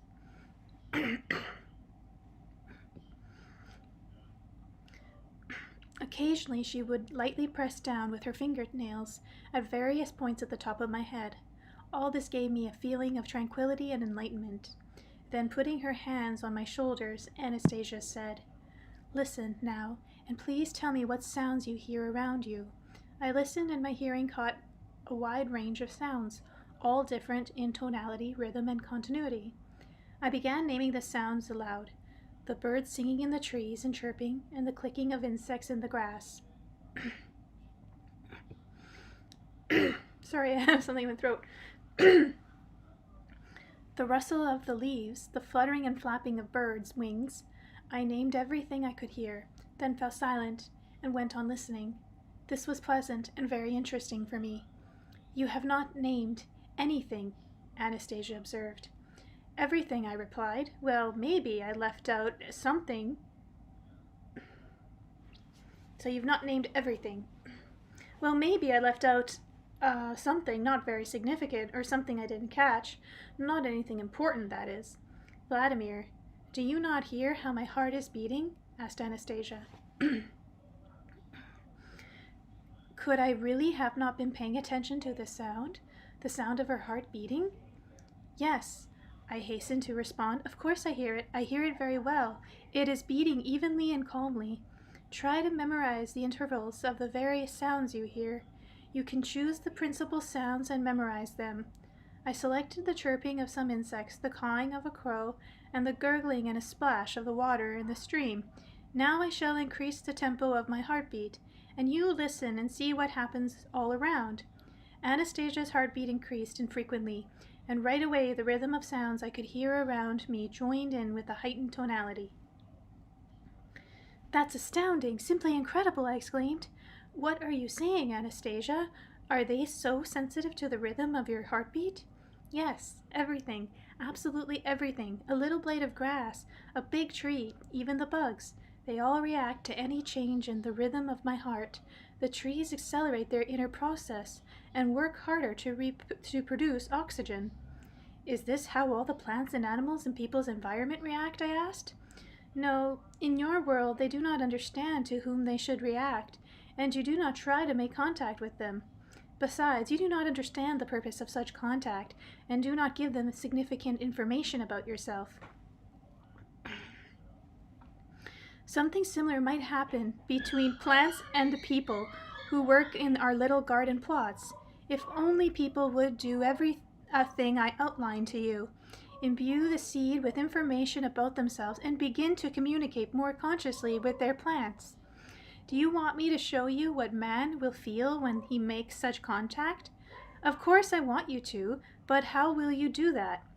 I shall tune the rhythm of my heartbeat to yours, and you will feel it. She slid her hand inside my shirt, her warm palm lightly pressed against my chest. Little by little her heart adjusted its tuning and began beating in the same rhythm as mine. And something most amazing happened. I felt an unusual pleasant sensation, as though my mother and my relatives were right there beside me. A sense of softness and good health came over my body, and my heart was filled with joy, freedom, and a whole new sense of creation. The range of surrounding sounds caressed me and communicated the truth. Not a truth comprehensible in all its detail, just something I felt intuitively. I had the impression that all the pleasing and joyous feelings I had ever experienced in my life were now emerging into a single and wonderful sensation. Perhaps it was this sensation that is called happiness.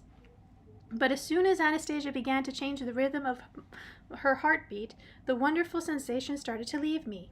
I asked, "More, please. Let me feel some more, Anastasia." I cannot do that for long. After all, I have my own rhythm. Even just a little bit more, I pleaded. And once again, Anastasia brought back the sensation of happiness, just for a short time. And then everything faded, but not without leaving me with a small taste of the pleasant and radiant sensation as a memory of it. We remained silent for a while, and then I felt like hearing Anastasia's voice again, and I asked, Was it this good for the first people, Adam and Eve? You just lie around, enjoy life, and prosper, everything at hand, only it can become boring if there's nothing to do. Instead of answering my question, Anastasia asked one of her own. Tell me, Vladimir, do many people think of Adam, of the first man, as you thought just now? Probably the majority, but what was there for them to do in paradise? It was only later that man started to develop and thought up everything. Man developed through labor. He became smarter thanks to labor. Yes, labor is indeed, but the first man was infinitely smarter than his descendants today, and his labor was more meaningful. It demanded considerable intelligence, awareness, and will. But what did Adam do in paradise? Did he tend a garden? That is something that can be done today by any gardener, not to mention plant breeding specialists. Nothing more is said in the Bible about Adam's activity. If the Bible told everything in detail, it would be impossible to read through it in a single human lifetime. One must understand the Bible. There is so much information behind each verse. Do you want to know what Adam did? I shall tell you.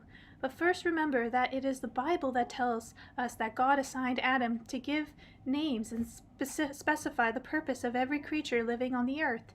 And he, Adam, did this. He did what all the scientific institutions in the world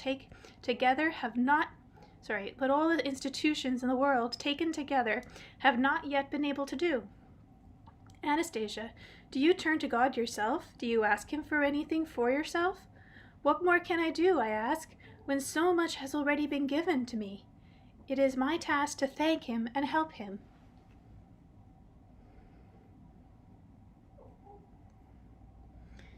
Chapter 22.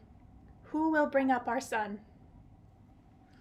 On the way back to the river, as Anastasia was escorting me to my motorboat, we sat down to rest at the place where she had left her outer clothing, and I asked her, Anastasia, how will we bring up our son? Try to understand, Vladimir. You are not ready to bring him up, and when his eyes first take in a conscious awareness of the world, you should not be there. I seized her by the shoulders and gave her a shaking. What are you saying? What liberties are you taking here? I can't understand how you could have come in such one-handed conclusion. Anyway, even though the mere fact of your existence is incredible, this doesn't give you the right to decide everything yourself and in violation of all the rules of logic. Calm down, Vladimir, please. I do not know what logic you have in mind, but do try and make sense of it calmly. What am I to make sense of? The child is not only yours, he's mine too, and I want him to have a father. I want him to be well taken care of and get an education. Please understand, he does not need any kind of material benefits as you see them. He will have everything he needs right from the start. Even in his infancy, he will be taken in and make sense of so much information that your kind of education will be simply ludicrous. It's the same as sending a learned mathematician back to grade 1. You want to bring the baby some kind of senseless toy, but he has absolutely no need of it whatsoever. You are the one who needs it for your own self-satisfaction. Oh, look at me. I'm so good and caring. If you think that you will do some good by offering your son a car or anything else along that line, well, he can get it himself just by wishing for it. Be calm and think about something specific you could tell your son. Think about what you could teach him. Think about what you have done in life and what might he find interesting. Anastasia continued talking in soft, quiet tones, but her words still made me tremble. You see, Vladimir, when he begins to make sense of creation, you will look like an underdeveloped creature next to him. Do you really want that? Do you really want your son to see you standing there like a dimwit? The only thing that can bring the two of you together is your level of mental purity, but few attain that level in your world. You must strive to attain it. I realized that it was absolutely useless to argue with her, and I cried out in despair. Does this mean he'll never know anything about me?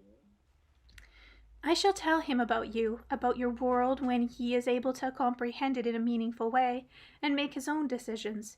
What he will do then, I do not know. Despair, pain, resentment, fear, full conjure, all these swirled around in my brain. I felt like smashing this beautiful intellectual recluse's face with all my might. I understood everything, and what I understood left me breathless. It is clear. Now it's all clear to me. You had nobody to bang with you to give a child. That business at the beginning, that was all just an act. You sly vixen, you made yourself into a nun. You needed a child, but you did go to Moscow. She sold her mushrooms and berries. Ha! You could have got yourself a shag there, right on the street. All you had to do was take off the jacket and shawl and show yourself, and you would have had takers right off. Then you wouldn't have needed to spin your web and trap me in it. Of course, you need a man who is dreaming about a son, and you got yours. Did you ever think about the child, about your son, one destined in advance to live the life of a recluse, to live the way you think you should? Come on now. Here she's been sounding off about the truth, but you've got an awful lot of gall, you hermit. What is it with you? Truth at a last resort? Well, did you ever think about me? Me? I dreamed about a son. I dreamed about passing along my business to him, to teach him to be a businessman. I wanted a son to love, and now how am I supposed to live? To live and know that your precious little son is crawling around unprotected somewhere in the wild in the taiga, with no future, with no father. That's what breaks my heart. But that's not something you can understand, you forest bitch. Perhaps, Anastasia quietly responded. Your heart will gain the awareness it needs, and everything will be all right. A pain like that will cleanse the soul, accelerate thought, and summon you to creation. But I was still burning with rage and anger. I wasn't in control of myself. I grabbed a stick, I ran away from Anastasia, and began beating the stick against a small tree with all my might until the stick broke. Then I turned to look at Anastasia standing there, and oh, how she appeared to me, incredibly. The anger started to leave. I thought to myself, oh, now I've gone and done it again. I lost control of myself and went wild, just like the last time when I swore at her. Anastasia was standing there against a tree, one arm stretched upward, her head bent forward as though withstanding the onslaught of a hurricane. With my anger completely gone, I went closer and began looking at her.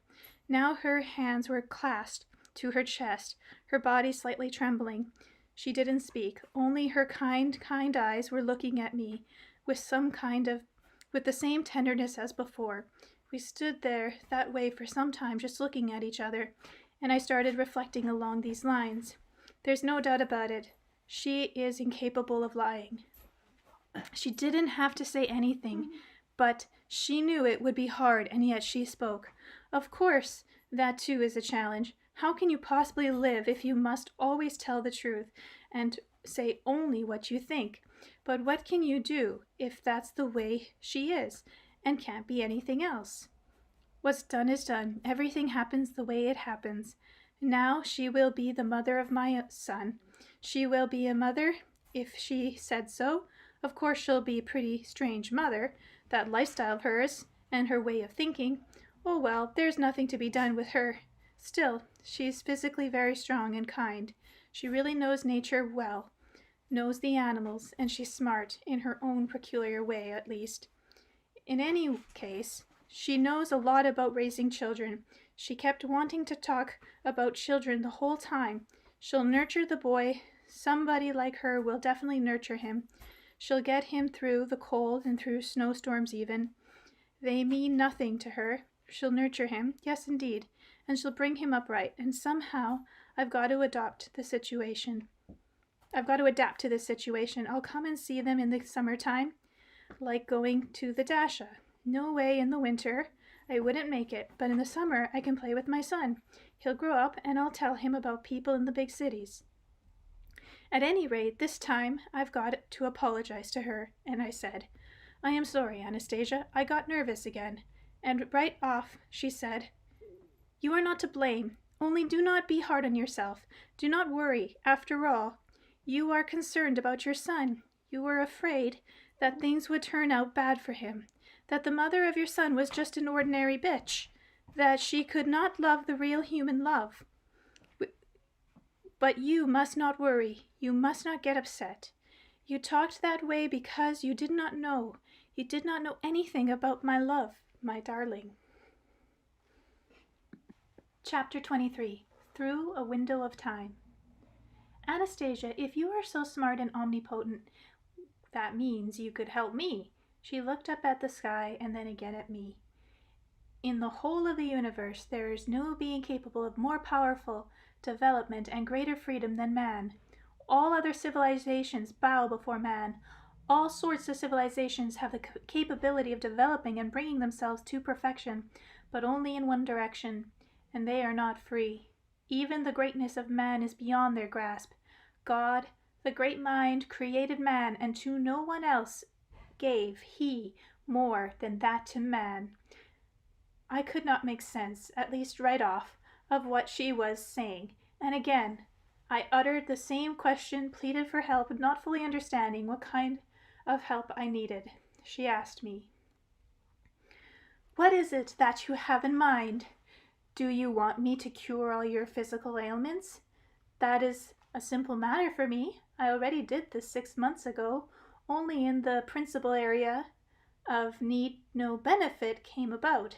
The dark and destructive elements common to people of your world have not lessened in you, and your various aches and pains are trying to come back again. You witch, madwoman, hermit, get out of here, this instant, you're probably thinking, right? Yes, I answered in amazement. That is exactly what I was thinking. You read my mind. I summarized. That is what you might be thinking. Indeed, it is written all over your face. Tell me, Vladimir, do you not well remember me, at least a little? The question dumbfounded me, and I began carefully examining her facial features, especially her eyes. I really began to think that I might have seen them somewhere before. But where? Anastasia, you said yourself that you spend all your time in the forest. How then could I have seen you? She gave me a smile and ran off.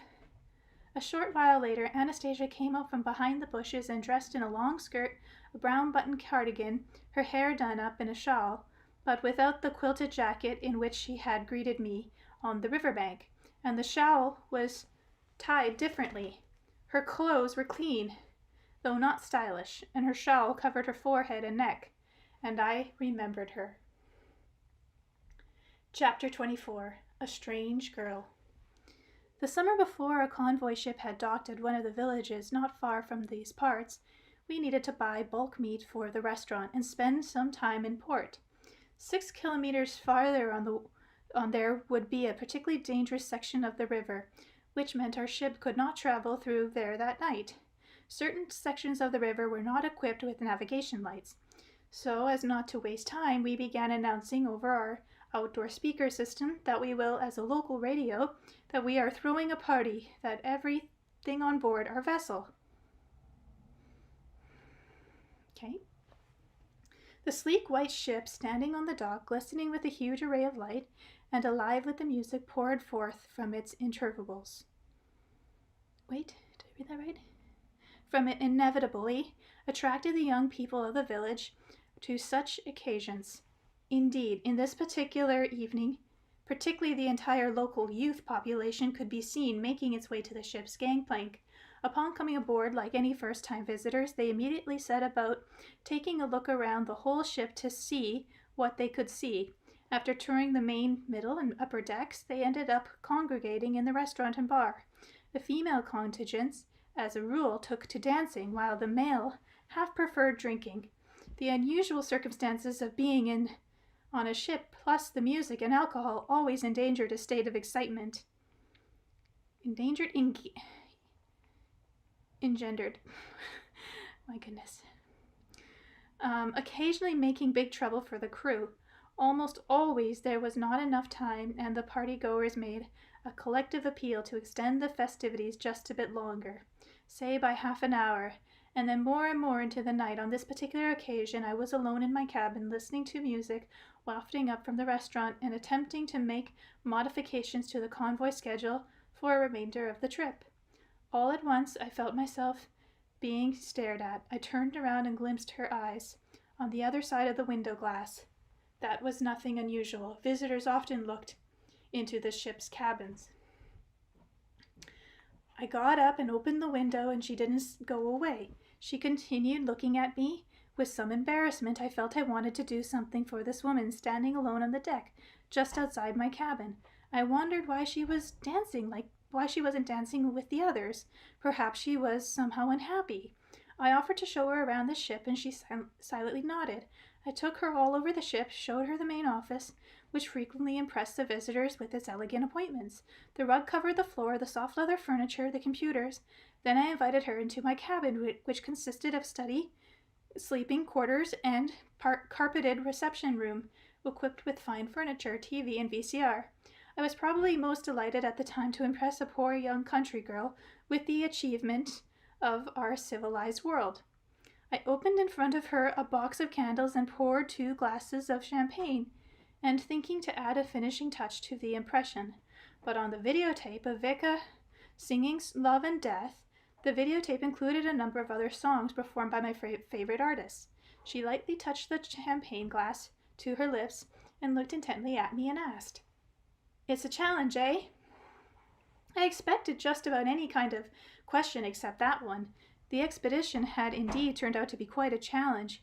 What with the difficult navigation condition on the river and the crew, mainly students and the Marine Academy, smoking pot and pilfering merchandise from the store, we were frequently behind schedule and couldn't get our planned stops on time, where our arrival had been advertised in advance.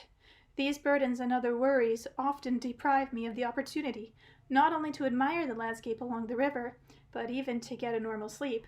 I muttered something meaningful to her. I muttered something meaningless to her, something like, "Never mind, we'll get through," then turned around toward the window and polished off my glass of champagne.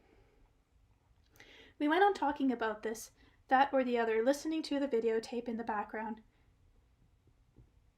We talked right up until the ship docked, once more at the end of our party cruise. Then I escorted her to the gangplank. Upon returning to my cabin, I made a mental note that there was something very strange and unusual about this woman, and I was left with an unexpected feeling of lightness and brightness after talking with her. That night I had my first good sleep in many days. At long last I understood why the woman on the ship had been Anastasia. "So that was you, Anastasia." "Yes. There in your cabin I memorized all the songs which I later sang in the forest. They were playing while we were talking. You see how simple it all is? How did you happen to come on board?" "I was interested in seeing what was going on, how you all lived. After all, Vladimir, I had been spending my whole time just taking care of Dashniks. That day I hurried to the village and sold the dried mushrooms which the squirrels had collected, and bought a ticket to your party cruise.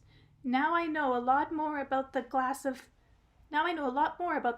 people you call entrepreneurs, and I know you pretty well too.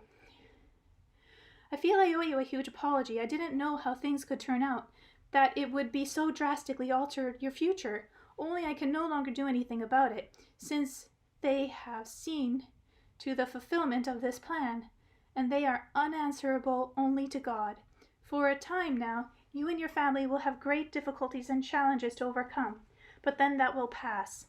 Still not understanding what Anastasia was specifically talking about, I intuitively felt that something was about to unfold itself with me that would go way beyond the usual parameters of our existence, something directly concerning me. I asked Anastasia to tell me in more detail what she meant by altering my destiny and challenges. Listening to her at a time, I simply could not imagine how accurately her predictions would soon start being realized in real life. She continued her recounting once more, bringing me back to the events of the past year. "Back then on the ship," she said, "you showed me something, even your cabin, treated me with candies, offered me champagne, and then escorted me to the gangplank, but I did not leave the riverbank right away. I stood on the shore near some bushes and could see through the lighted window of the bar how the young people of the village were still dancing and having a good time. You showed me everything, but you did not take me to the bar. I guess why I was not appropriately dressed and my head was covered in a shawl. My cardigan was not stylish, my skirt was too long, but I couldn't take off the shawl. My cardigan was neat and clean, and I had pressed my skirt carefully with my hands before I came to see you.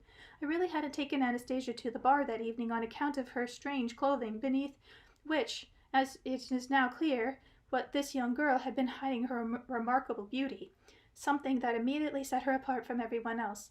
And I said to her, 'Anastasia, why would you have wanted to go to a bar? Do you mean you would have gone dancing there in your galoshes? Anyway, how would you know what dances young people do today?' I was not wearing galoshes at the time. When I exchanged my mushrooms for money to buy a ticket on your ship, I also bought a pair of shoes from the same woman. Granted, they were old shoes and were tight on me, but I cleaned them with grass. As for dancing, all I would need is a one-time look, and that would be it.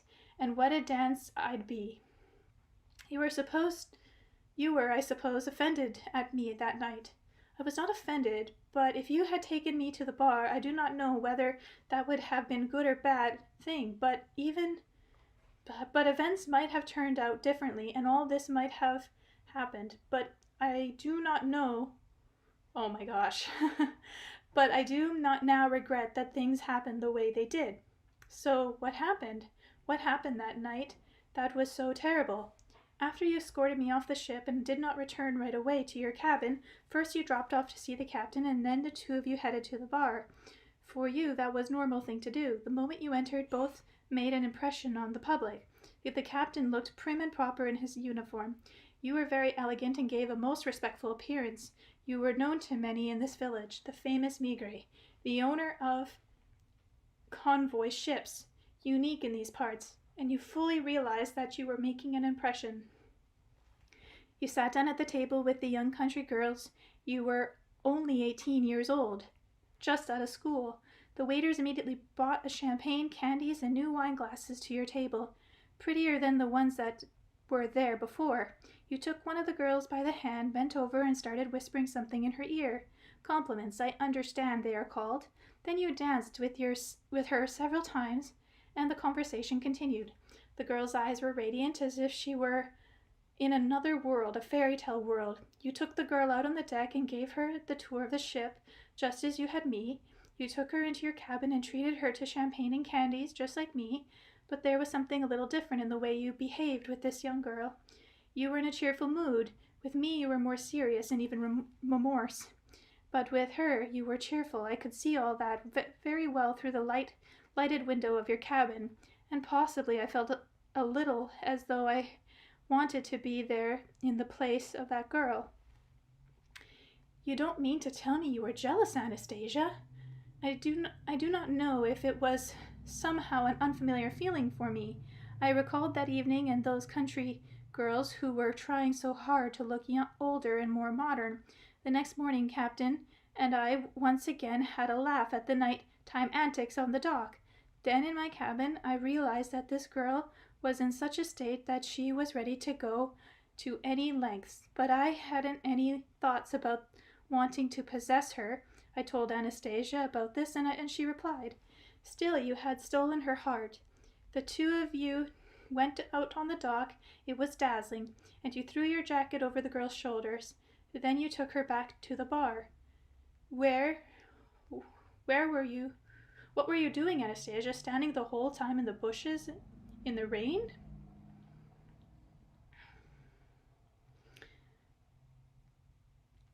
That was nothing. The drizzle was good and caressing, only it interfered with my view, and I did not want my skirt and shawl to get wet. They were my mother's. My mother left them to me, but I was very lucky. I found a cell phone bag on the shore. I took off my skirt and shawl, put them in the bag, and hid it under my cardigan. Anastasia, if you don't go home and it started to rain, you should have come back to the ship. I could not have done that. You had already seen me off, and you had other concerns. Besides, everything was shutting down.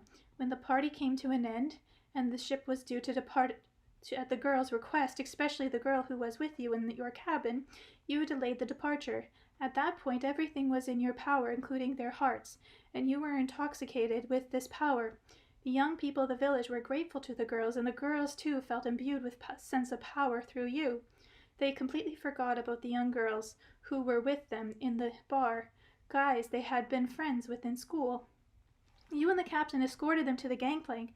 Then you went back to your cabin. The captain went up to the bridge, and then the signal sounded, and the ship slowly, very slowly, began to pull away from the dock. The girl had danced with stood on the shore beside her girlfriends and the young people who had waited around to see the ship off.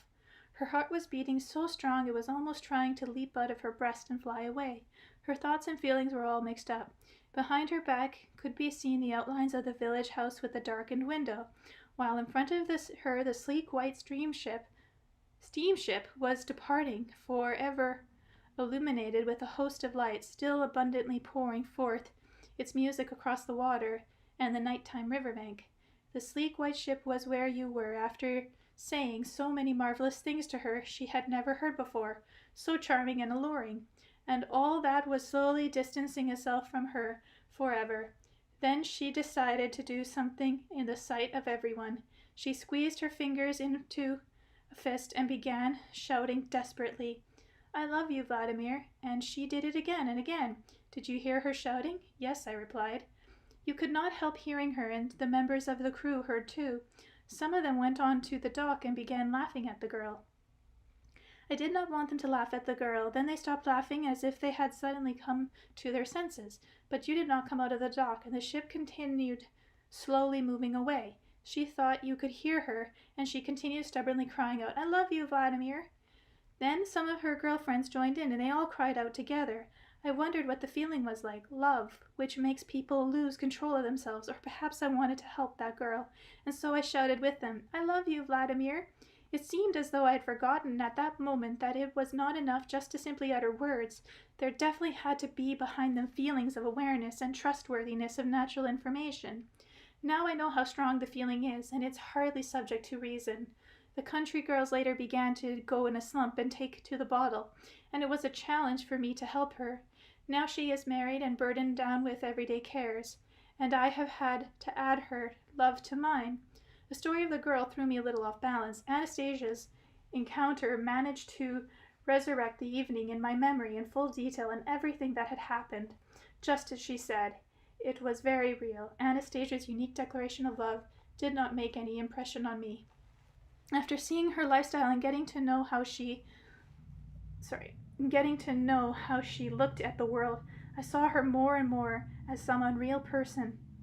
Even though she was sitting right beside me and I could simply reach out my hand and touch her, a consciousness accustomed to judge things by other criteria could not accept her as an existing reality.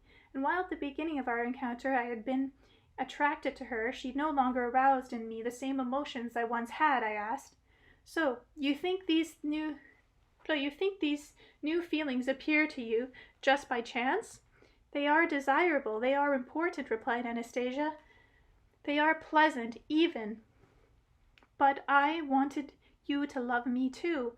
I realized that once you got to know me and my world a little more closely, you would not be able to accept me as a normal person, as simply man. Perhaps you would even be afraid of me occasionally.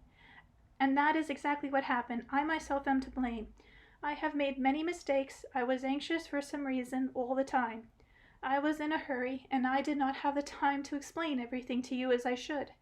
Perhaps it has all just turned out silly, eh? Do I need to reform myself?" And with those words, her lips hinted at a smile. She touched her breast with her hand, and I at once remembered what had happened that morning when I was in the glade with Anastasia.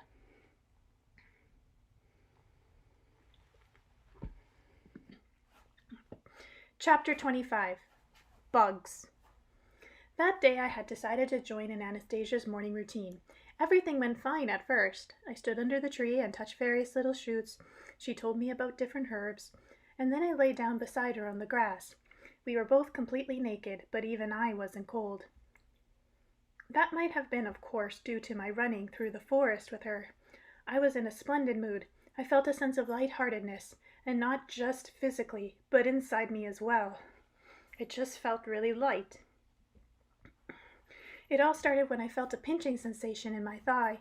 I raised my head and saw a small army of bugs crawling along my thigh and lower leg, including ants and some sort of beetle. I lifted my arm to swat them, but to no avail. Anastasia seized my arm in midair and held it, saying, "Do not touch them." Then she got up on her knees in front of me, bent over, and pinned my other hand to the ground. I lay there as if crucified. I tried to free my arms, but couldn't. I felt that this was an impossibility. Then I tried to jerk myself free. With great effort, she kept restraining me, with very little effort.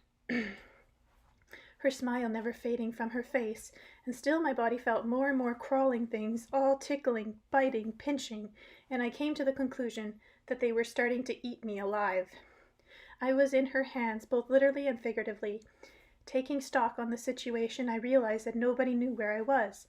Nobody would come here looking for me, and if they should happen to wander by, they would see me picked over bones, indeed, if they saw any bones at all.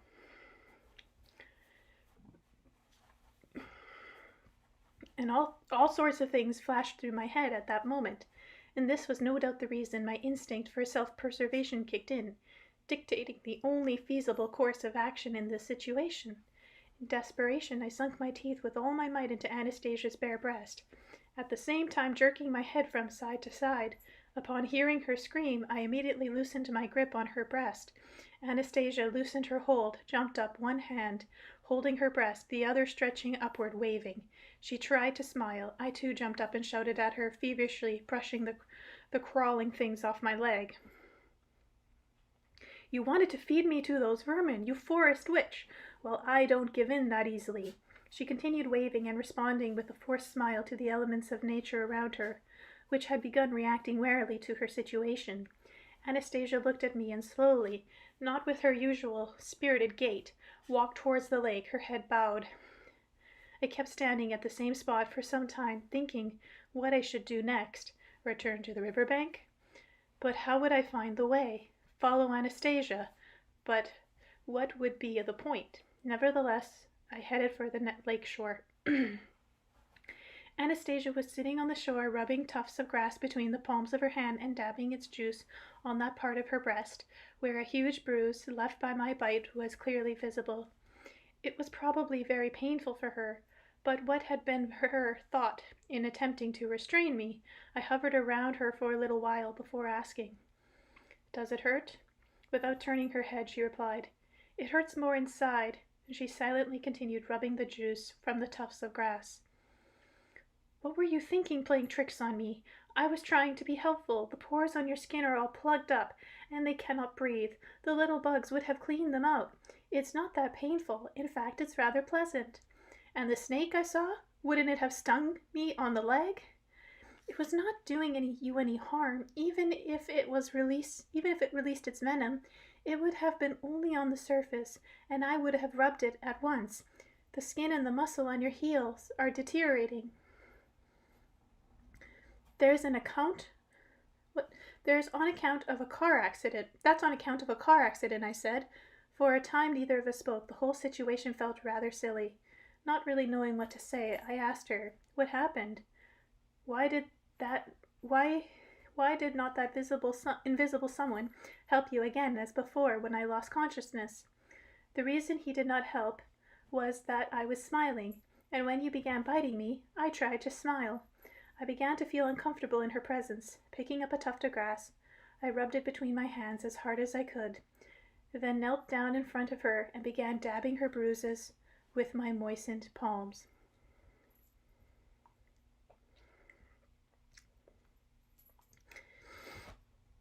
Chapter 26. Dreams Creating the Future.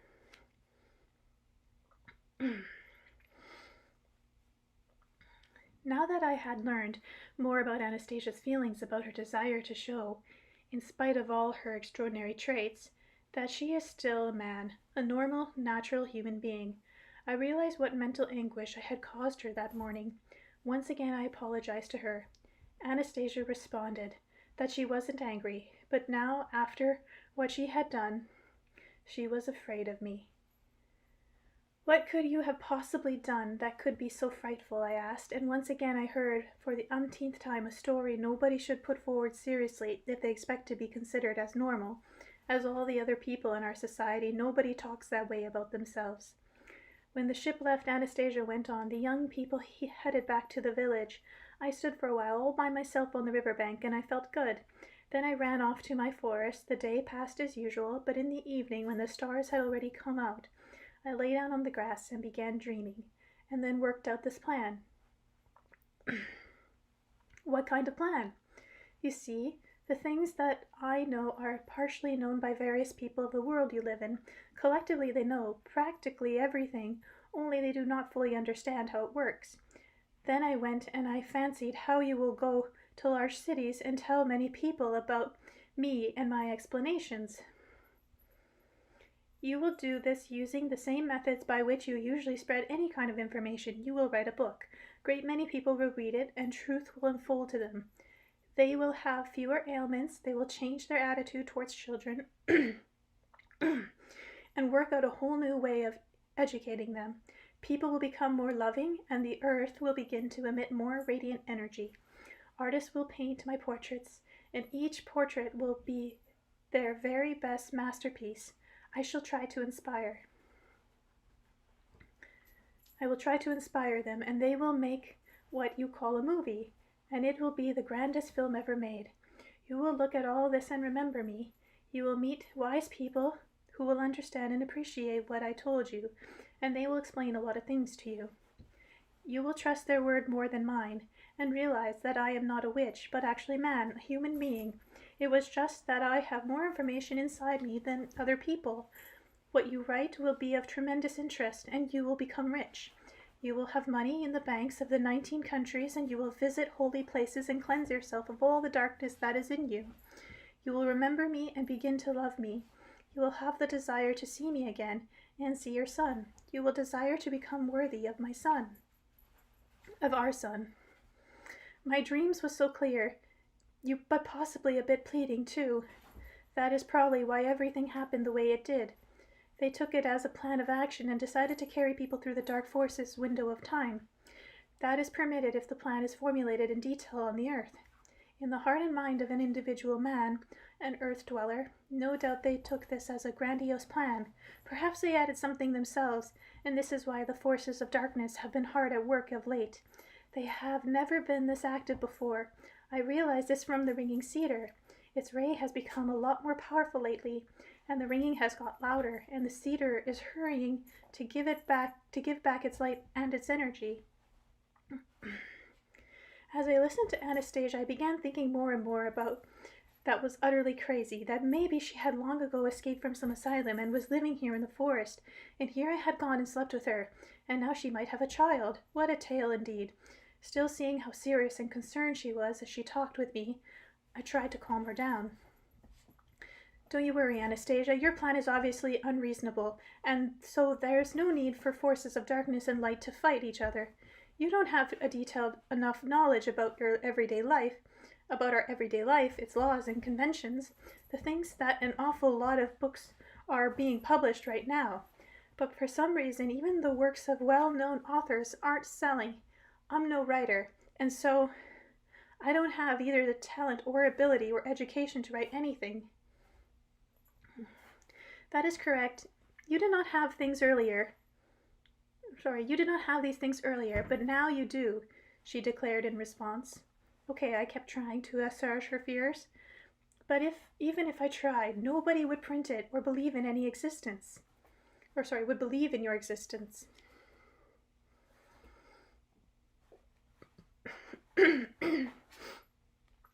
But I do exist. I exist for those of whom I exist. They will believe and help you, just as I shall later help you. And together with those people, I couldn't make sense of what she was saying right off, and once more I had made an effort to calm her down. I shan't even make an attempt to write anything. There is absolutely no sense in it. Don't you get it? Believe me, you shall. They have already created a whole network of circumstances that will make you do this. What am I, think you, a puppet in somebody's hands? And so much depends on you before the forces of darkness will try to stop you with all the tricks in their arsenal. They will even try to drive you to suicide by creating an illusion of hopelessness. Enough, Anastasia. That's it. I'm sick and tired of listening to your fantasies. You think they are just fantasies? Yeah. Yes, fantasies. And I stopped short. It began to dawn on me as I calculated the timing in my head and understood everything Anastasia told me about her dreams, about our son. She had thought up last year, long before I knew her, as well as I do now, long before I slept with her. Now, a year later, it was coming to pass. So that means it's already coming to pass, I asked her. So, of course, if it had not been for them, and for me, too, your second expedition would not have been possible, after all. You were scarcely able to make ends meet after the first one, and you did not even have any claim to the ship. You mean to say you influenced the shipping line and the firms that helped me? Yes. So you drove to ruin and inflicted damage on them? What right have you to interfere like that?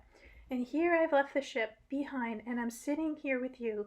Maybe right now everything's going into pieces back there. You've probably got some kind of hypnotic ability.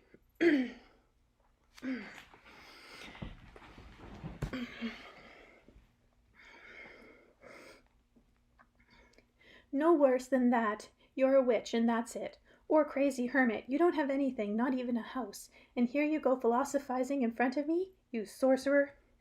I am an entrepreneur. Do you have any idea what that means? I am an entrepreneur. Even if I'm dying, my ships will ply the rivers. They bring goods to people, and that's what I do. I bring things to people, and I give you any items you need. But you can't give me. What can I give you? I can give you a drop of heavenly tenderness, and I can give you rest. You will be a genius of bright-eyed cleverness. As your image, I am blessed.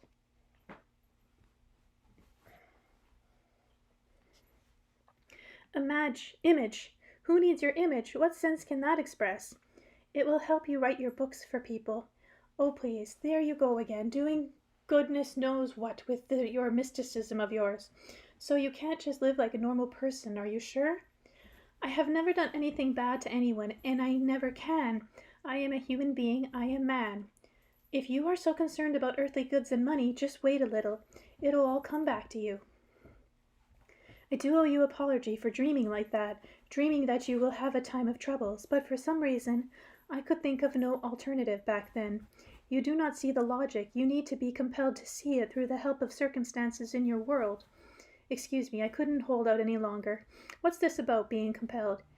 You do something like that, and you still want to be treated as a normal human being? I am man. I am human. I am a human being, a woman. Anastasia's agitation was clearly noticeable in her voice. I only wanted, and still only want, the good. I want only the light. I want you to be purified. That is why I thought back then about your trip to the holy places, about the book. They have accepted this, and the forces of darkness are always fighting with them. But never have the dark forces scored a major victory. And what about you? I countered.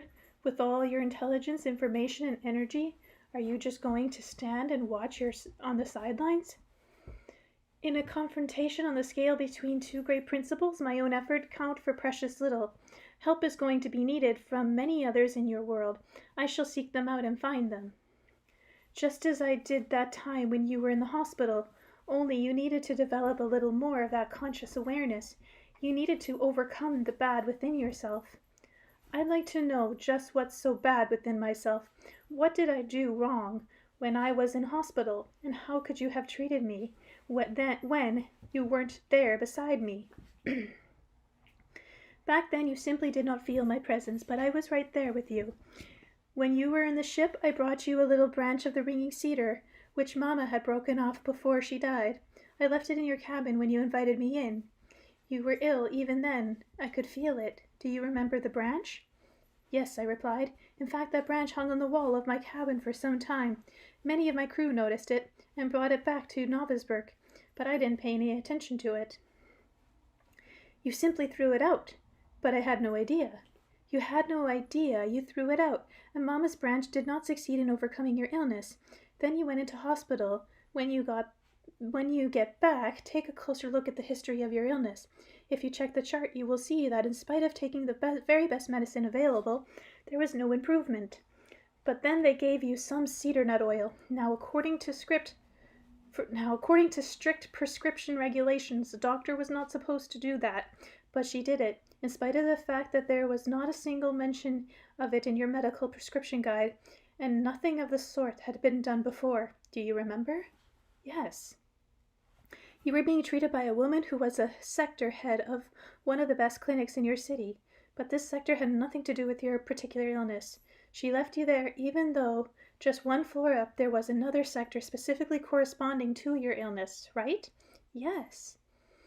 She would prick you with needles and turn on some music in the half-darkened room. Anastasia's account was in complete accord with what had actually happened to me. Do you remember this woman? Yes, she was in charge of the sector in the former district council hospital, and then all at once Anastasia, her eyes fixed intently on me, spoke several disconnected phrases which immediately shocked me and caused a shiver up and down my spine.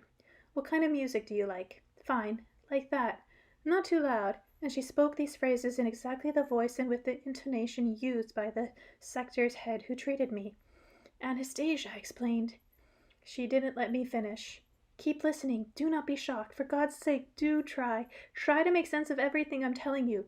Get your mind forces working, at least a little. It's all very easy, you see, for man." And she went on. "This woman, doctor, she is very good. She is a real doctor. I got along with her very well. She is kind and forthright.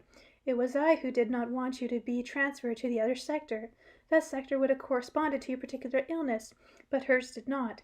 She requested her supervisor to leave you with her, assuring them that they would care for you. She would care for you.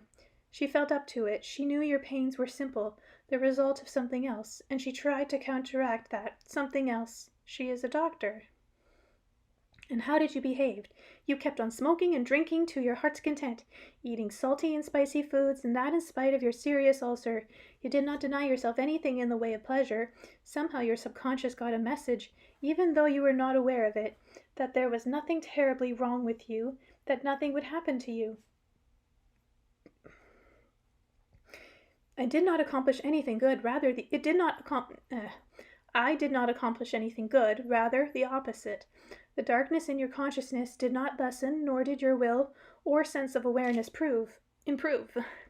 When you regained your health, you sent one of your employees to thank the woman who saved your life. You yourself did not call her, not even once. She was waiting for you to call. She had a feeling of love for you." "She? Or you, Anastasia?" "We, if that is clear to you." I got up, and for some reason I took a few steps away from Anastasia, who was sitting on a fallen tree. The mixed-up state of my feelings and thoughts caused even greater uncertainty as to how I should think about her. "Now look, once again, you are not understanding how I do things. You are becoming confused, but it is a simple thing to grasp. I do things with the help of my imagination and my ability to analyze possible situations. And now you have started thinking ill of me again." She fell silent, her head resting on her knees, and I stood there too, without saying a word, thinking, "She keeps on talking and saying all sorts of incredible things. It's clear she has no idea that any normal person who would not accept them, and she would not accept her as a normal person, and so would not accept her as a normal person." Still, I went over to Anastasia and brushed her cascading braids of hair from her face. Tears were rolling down her cheeks from her large bluish-gray eyes. She smiled and said something quite uncharacteristic. "She's just another one of those soppy females, eh? Right, now you are overwhelmed by the very fact of my existence and do not believe your eyes.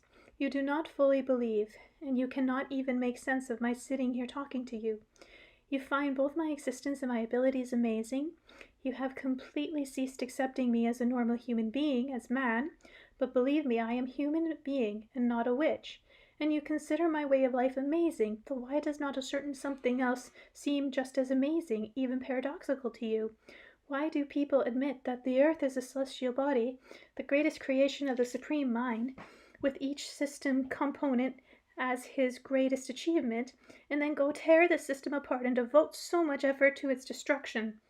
You see a manufactured spaceship or an airplane as something natural, in spite of the fact that all its components are made of broken or remeddled parts of the original supreme system. Imagine a being who breaks off a piece of an airplane in flight and uses it as parts to make himself a hammer or a scraper, and then praises himself for having succeeded in making a primitive tool. He does not understand that one cannot keep breaking pieces off and flying airplanes indefinitely. How can you not grasp that our Earth must not be tortured like that? The computer is considered to be an achievement of human mind, but few realize that the computer may simply be compared to a prosthesis of the brain. You can imagine what would happen to a person with normal healthy legs if they walked on crutches all the time. Naturally, their leg muscles would atrophy. No machines will ever be superior to the human brain, providing the brain is kept in constant training. Anastasia wiped away a tear rolling down her cheek, and stubbornly persisted in elucidating the incredible revelation stemming from her extraordinary logic. At the time, I had no idea how everything she said would arouse millions of people, set the minds of scholars astir, and even as mere hypothesis proved to be... Sorry, let's try again. At the time, I had no idea how everything she said would arouse millions of people, set the minds of scholars astir, and even as mere hypothesis proved to be without parallel anywhere in the world. According to Anastasia, the sun is something like a mirror. It reflects emanations from the earth which are invisible to the eye. These emanations come from people in a state of joy or something other radiant feelings. Reflecting off the sun, they return to earth in the form of sunlight and give life to everything on the planet. She brought up a whole array of supporting arguments, which were not that simple to grasp. If the earth and other planets were simply consumers of the sun grace of light, she said, it would be extinguished or burn unevenly, and its glow would be off kilter. In the universe, In the universe there is and can be no lopsided process. Everything is interrelated. She cited, too, the words of the Bible, and the life was the light of man. Anastasia also stated that one man's feelings can be transmitted to another by reflecting off the celestial bodies, and she demonstrated this by the following example. Nobody on earth can deny that you can feel when somebody loves you. This feeling is especially noticeable when you are with the person who loves you. You call it intuition. In fact, invisible light waves emanate from the one who loves. But the love can be felt, if it is strong enough, even when the individual is absent. By drawing upon this feeling and understanding its nature, one can do wonders. This is what you call miracles, mysticism, or incredible abilities. Tell me, Vladimir, do you not feel a bit better with me now? Somehow lighter, warmer, more fulfilled? Yes, I replied. For some reason, I have started to feel warmer. Now watch what happens when I concentrate on you even more strongly. Anastasia lowered her eyelids ever so slowly stepped back a few paces and stopped. A pleasant feeling of warmth started running through my body. It gradually intensified, but didn't burst into flame, and didn't make me hot. Anastasia turned and began to slowly walk away, hiding behind the thick trunk of a tall tree. The sensation of pleasant warmth did not lessen, and it too was added. Another, as though something were helping my heart pump blood through my veins, and with every heartbeat came the impression that the blood streams were instantly reaching every little vein in my body. The sole of my feet broke out in a heavy sweat and became very moist. You see, now it's all clear to you, Anastasia said as she triumphantly reappeared from behind the tree, confident that she had proved something to me. You see, you felt all that when I went behind the tree trunk, and your sensation even increased when you could not see me. Tell me about them. I told her, and then asked her in turn, what does the tree trunk show? What do you think? The waves of information and light went directly from me to you. When I hid myself, the tree trunk was supposed to significantly distort them, since it has its own information and its own glow. But this did not happen. The waves of the feeling began falling directly upon you, reflecting off the celestial bodies, and even intensified. Then I caused what you call a miracle. Your feet began to perspire. You failed to mention that fact. I didn't think it was important. How do your feet perspire, constituting a miracle? How do my feet perspire constitute a miracle? I chased all sorts of diseases out of your body through your feet. You should feel a lot better now. It is even noticeable on the outside of that you're not slouching so much. Indeed, I was feeling better physically. So when you concentrate like that, you dream up something, and whenever you want comes to pass. That described it more or less. That describes it more or less. And does what you dream about always come to pass, even when you're asking for someone's body? And does what you dream about always come to pass, even when you are asking for something besides bodily healing? Always, as long as it's not an abstract dream, as long as it's detailing down to the minutest aspect and does not contradict the laws of spiritual being. I do not always manage, however, to come up with a dream like that, though has to proceed extremely quickly, and there must be a corresponding vibration of feeling, and then it will definitely come true. It is a very natural process. It happens in the lives of many people.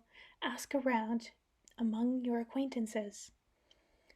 Perhaps you will find something among them who have dreamt this way, and their dreams have come true either fully or partially.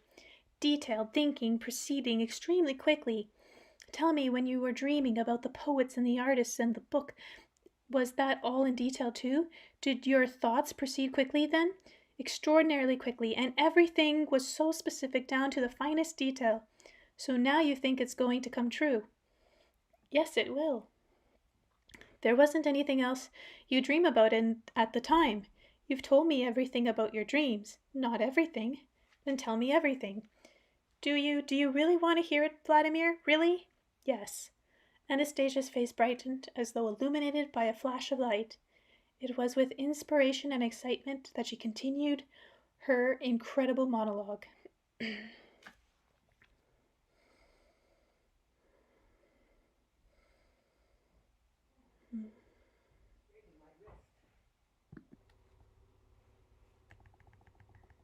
Chapter 27. Across the Dark Forces Window of Time.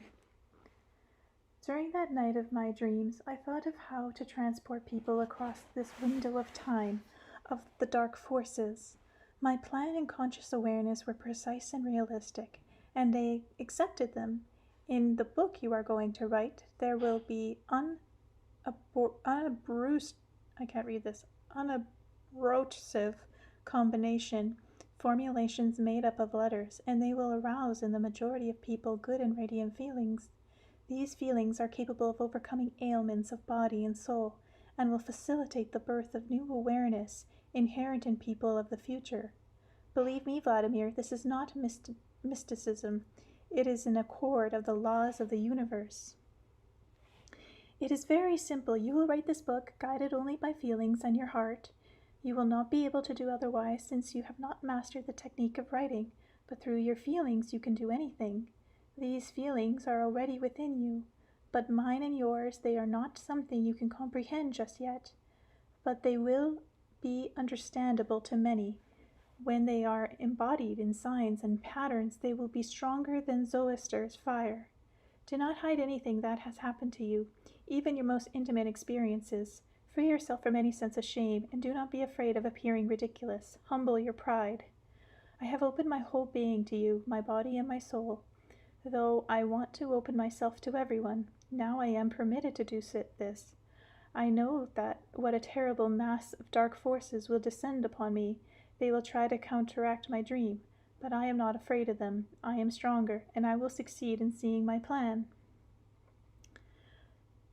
When my plan will come true, and I will succeed in giving birth and raising my son, our son Vladimir, my dream will break down many of the devices of the dark forces, and which for millennia have been acting on people destructively, and it will cause many to work for good. I know that you find yourself unable to believe me at the moment. You are prevented from doing this by the conventions and many dogmas planted in your brain by the circumstances of existence in the world in which you live. The possibility of the transport through the time seems incredible to you, but your concepts of time and distance are all relative. These dimensions cannot be measured by meters or seconds, but by the degree of one's conscious awareness and will. The purity of the thoughts, feeling, and perceptions held by the majority is what determines the place of humanity in time and the universe. You believe in horoscopes. You believe in your complete dependence on the position of the planets. This belief has been attained through the aid of the devices of the dark forces.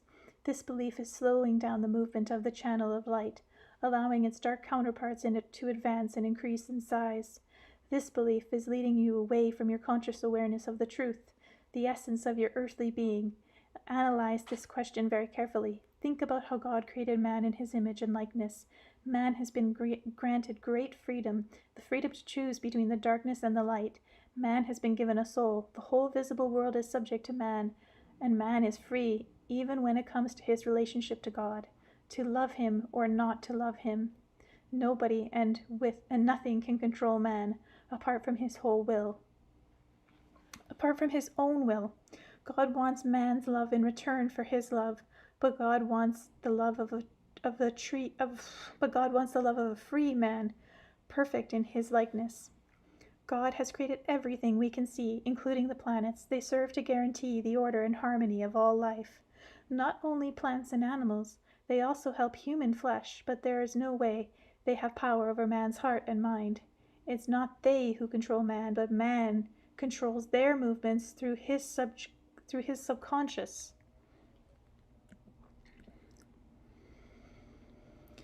If a single individual wanted a second sun to flare up in the sky, it would not appear. Things are arranged this way so that planetary catastrophes do not happen. But if everybody together wanted a second sun, it would appear. In making up a horoscope, it is necessary first of all to take into account the basic dimensions, the level of man's temporal awareness, his strength of will and his spirit, the aspirations of his soul, and the degree in which it participates in the life of the here and now. Favorable and unfavorable weather, magnetic storms, high and low pressure, these are all subject to will and conscious awareness. Have you never seen a happy and joyful person on a cloudy or stormy day, or on the other hand, a sad and depressed person on a sunny day amidst the most favorable weather conditions? You think that I am simply indulging in a crazy person's fantasy when I say that the patterns and the formulations of letters I shall put in the book will heal people and illuminate their experience. You do not believe me because you do not understand, and yet, in fact, it is so simple. And that indeed happened, even with me, reading them again. Many lucid dreams already with her. You see, right now I'm talking to you in your language, using your speech idioms, and even try sometimes to speak with your voice inflections. It'll be easy for you to memorize what I say because this is your language, belonging exclusively to you. Although understandable to many people, it contains no incomprehensible words or obscure idioms. It is simple and therefore understandable to the majority. But there are certain words or word orders which I have changed just a little, but only a little.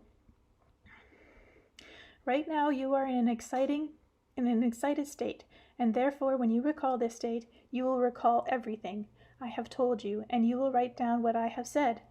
And that is how my combination of letters will fall into place in your book. These combinations are very important. They can do wonders just like a prayer. After all, many of you already know that prayers are specific combinations of specific patterns of letters. These combinations and patterns are strung together with God's help by people who have had an illuminating experience. The dark forces have always tried to deprive man of the opportunity of drawing up the grace emanating from these combinations. To this end, they have been even changed the language, introduced new words and removed old ones, and distorted the meaning of words. At one time, for example, there were 47 letters in your language. Now there remain 33 alone. The forces of darkness have imparted other combinations and fashions of their own, stirring up base and dark elements, attempting to lead man astray by fleshy lusts and passions. But I have restored the original combinations using only the letters and symbols in use today, and they will now be effective. I tried so hard to find them, and I did. I have brought together all the best from different times. I collected a good many and have hidden them in the lines that you will write. As you can see, it is simply a matter of translating the combinations of signs from the depth of eternity and infinity of the universe, exact in sense, meaning, and purpose. Write about everything you have seen.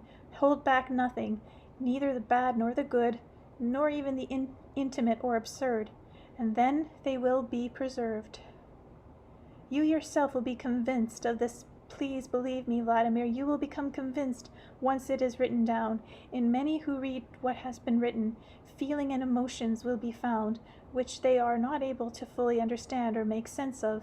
They will confirm this for you. You will see and hear it confirmed, and radiant feelings will appear in them, and then many will themselves understand, through the help of these feelings, a great deal more than what is written by your hand. Try writing at least a little.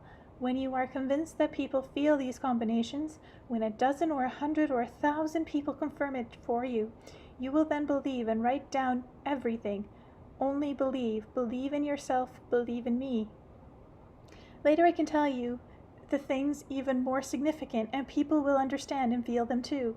I am talking about the raising of children. You are interested to know about flying saucers and how they work, rockets and planets, but I so wanted to tell you more about the raising of children, and I shall do so. I shall explain it when I instill in you the greater sense of conscious awareness.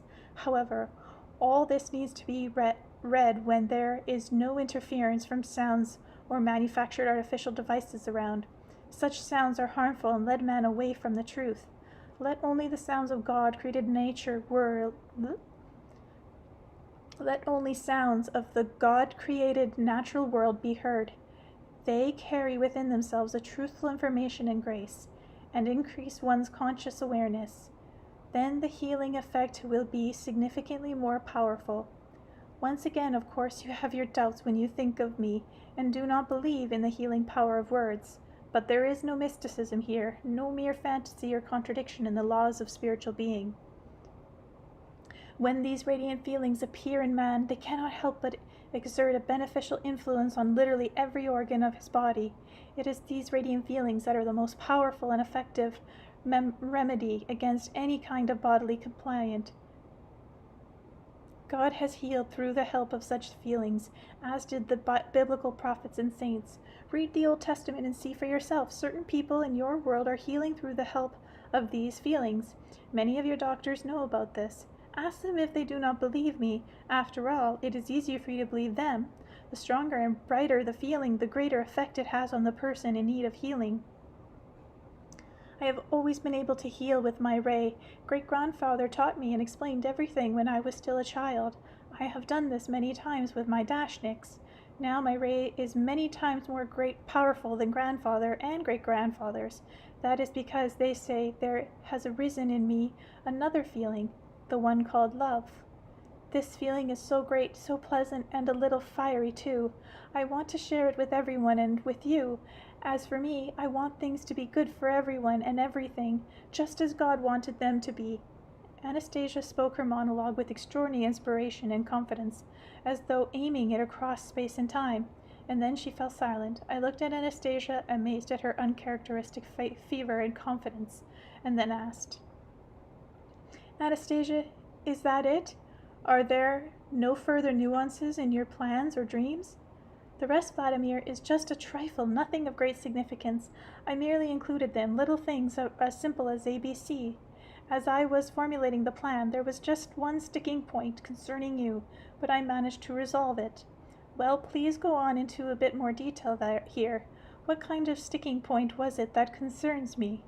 You see, I made you into the richest person on earth, and I also made you the most famous. This will happen in the near future, but when the details of my dream unfold, as yet it had not taken off, so to speak. It had not yet been taken up by the forces of light, the forces of darkness.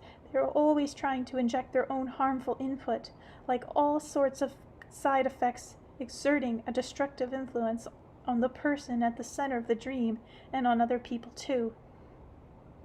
My thoughts were dashing along ever so quickly, but the forces of darkness were still keeping pace.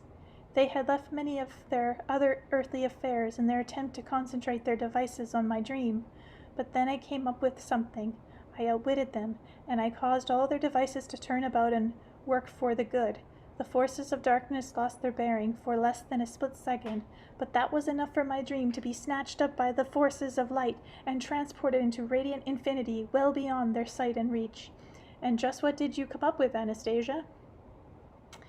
Unexpectedly for them, I extended just a little the dark force window.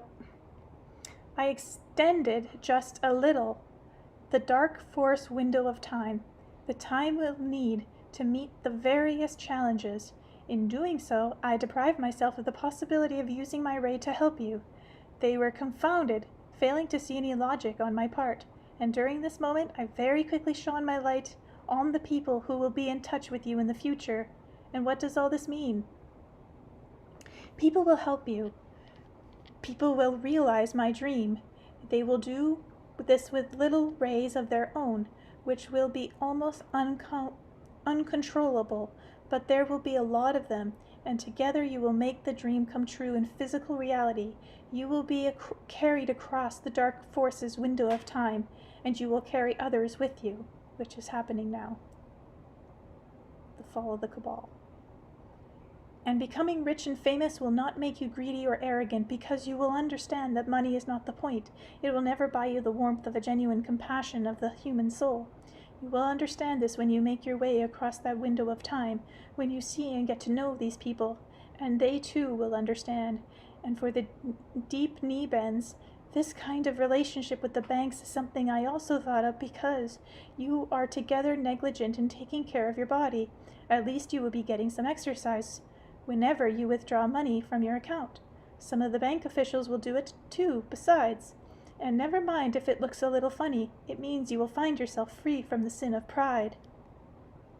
So it has turned out that all these challenges and trials which the forces of darkness have concocted in their window of time will serve to strengthen you and those around you. All this will increase your sense of conscious awareness, and it will ultimately save you from the dark temptations they are so proud of. Their own actions will save you. This is why they lost their bearings for a split second. Now they will never be able to catch up to my dream. Anastasia, my dear precious dreamer, my fantasy maker. Oh, how good of you to say that. Thank you, thank you. It was so good of you to say, my dear. You are welcome, but you will see. I also called you a fantasy maker, a dreamer. You are not offended? Not at all. You do not know yet how accurately my dream always comes true. When they turn out so clearly and in such detail, this one will become true without fail. It is my favorite dream, the clearest of them all, and the book you write will come into being, and people will start having extraordinary feelings, and these feelings will call people to action. Wait, Anastasia, you're getting carried away again. Calm down. Only a short time had gone by before my interruption of Anastasia's fever and stream of speech, which seemed indeed but a fantasy. I couldn't quite grasp the significance behind the monologue of hers. Everything she said sounded too fantastic. Only a year later, editor of the magazine's Wonders and Adventures, after reading my manuscript containing the monologue, excitingly handed me the latest issue of his magazine, the issue of May 1996. The contents of the magazine overwhelmed me with excitement. Two major scholars, both academians, talked in their articles about the existence of a supreme mind, the close relationship of man in the universe, as well as about certain rays, invisible to normal sight, emanating from man. Scientists have now been able to identify them with special equipment, and the magazine included 2 photographs of these rays emanating from people. But science has only began to talk about what Anastasia has not only known from childhood, but has been applying in her daily life in her endeavors to help others. How was I to know a year earlier that this girl standing before me in an old skirt, the only one she had possessed, and uncomfortably looking galoshes, nervously picking at the buttons on her cardigan, this girl named Anastasia, actually possessed a vast store of knowledge, as well as the ability to influence human destinies. Of that the pulse beats of her soul are in fact capable of counteracting the dark forces and destructive forces threatening mankind, or that the well-known Russian healer would tell a gathering of his assistants that we are all ants compared to her, adding that the world has not yet known a power greater than hers, and regretting that even after spending such a long time with her, I still do not understand her. Many people were to feel energy of tremendous power emanating from the book. Following the first small-scale printing of this book, for which I have to give credit to Anastasia herself as one author, would come a sprinkling of verses in abundance, washing away dirt like a spring rain. Now, dear readers, this is the very book which you are holding in your hands and which you are reading at this moment. Whatever feelings it is arousing in your heart is for you alone to judge. What do you feel? What is it calling upon you to do? Staying there alone in her glade in the taiga, Anastasia will use her ray of goodness to eliminate any barrier standing in the way of her dream, and she will gather and inspire more and more newcomers to make her dream come true. And so, at my challenging moment, 3 Moscow students will come to my side and stand by me. They will not receive any significant compensation for their efforts and will even end up helping me financially. Earning their living whenever they can, they especially will spend nights keyboarding the Anastasia texts on their computers. They will not cease their keyboarding work even after their difficult examination sessions begin. And Moscow print shop number 11 will put out 2,000 copy print run. They will do this on their own by passing a publishing house. But even before this, the journalist of the agriculture paper, these are names but I can't read them, will be the first to tell about Anastasia in the press. Later, Katya from can't read that. The magazine, can't read that, Wonders and Adventures, which publishes articles by the brightest light of Russia academia, will throw tradition to the wind and devote several issues to Anastasia, explaining, in their boldest dreams, our academic comes nowhere near the insights of Anastasia, the wise woman of the Siberian taiga. Purity of thoughts makes man omnipotent and omniscient. Man is the apex of creation. Anastasia will be published only by the major press outlets in Moscow. Anastasia herself seems to have made that choice in preference to the tabloids, in careful effort to preserve the purity of her dream. But all this did not become clear to me until a year after my visit with her. Not understanding her at the time, and not fully believing I had my own take on the experience, and I tried to shift the conversation to a topic I was familiar with, namely entrepreneurs.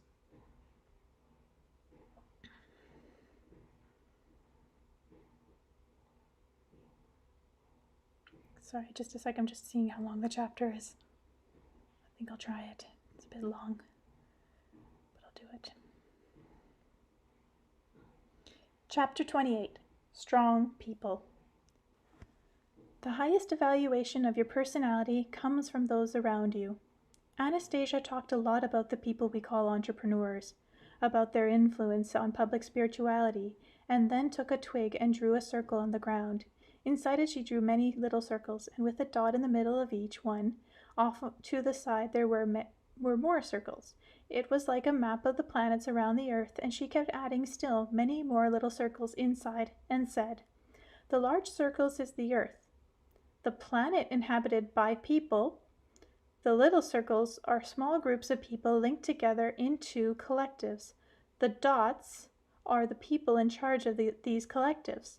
The way these heads relate to the public in their group, what they make them do, what kind of psychological climate they create through their influence will determine whether the people around them fare well or poorly. If the majority fare well, a bright ray emanates from each of them and from the group as a whole. If poorly, then the ray is dark, and Anastasia shaded in some of the circles, making them dark. Naturally, their inner state is influenced by the many other factors as well, but in the space of time during which they are in this group, the principal thing is their relationship with the person in charge. For the universe is very important that a bright radiance should emanate from the earth, the radiance of the light of love and the good. This is mentioned in the Bible as well. God is love. I feel sorry, very sorry for the people you call entrepreneurs. They are the most miserable of all. I would so much like to help them, but it is difficult for me to do that all by myself." "You're mistaken, Anastasia. The most miserable people in our society are the pensioners, people who can't find work, can't afford a roof over their heads, or even food or clothing. An entrepreneur is someone who has all these things in greater abundance than other people. He has access to pleasures which others can't even dream about." "What specifically, for example?" "Well, even if you take the average entrepreneur, he will have a modern car and apartment. He will not have any problem with food and clothing. And what about joy? What does he find satisfaction in? Come and see for yourself." Once again Anastasia led me to the grass, and like the first time when she showed me the woman Dashnik, she began to show me other scenes. "You see, there he is, sitting right now in a car you would call pretty snazzy, you see. He's sitting alone in the back seat, and the car is air-conditioned. It has his own microclimate, so to speak. His chauffeur is driving it very smoothly. Chauffeur is driving it very smoothly, but look and see how worried and pensive the entrepreneur sitting in the back seat is. He is thinking, working out plans. He is afraid of something. See, he has picked up what you call a telephone. He is upset. Yes, he has just received some news. Now he must quickly evaluate the situation and make a decision. He is all tensed up, thinking now he is ready, and the decision has been made. Now look, he appears to be sitting peacefully, but his face betrays doubt and concern, and there is no joy. That's work, Anastasia. That is the way life is, and there is no respite in it from the moment he wakes in the morning until the moment he goes to bed at night, or even in his sleep. And he sees neither the leaves unfolding or the trees nor the stream of spring. All around him are perennially envious onlookers, desiring to have what he has. His attempts to fence himself off from these by what you call bodyguards, a house, more of a citadel actually, do not bring any complete sense of peace, since fear and worry have crept in and will forever remain with him. This goes on until his dying days, and just before the end of his life he feels a sense of regret that he is obliged to leave it all behind. An entrepreneur has his joys, I observe. They come when he obtains a desired result or fulfills plans he's thought up. Not true, Vladimir. He never gets to enjoy his acquisitions, since along comes another plan immediately to take its place, a more complicated plan, and the whole process begins again from scratch, only with greater challenges. This forest princess painted me a rather sad and gloomy picture of our outwardly well-off social class, and this was not a picture I felt like accepting. I attempted a counter-argument. You forget, Anastasia, their ability to reach a set goal and obtain the good things in life, excited glances from women, respect by people around them. To which she replied, sheer illusions. There is nothing of the sort. Where have you ever seen a respectful or even excited glance directed at a passenger in a snazzy car, at the owner of the fanciest house in town? Not a single person will confirm that they have just said. These are but glances of envy, indifference, and irritation, and every woman cannot love these people, and even women cannot love these people, because their feelings is mixed in with their desire to possess not only the man, but his property too. The men, in turn, cannot really love a woman, for there is no way they can free up enough room for such an important feeling. It was useless to look for further arguments, since what she said couldn't be confirmed or refuted. Only the people she was talking about. As an entrepreneur myself, I never really thought about that. Anastasia was describing never analyzed how many minutes of joy I actually experienced, and most certainly could not do this for anyone else. For some reason, it is simply not accepted in entrepreneur circles to whine or complain. Everyone tries to show himself as successful and content with life. This is no doubt why most people hold the stereotype images of entrepreneurs as someone who has received more than his share of good things in life.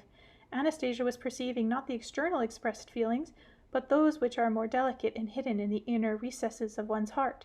She was measuring a person's state of well-being by the amount of light she could detect in them. As to the scene and situation she was able to see, I felt I was picturing them more from listening to her. I mentioned this to Anastasia, and she responded, I shall help you now. It is simple. Close your eyes, lie down on the grass, hands out on the side, and relax. Picture in your mind the whole earth, trying to see its color and the pale bluish glow emanating from it. Then narrow the focus of your imagination's ray so that it does not take the whole earth. Rather, make it narrower and narrower until you see concrete details. Look for people where the bluish light is stronger than in other people. Keep on narrowing your ray, and you will eventually focus on one person or a small group. Now try again with my help. She took me by the hand, ran her fingers across mine, rested her fingertips on my palm. The fingers of her other hand, which was laying on the grass, were pointed upward. I went through in my mind all the steps she outlined and began to get fuzzy images of 3 people sitting at a table engaged in a lively conversation. I couldn't understand what they were saying, as I wasn't picking up any voices at all. No, said Anastasia, those are not entrepreneurs. Wait a minute. We shall find some. She searched with her ray, peering into offices both large and small, private clubs, party celebrations, and bordellos.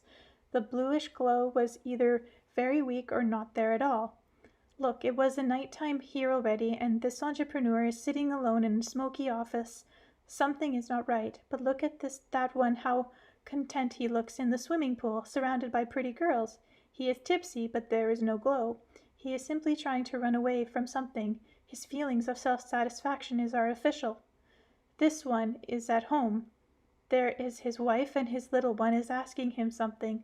The telephone is ringing. You see there? He has become serious again, and pushes his family to the background. All sorts of situations become illuminated, one after another, some of them outwardly good, and some not so good, until we happen upon the most frightening scene. All at once appeared a room, probably in some apartment, quite nice looking, but on a round table lay a naked man, his hands and feet tied to a table, his head hanging over his mouth, covered with brown sticky tape. At the table were sitting two burly-looking youths, one of them with a close-shaven head and other with smooth, slick hair. A little distance away, under the floor lamp, there was a young woman in an armchair. Her mouth was also taped over, and she was tied to the chair with her linen sash bound tight around her wrists. Both her legs were tied to the chair legs. She was wearing nothing but a torn undergarment. Next to her was sitting a thin, wiry man. He was taking a drink of something, possibly cognac. On the small table in the front of him lay a chocolate bar. The youths sitting at the table around weren't drinking.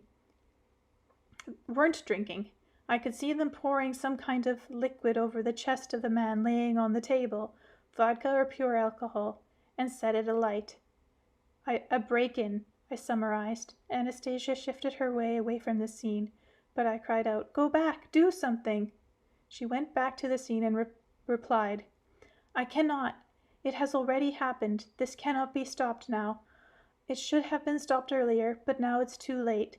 I watched spellbound and suddenly got a clear glimpse of the woman's eyes, filled with sheer horror and not even pleading for mercy.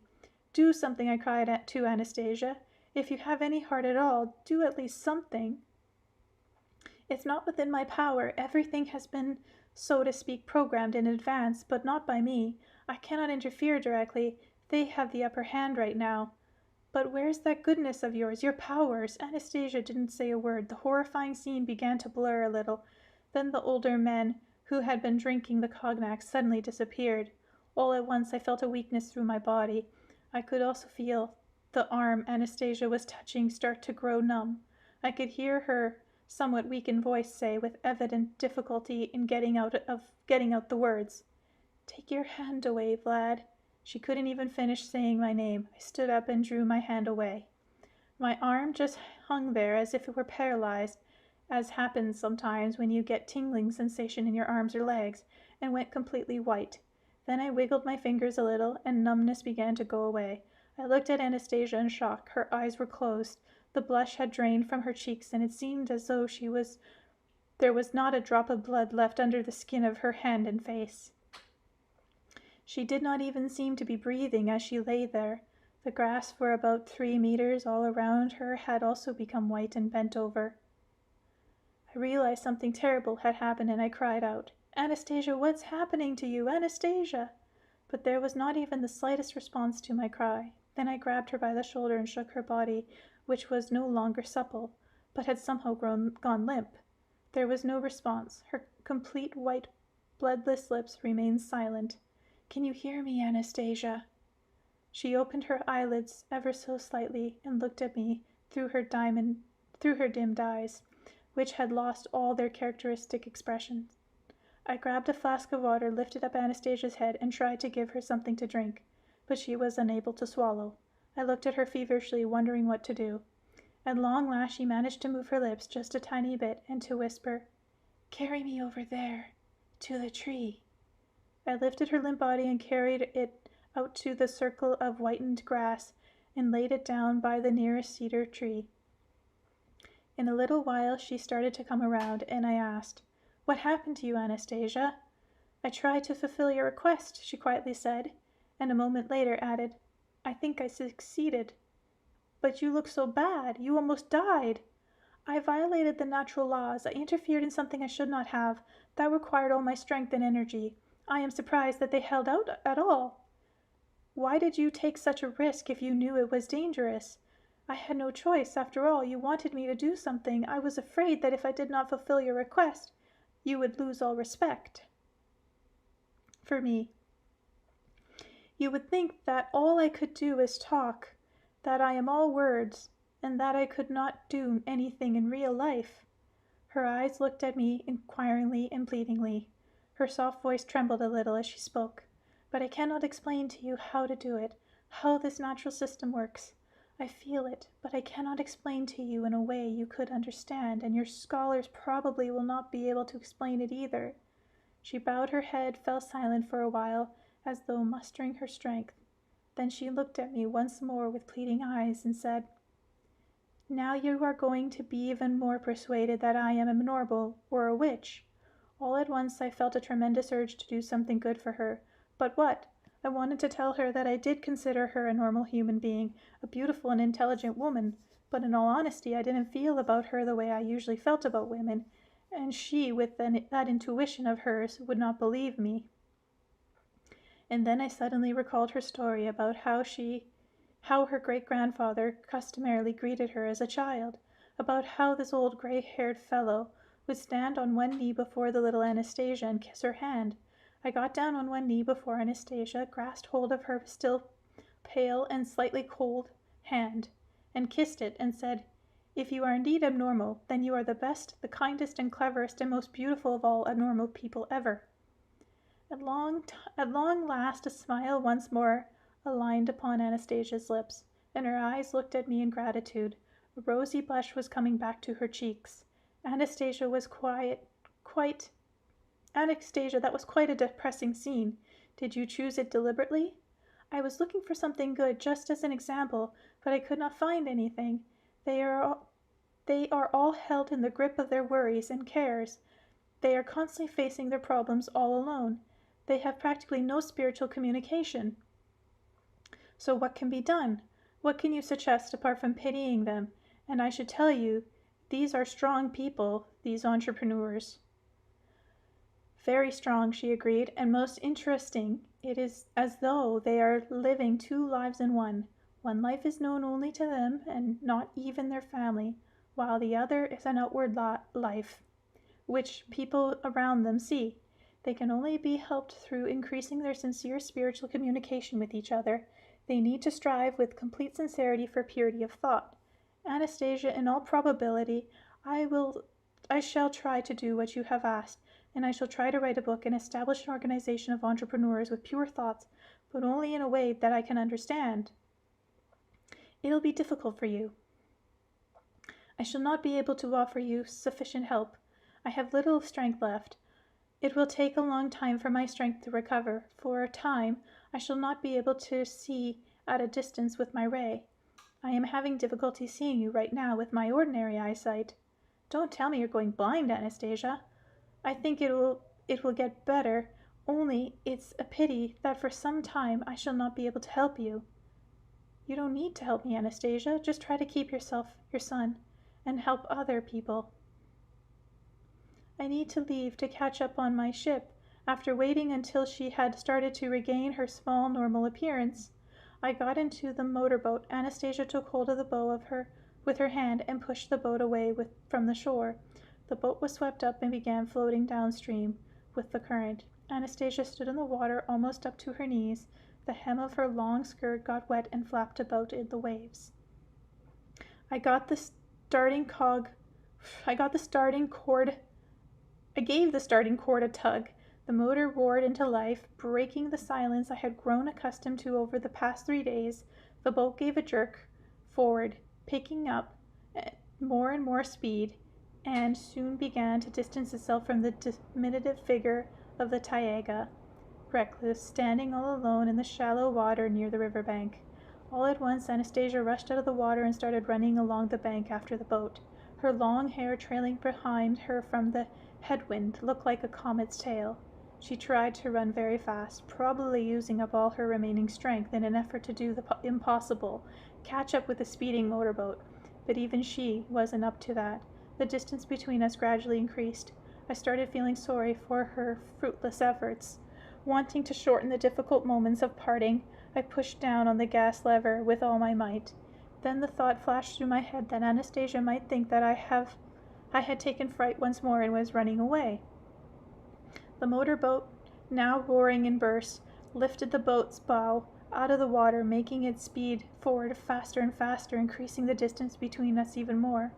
As for her, oh Lord, what was she doing? Anastasia ripped off the wet skirt that was slowing her down and cast aside her torn clothes. She increased her tempo, and the incredible happened. The distance between her and the boat gradually began to decrease. On the path ahead of her loomed a steep slope, leading to an almost vertical drop-off. Continuing to press the gas lever to the limit, I thought that the incline would stop her in her tracks and bring this difficult episode to a quick end. But Anastasia continued her headlong rush, occasionally stretching out her arms in front of her as though using them to sense the space ahead. Could it be that her eyesight had become so poor that she couldn't see the slope? Without slowing down in the least, Anastasia ran straight up to the slope. Reaching the top, she fell on her knees, threw up her arms toward the sky, turned slightly in my direction, and began shouting something. I could hear her voice over the wild roar of the motor and the noise of the waves. I heard as though in a whisper, "There are shallows ahead, sunken logs." I quickly jerked my head forward, not fully able to grasp what was happening, and gave such a hard pull on the rudder that the lower side of the sharply tilted boat almost submerged to the point of taking on water. A huge sunken log, one end grounded in a sandbar and the other barely visible on the surface, lightly scraped against the side of the speeding boat. If it had been a direct hit, it would easily have torn a gaping hole in the thin aluminum bottom. Once out in mid-channel, I turned to glance at the cliff and whispered in the direction of the lonely figure standing on her knees, which was slowly being transformed into a vanishing dot. "Thank you, Anastasia."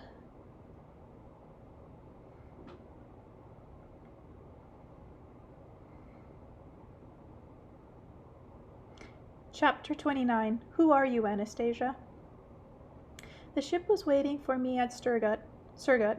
The captain and the crew were awaiting my instructions, but there was no way I could concentrate my efforts on working with the subsequent initiatory and order the ship's crew to continue standing in port at Sugart, hold parties for the local population to come and have a good time, and keep up the promotion and sales exhibits. My thoughts were occupied with my experience with Anastasia. At a local shop, I purchased a great deal of popular science literature, books on extraordinary occurrences and people, unusual abilities, as well as the history of Siberia. I squirreled myself away in my cabin, trying to find in all these books some sort of plausible explanation. In addition, I wondered whether Anastasia's shouting of "I love you, Vladimir," in her attempt to help the village girl, could have really engendered in her a feeling of love for me. How is it that mere words, which were often uttered without putting a sufficient amount of suitable feeling into them, could have affected Anastasia in spite of the difference in her ages and views on life and lifestyle? The popular science literature gave me no clues. Then I picked up the Bible, and there it was, my answer. At the very outset of the Gospel, according to John, I read, "In the beginning was the Word, and the Word was God. And the Word was God." For the umpteenth time, it struck me how laconic and precise were the definitions of this amazing book. Immediately, a lot of things became clear in my mind. Anastasia, incapable as she was of trickery or deceit, could not just simply utter meaningless words. I remembered her saying. It seemed as though I had forgotten at that moment that it was not enough to just simply utter these words. There definitely had to be behind them feeling and awareness, trustworthiness, or natural information. Oh God, how disappointing her hopes had turned out. Why had she addressed these words to me? Here I was, no longer in my prime, someone with a family, enslaved to a great many of these worldly temptations, dark and destructive, as she herself said. With her degree of inner purity, she deserved someone else entirely. But who could fall in love with her, given such an extraordinary lifestyle, mentality, and intellect? At first glance she comes across as an ordinary girl, albeit extremely beautiful and attractive, but once you get to know her, it is as though she is transformed into some kind of creature, living way beyond the bounds of the rational.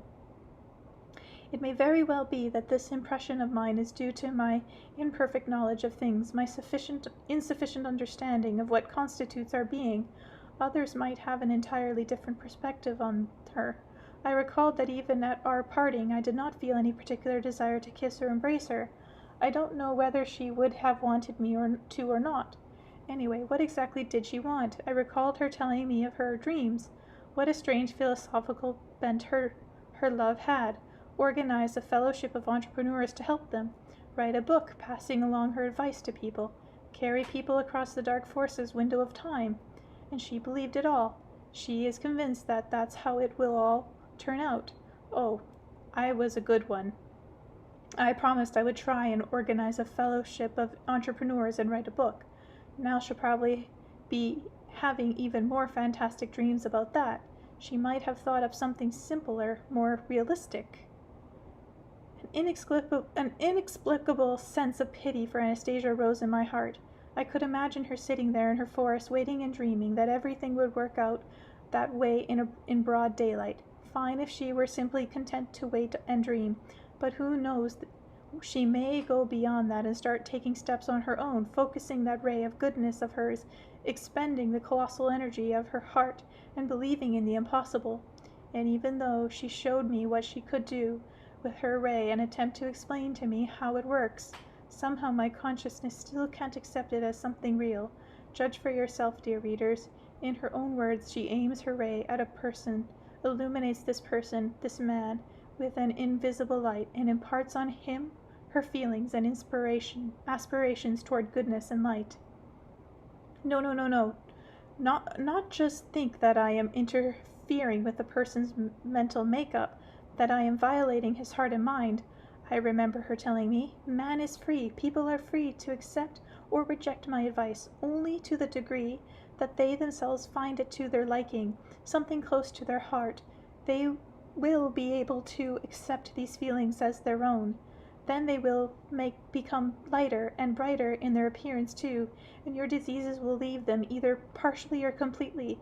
My grandfather and great-grandfather can do this, and I have always been able to.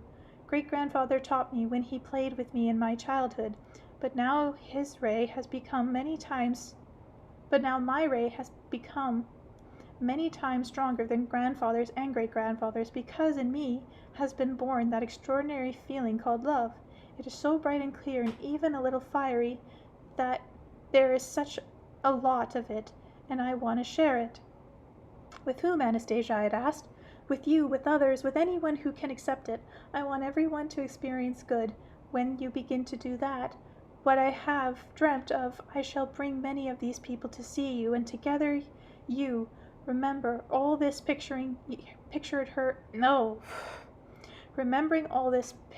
her in my mind, I suddenly realized that I couldn't help but at least try to carry out her wishes. If I didn't, I would be tormented with doubt for the rest of my life, along with the feeling that I had betrayed Anastasia and her dream. Perhaps her dream wasn't all that realistic, but it was something she passionately desired. I made my decision, and the ship headed full steam to Novosibirsk.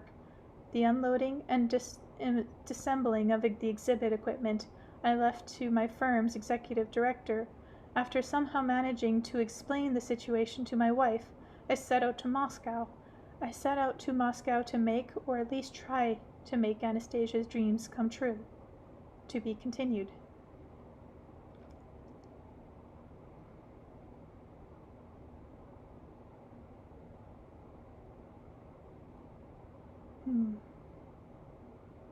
Very long, but I'm going to try again.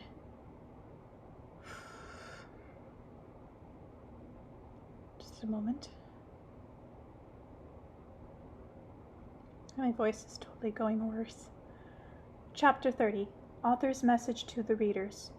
Dear readers, thank you. Thank you all who have responded to Anastasia with kindness and understanding. Indeed, I could not imagine that she would actually be capable of arousing so many feelings and emotions.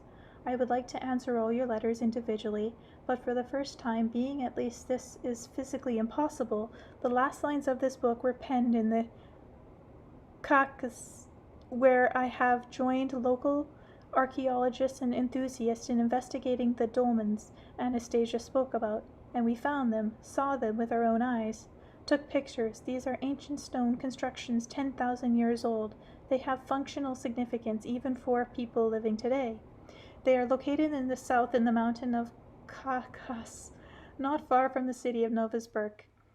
They are the precursors of the pyramids of Egypt, but the local residents didn't pay any attention to the dolmens, not appreciating their purpose.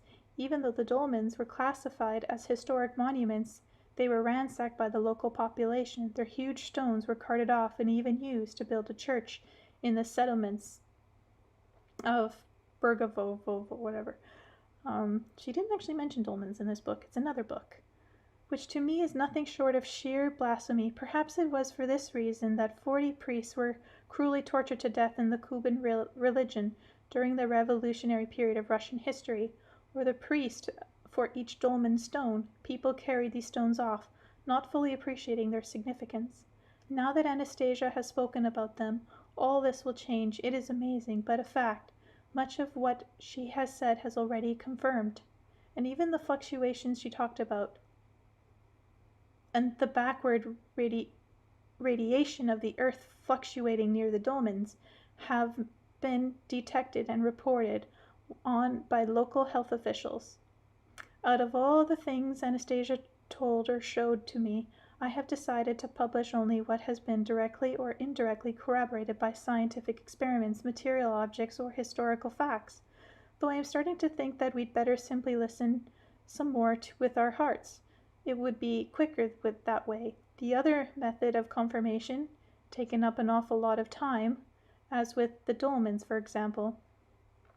It took me pretty much half a year to collect historical data and trek through the Caucasus Mountains to see the dolmens with my own eyes and take pictures of them. I was finally convinced, but at the end of the day it turned out that I'd simply believed right off I could have used this half a year of greater advantage. It turns out that a great deal depends on one's ability to believe. I did get a chance to visit Anastasia a second time. I got a chance to see the son she bore and how she relates to him, as a most unusual relationship.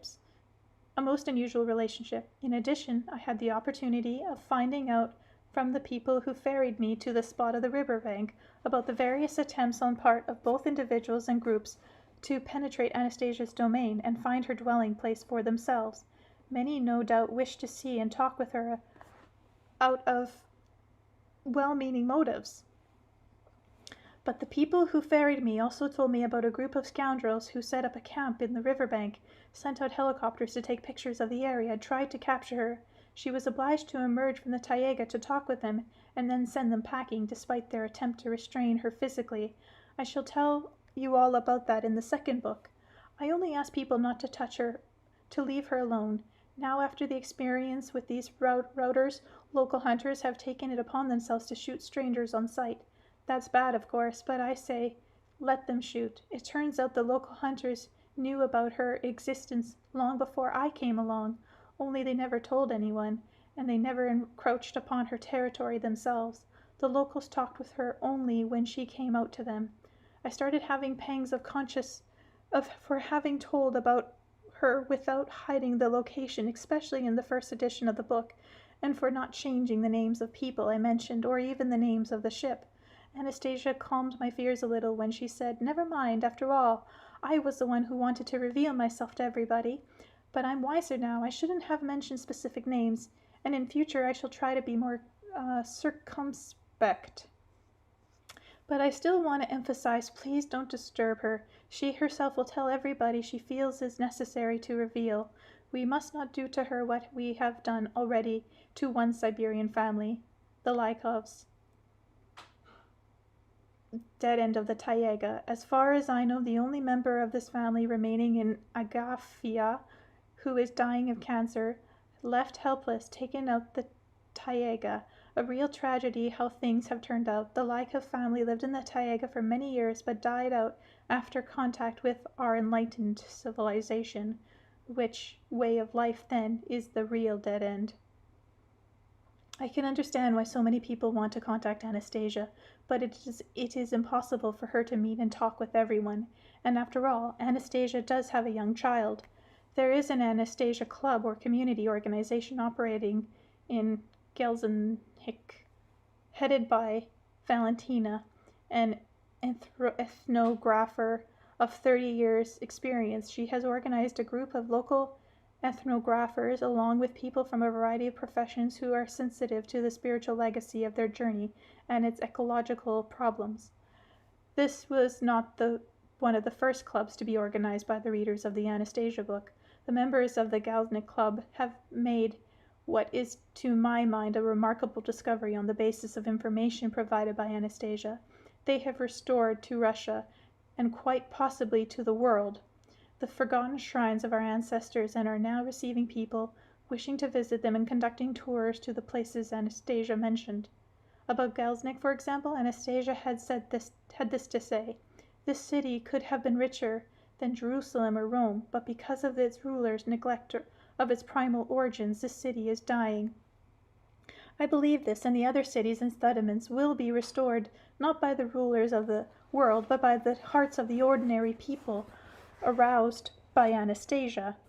And there's more. Anastasia is now the subject of conversation among many healers, wizards, preachers. "We are like ants compared to her," said a chairman of the Healer Foundation. I have seen video recordings of speeches given in front of a large audience by the leader of religious dominion, in which he referred to Anastasia as the ideal womanhood to which we should aspire. He added her ability to draw inferences and conclusions and level of intellect far surpassing that of our population today. This video is now being copied and distributed. Much of the same type of reactions is coming from people with extraordinary abilities living in India.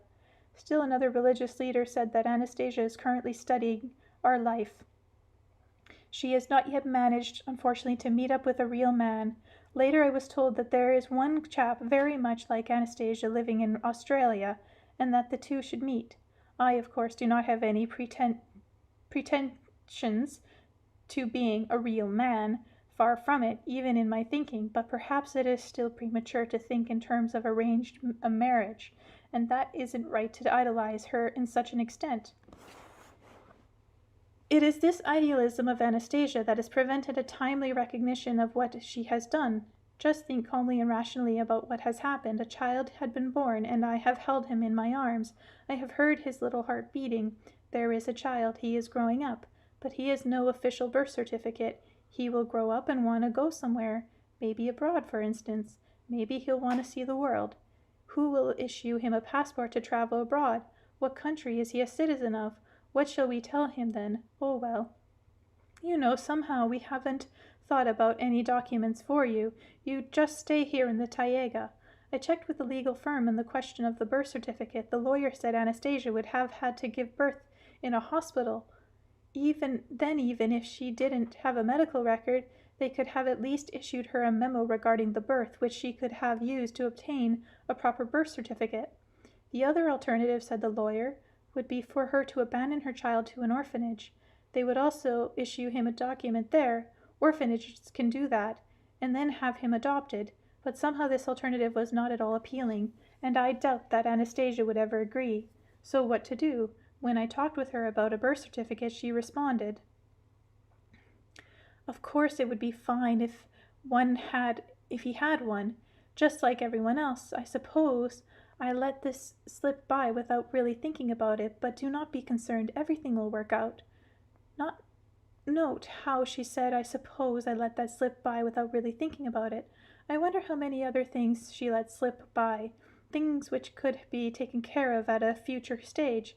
That means we can't really count on everything working out exactly the way she said. I think we need to examine it all very carefully and at some point make adjustments to adapt it to our reality. On another point, I hear her talk about what a poor entrepreneur I am. I'm not able to print enough copies to keep pace with the demand. I hear talk about it from others, not from her. Ideally, I really can't at the moment. I have refused to sell exclusive rights to the book to any other publisher. I certainly don't want anyone to have exclusive control over the manuscript and put out whatever print runs they fancy, like the black books when watered down. Vladimir even said that it was done without his permission. The publisher I talked with gave me this. The style needs to be edited and made more literary. It was in its present form, it is only Anastasia's explanation and monologues that make the book worth anything at all. My language is seen as stilted, and they suggested I think up a catchier title, something like Dead End in the Taiga, The Healer Girl, or even The Girl from Outer Space. But I did not consider Anastasia to be from outer space, nor did I consider her to be a dead end in the Taiga. She herself, after all, simply wants to be man, a normal human being. Of course, I can always exercise my author's privilege in confrontation with publishing houses, but a lot of the time would be wasted on that. I have been using the proceeds of the initial print run to pay for a subsequent runs in the print shop, bypassing the publishing houses altogether, so things will even out in the long run. If someone is interested in assisting along this line, to our mutual advantage, I'd be happy to listen, but without the condition of exclusive rights. I should also say a few words about a certain situation involving my relationship with my family. The Moscow group now looking after distribution of the book has received a number of letters and telephone calls about this. There have been complaints that calls the letter to my home address indicating in the book that not have been met with my intelligible response. I left Novosibirsk, as I mentioned, directly upon my return from the expedition. Subsequent events will be described in my next book. Now I have learned from my firm is falling apart, and that there is not anybody there to reply to inquiries.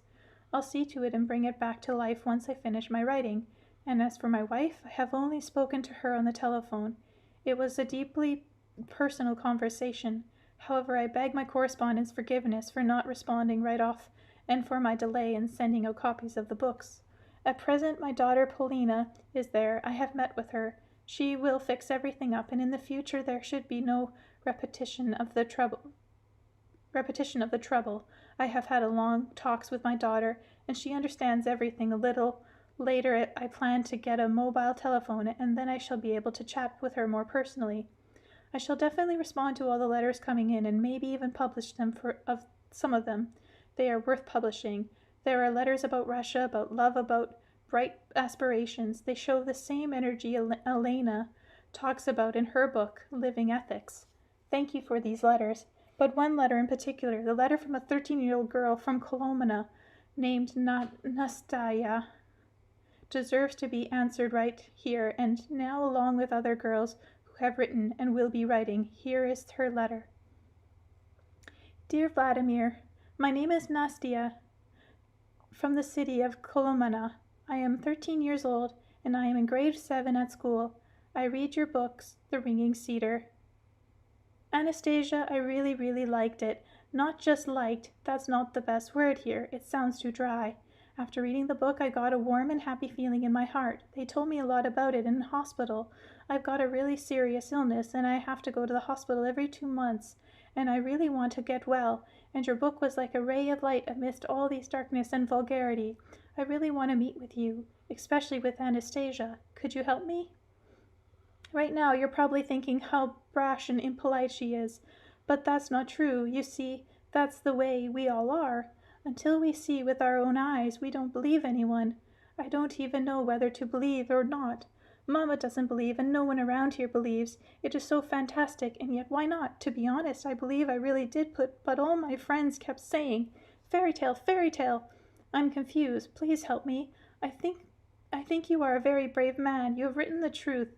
Maybe you haven't yet told the whole story, but you've told the part of it. That's for certain. What happened between you and Anastasia, the way you offended her, and then it turned out she wasn't to blame. All sorts of things. Yet still I think you shouldn't offend a person that way, even if, let's say, she's abnormal or fake. But that's strictly my personal opinion. You may not agree with it. Vladimir, sorry I don't know your patronymic. Did Anastasia have a child or not? And if she did, is it a boy or a girl? And what did your wife think of that? And my last question, you wrote that Anastasia's grandfather and great-grandfather rubbed the piece of cedar with their fingers, but you never said that Anastasia did this too. Did she really not do it, or did you just happen to leave it out? Please answer me. I know you get a whole bag full of letters, but please, just a few lines. Goodbye. Dear Nastia, you will most certainly be a healthy, spiritual, strong, and pretty girl. I shall ask Anastasia the next time I visit her to help you. Yes, Anastasia has a unique approach to healing. She looks upon illness as a conversation between God and man. An illness can be a warning or a deliverance from something even more terrible, and she showed me examples of this. I'll be telling about them later in a new book. I shall try and persuade her, though she's pretty stubborn about sticking to her views. She says it's only man himself.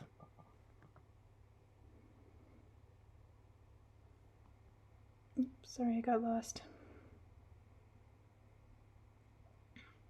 She says it's only man himself, through his spirit and conscious awareness, who can cure anything without negative side effects, while outside interference is often harmful. Nastia, judging by your reaction to the book, you seem to be already healthy spiritually than a lot of people, and that's the main thing. I'm beginning to realize that that's really the case. As far as whether people around you believe or don't believe in Anastasia's existence, I'll answer you by quoting what someone said at one of my get-togethers with readers. When that question was put to me for the upteenth time, he got up and declared in a loud voice, "Look, people, you're holding in your hands an impulse of inspiration, a thought bursting forth, a call to action, an idea. It's right there in your hands. What more do you want? A sample of her blood, urine, and feces for analysis? Is there no way you can do without that? After all, the greatest and most important proof is already sitting right there in your hands." You see, Nastia, I've come to the realization that Anastasia is an uncomfortable concept for many, and they'd rather she didn't exist at all. After all, she's breaking down the whole lot of technocratic theories, conventions, and priorities against the background of purity emanating from her. We suddenly start to become aware of our own filth, and that's not always what we want, especially when we like to think of ourselves as good and smart and conscious no matter what we do.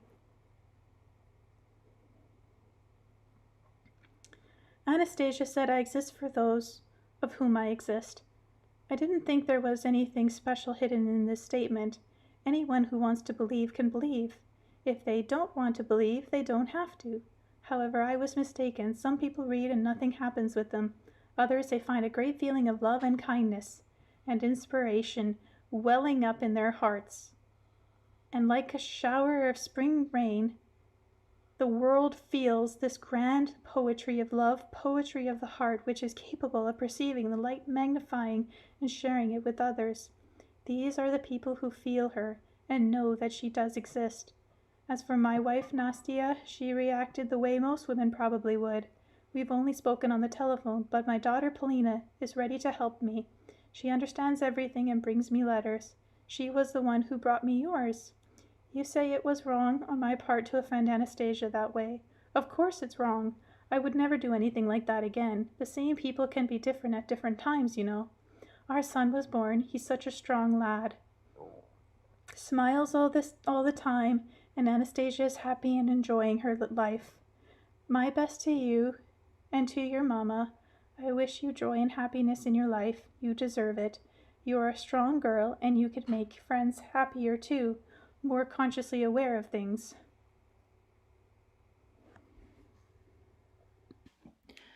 A word about religious believers.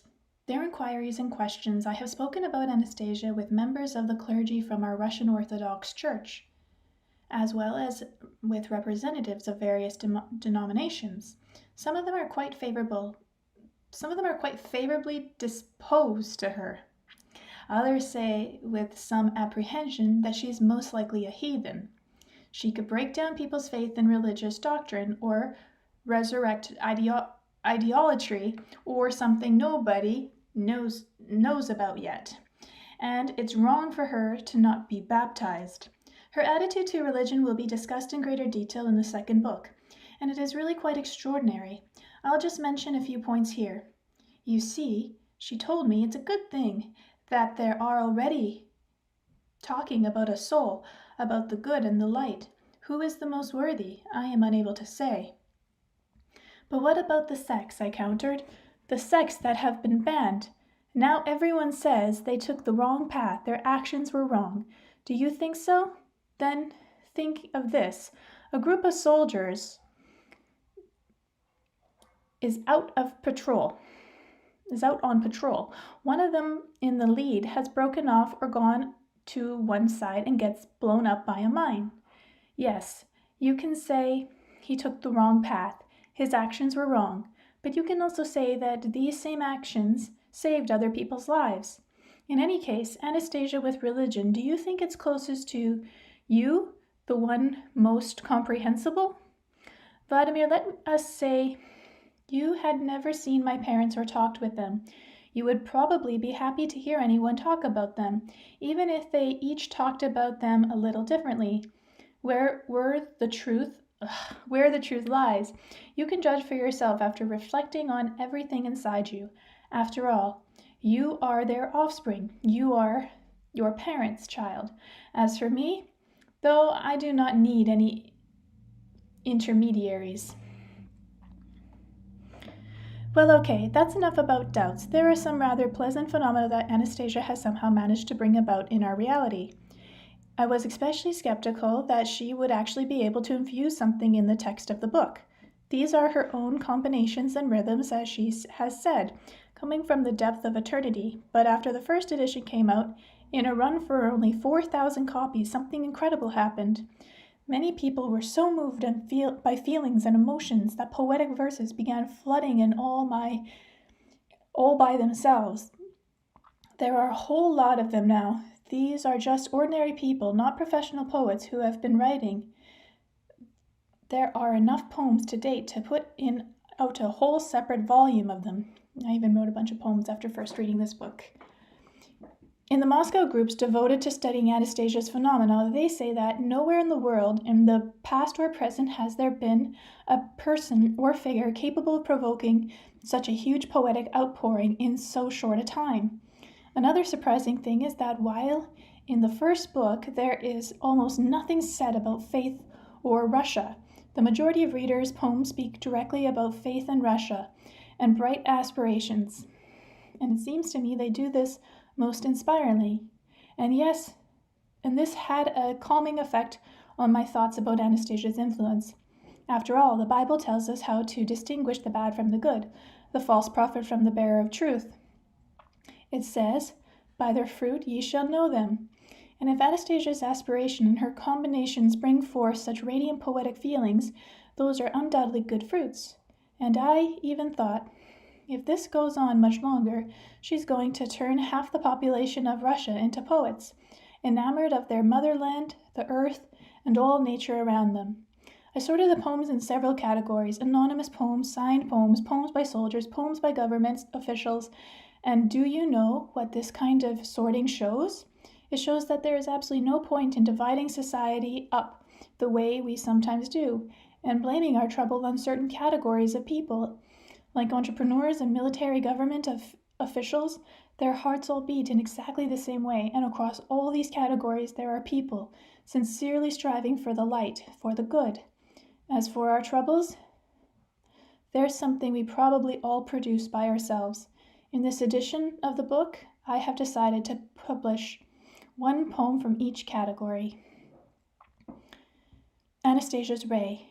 Into our busy, bustling life of lonely souls in crowds immersed, from the vast universe of space, a ray broke through the earth.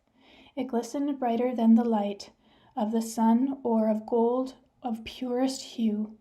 My people, greetings, here I am, as your brother, speaking to you. I have been sent to you by love, sent to you by the ages' call. Come to me and take of mine, I give myself to all. Wait, there, my friends, where are you going? Why is there sadness on your face? You've been forsaken, yes, I know all time and space. Dear people, what are you thinking, people? The world is beautiful, no end. I can do everything, dear people, because I am your friend. But the crowd only surged against the ray, rushing along on their fashion-shod sheet, and kept on showing it away into a puddle in the street. The ray dipped into the dirty slush. It felt no difference and shed no tear.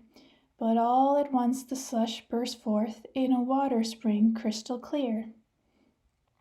And then a little boy came running, and fearing no punishment thereum, he leapt feet first into the puddle and drew on the ray's sweet balm.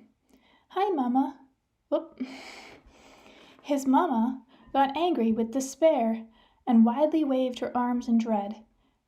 But Pushkin's statue on the square suddenly came to life and said, "Now wait, you must not spank the boy. He did not act just out of fun. Pay heed to him, your hearts will be illuminated by your sun. Come near and feel his moistened hands, come close and touch your blessed son. You will find there in his palms all that the poets have sung, all they've created through the ages, reflecting there within the heart. Mama Machka, my mama," the little boy hugging his mom. "Mama, can you hear the singing, hear the song of happy birds? You know, dear mama, yes, you know it, I shall write you a verse. And now you will be happy, mama, for that is what I want for you. You see, I hear it, think I can do it too. Into your busy, bustling life of lonely souls in crowds immersed, from the vast universe of space, a ray broke through to the earth." Author unknown. In Russia, Megre wrote this brand new idea in book publications and newspaper lines, the ringing Cedars of Anastasia, which drew attention to himself at the same time. It's not the first time that his name I've heard spoken, and yet it's still not that common a name. And Anastasia, yes, Anastasia, so music-evoking. Ostasia or Stacy, they all mean the same. The Stacys I know live in cities of shadows, their characters simple of good honest worth, but here in the Taiga in a cedar-ringing meadow, I glimpsed a fair goddess, the fairest on earth. Anas, a Siberian of nature creation, in harmony with her environment's lives, her conscious awareness, her love inspiration to animals, plants, all around her she gives. Her feelings and thoughts are in tune with the living, the mind of the cosmos is simple and clear. In all of our wide world, believe me, there's nothing escaping her knowledge of stars or light years. Clairvoyant as Anas cures disease at all stages. The great ringing cedar enhances her reach. She draws upon cultures of all lands and ages for logic and meaning and richness of speech. An analysis practicing nature's ecology, her meaning of life is in tune with the world, intuitive grasper of highest astrology. There's nothing impossible for this precious girl.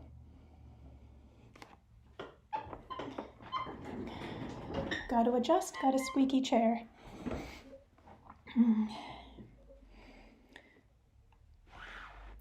The Kind Wizard Girl. Gazeldex, Tholmans, the years, wind back, time has opened a window, just a crack. From the stretches of infinity to be understood, evaluated, felt through and through, recognized as fact, stepping over my threshold limit. Through the light of the good in the blue expanses way up high, I come to you, Anastasia, born again in the twinkling of an eye. You are a flower of consciousness and will. You might from cedar trees and forest leaves. Your might. And from such charming, mystical, magical thoughts that I'm ready to be one who simply believes. Every beast and insect,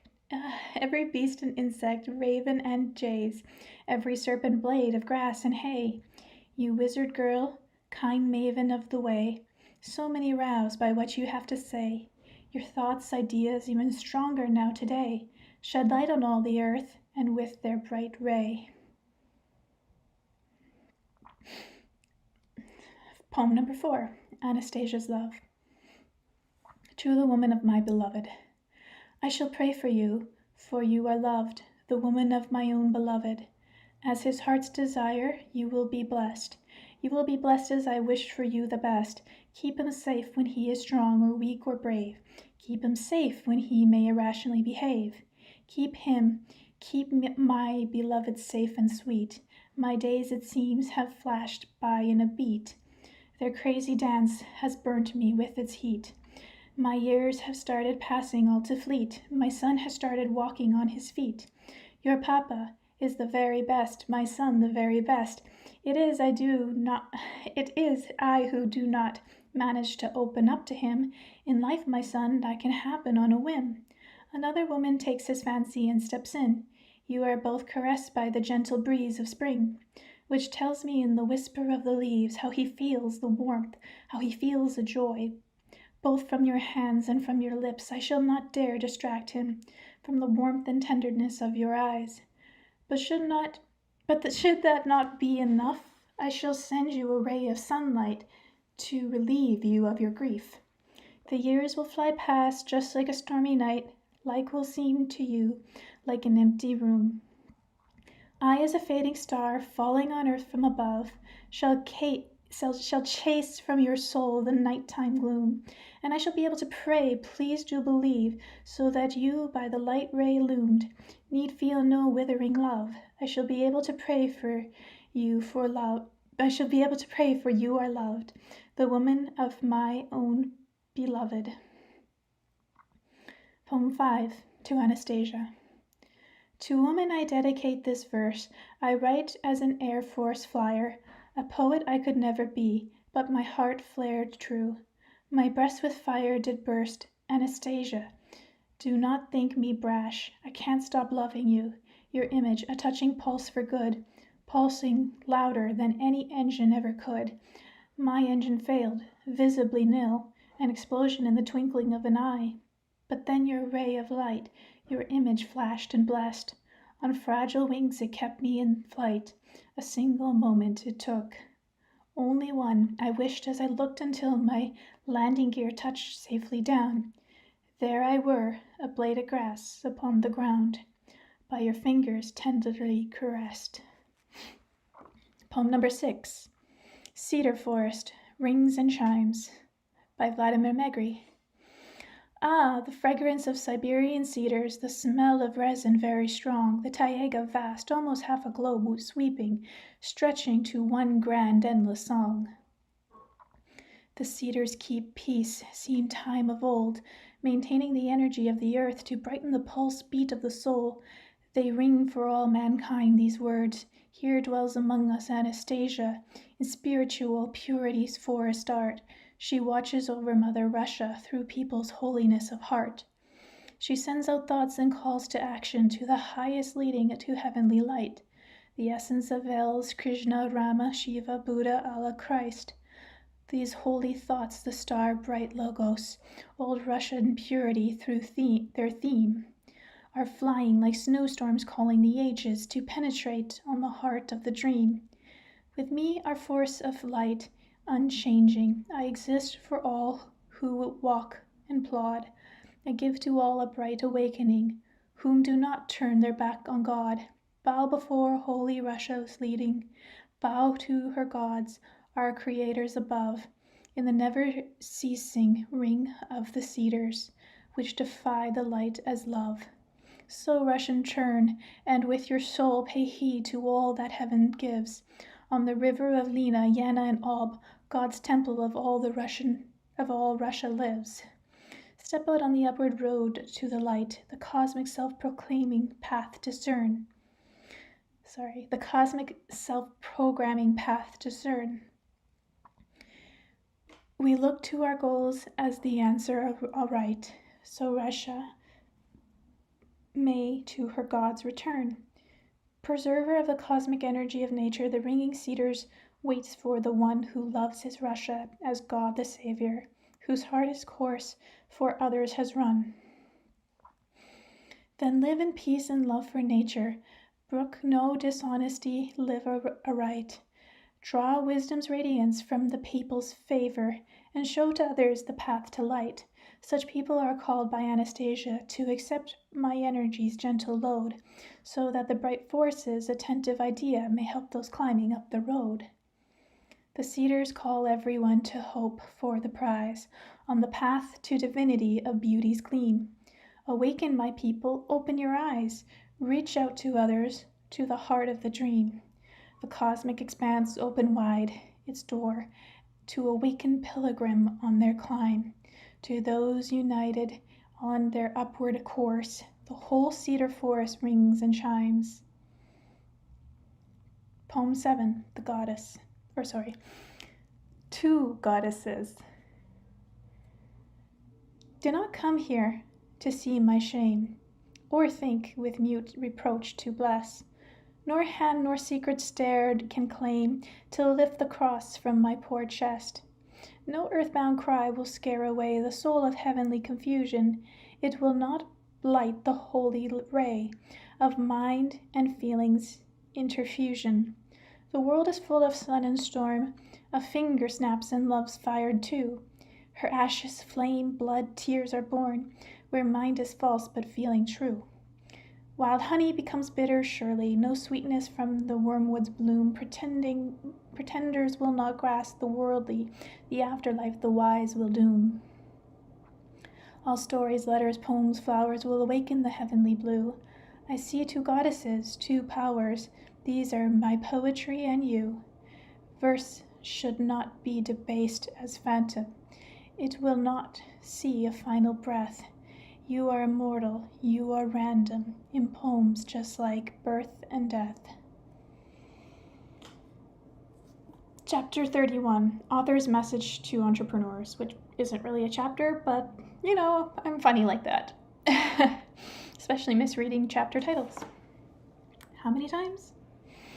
The author's attempt to organize a fellowship of Russian entrepreneurs in accord with a certain spiritual principles has revealed an evident desire for such a coming together on the part of many entrepreneurs.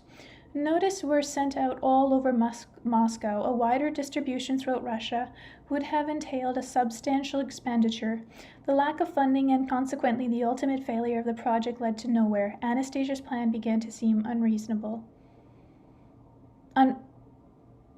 Unrealizable. During my second visit with her, however, she told me that there were no dead-end situations, only that I should not have altered the sequence she had prescribed. The book should have come first, which would have spread the right information and prevented the organization principles from being tied to monetary concern. The second visit also settled one other question. As organizational task force had been set up in Moscow to spearhead the formation of the fellowship, but we could not come to a decision on either the selection criteria for new members or how the selection committees should be constituted.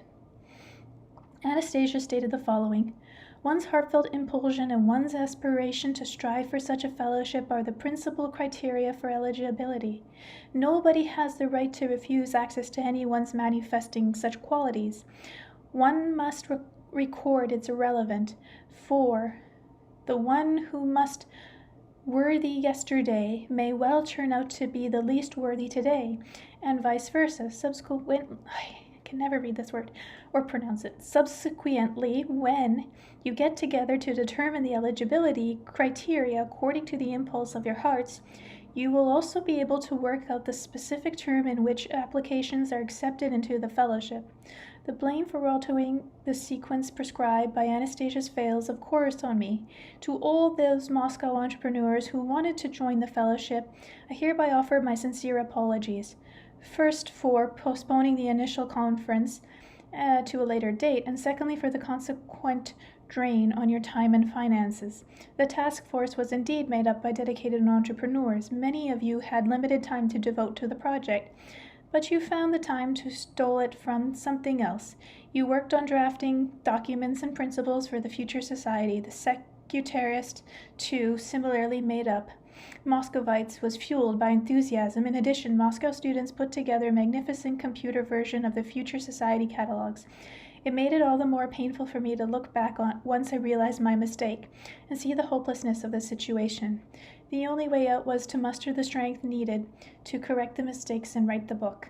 Without a word and explanation to anyone, explanation seemed impossible at that point. I went off by myself and began to write. It was it was only now that the book existed. It was only now that the book exists and is spreading more and more right across Russia and starting to fulfill the function specified for it by Anastasia that I can talk about the future. I am more confident now about the possibility of seeing such a society actually come into being. The reaction of the book indicated that it will attract a significant number of entrepreneurs from the various regions of the country. A conference will take place. There will be a fellowship. In acting on my own, I may well have offended some of those who worked alongside me in Moscow. I should particularly like to single out 3 Moscow students who gave their all to assisting and participating in the Secretariat of the Future Society. They were the ones who keyboarded the text of the first book on their computer and kept on keyboarding even after their exam session started. I wasn't in position to compensate them for their work. They knew this, understood the situation, but still went on keyboarding. Others, too, would have probably reacted with understanding had they known the whole picture. If that applies to any of you, I apologize for my lack of trust in you and for temporary disappearance. Of course, there is a great deal more I need to learn and understand, including the degree in which Anastasia herself has been involved in all this. I'd like to know just how this reclusive young woman from the Siberian taiga managed not only to draw up plans like these, but also to have them implemented in real life. It's not that she is predicting the future, she is literally creating the future. She struggles to bring it about and feels the struggles in her heart. In fact, it is something in the order of a master business plan, which she has formulated in her head, keeping track of all its detail down to the nuance of psychological probabilities. She is working her hardest to make it come about and calling on us to participate in its realization. But we are not simply blind mice, but normal, professionally experienced adults, and we must understand that a single individual, especially one still relatively new to entrepreneurial practice, cannot foresee everything ahead of time. Anastasia affirms. Just the organization alone, the spiritual contact among such people as entrepreneurs is a salutary reaction to the cosmic proportions.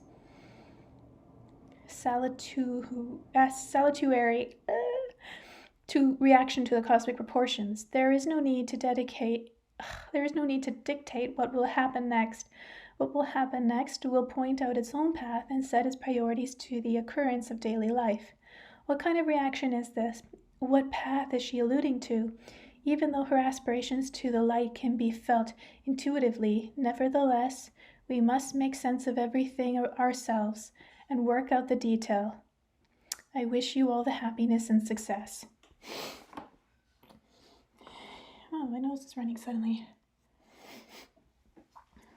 Along with me constantly getting words wrong, you're now going to get to listen to me sniffing. Dreams coming true. Editors afterward. In the summer of 1996, a tired-looking man was standing on the street corner in downtown Moscow with a self-published 96-page volume in his hands, trying to sell it to passerby. The book's title was The Ringing Cedars, Anastasia, and the man called himself Vladimir Megre. A woman stopped by, looked at this inconspicuous cover, talked to the author, and bought a copy. Next day she was back, smiling, her eyes shining, to pick up an entire pack to give to everybody she knew. As it was, the first print run of 2,000 copies of Anastasia sold out in a matter of weeks. What happened next was miraculous as the story Vladimir Megre had written down. New print runs, first of 2,000, then of 10,000, sold out within weeks. Not long afterward, millions more were printed and sold. By 1999, Vladimir Megre was one of Russia's most popular authors, and the 7 books published to date have sold over 10 million copies in our original Russian alone, not counting their translated editions in more than a dozen languages. The books in the Ringing Cedar series started producing incredible changes in people's hearts and minds, the effects of which is now being felt throughout Russia and beyond. What happened here? How can it be that, with no advertisement other than word of mouth, this body of This book by an unknown author became a national, then an international bestseller, distributed internationally by readers alone before it was accepted by even a single bookstore. How can it be that one copy from this first 2,000 copy print run actually found its way to the stacks of the U.S. Library of Congress? There you go, there's the sniffing. Why have people of all ages, from the school children to pensioners, and in all walks of life, from teachers to public officials, and from scientists to clergymen, felt such inspiration from the book to the point of writing poetry and creating works of art? Why did a former member of the Russian parliament, an economist by the name of Dr. Vikor, write an entire book, Putin, Megre, and Russia's Future, stating that the ringing Cedars was becoming Russia's new national idea? Why did the Supreme Mufti of Russia, Talgat, oh my gosh, I can't say that, publicly declared in the television interview, "I love these books. I read them and I read them and get a lot out of them for myself." Why have readers of others' confessions made equally laudatory remarks? Why did my mother, who once bring home a copy of Anastasia from her yoga class in the recommendation of her instructor, and gingerly requested that I read it? Why, then, applying to enter the doctoral program in forestry at 6 top-rated American universities, I submitted a research proposal based on the ideas set forth by Anastasia. I was accepted by all of them. 4 of the schools, in fact, offered me full financial support with a scholarship. And here I am now at the University of Missouri at Columbia, writing my PhD dissertation on the significance of ideas from the ringing cedars for the future of forestry and agriculture in Russia and the world as a whole.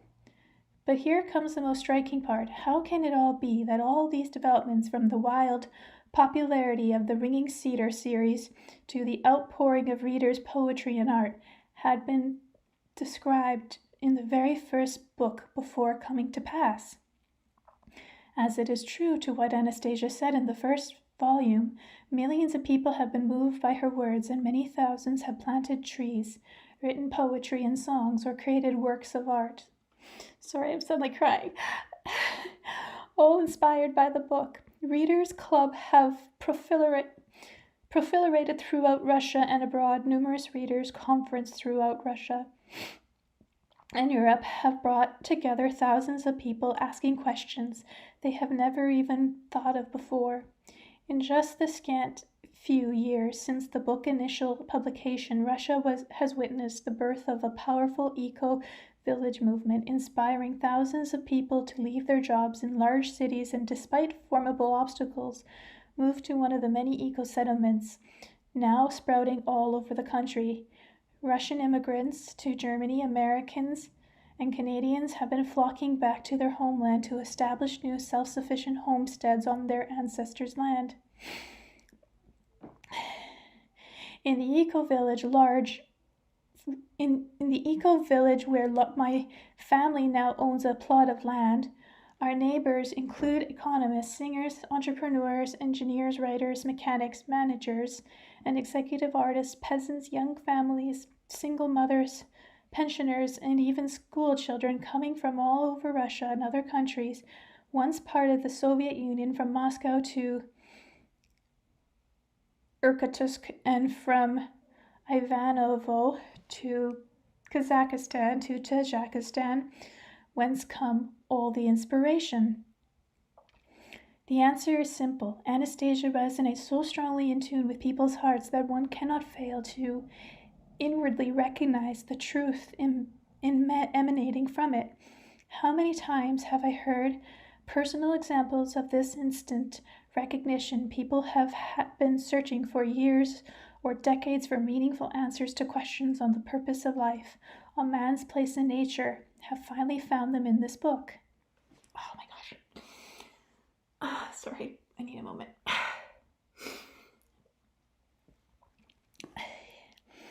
But should it be surprising that the image of a way of life founded on the idea of love, beauty, and nonviolence as presented by Anastasia would resonate so strongly with her inner self? After all, does not every one of us want to live in a free society of kind and happy people in a world without wars, crimes, or oppression? In a world where not a single tear need run down a child's cheek, and where families live in love and prosperity? Do we not want to live without monstrous industries? Do we not want to live without monstrous industries destroying and polluting both nature and man? Do we not want to enjoy creative labor for the benefit of both our families and our communities instead of suffering through boring jobs merely to enrich faceless corporations? Do we not want a society based on mutual help and cooperation rather than competition? But you may say this was just Anastasia's dream, or just Vladimir Megre's dream, and a dream is simply a dream. But cannot each of us dream of a desirable future and then act to bring this future about? Is it not what John Lennon was singing about in his Imagine? You may say I am a dreamer, but I'm not the only one. I hope someday you will join us and the world will live as one. It is not that one of the greatest economists of the 20th century, E.E.F. Schumer, was referring to in his seminal work, Small is Beautiful. Now it might be said that this is a romantic utopian vision. True enough. What we have today in modern industrial society is not romantic and certainly not utopian, as we have it right here, but it is in very deep trouble and holds no promise of survival. We jolly well have to have the courage to dream if we want to survive and to give our children a chance of survival. The crisis of the industrial society will become worse and end in disaster unless we develop a new lifestyle which is compatible with the real needs of human nature, with the health of living nature around us, and with the sources endowed of the world.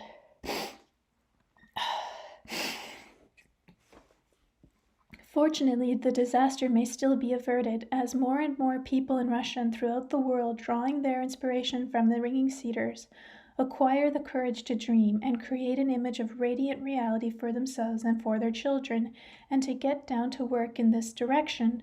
The spiritual and practical revelations presented in this book are unparalleled in so many areas that their discussion could fill entire volumes.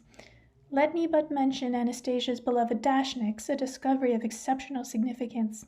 As it happens, the most obvious and significant thing often go to the most easily unnoticed. This is particularly true about Russia's Dasha movement. Judge for yourself. Anastasia and Vladimir were the first to speak about the importance of dashniks. Now it turns out that according to widely available official statistics published every year in Russia's primary statistical source, over 35 million families, and this amounts to 70% of the country's population, grow their own food on their own plots and collectively provide far more vegetable, fruit, and even meat and milk than the whole country's commercial agriculture taken together. Why had nobody paid attention to these numbers earlier? Why didn't they ever surface in the discussion of the present and future of Russia, and indeed the world's agriculture? Why did nobody take seriously President Boris Yeltsin's confession that he was spending his weekends tending to vegetable gardens, growing potatoes and radishes? Should you choose to research for yourself the questions discussed by Anastasia, you will soon discover the truth of her assertions that her knowledge is already shared, at least particularly by a number of people in our world, and that collectively they know particularly everything, only they do not fully understand how it works. Take communication with plants, for example. It sounds incredible at first, but it only requires a reading of Peter Tompkins and Christopher Bird's well-researched The Secret Life of Plants to gain an entirely new perspective and conclude, she must be right. But could it be possible that all diseases are curable through such interactions with plants as Anastasia argues? It would take a complex and lengthy scientific study to test these hypotheses. Fortunately, this is not necessary, as in addition to a growing number of personal testimonials from thousands of people, There is factual evidence. Oh my gosh. Factual evidence at hand that can dispel any doubts. Over centuries and millennia, the Hazankut of people living in the valley in northern Pakistan have been practicing an agriculture very similar to the one described by Anastasia, eating food exclusively from their family garden plots and thus establishing a closed loop of matter and information exchange between people and their plants. They are recognized as the most healthy and long-living people on earth. The Hankazat commonly live to more than 100 years, and men becoming fathers at age 90 is not a rarity. Can it be that this information exchange between an individual person and plant Anastasia talks about is the missing link to understand human nutrition? Even in the absence of scientific study, why not try it? The science will catch up. Furthermore, why should we be skeptical about Anastasia's ability to live without concern for acquiring food or clothing, effortlessly relying on nature for a complete life support system? Is it not the exact same ideal of life taught to humanity in the Bible? He who watches the wind will not sow, and he who looks at the cloud will not reap. Or take no thought for your life, what ye shall eat, or what ye shall drink, also in your own not so distant past. Nobel laureate Albert testified on the basis of experiences in Africa.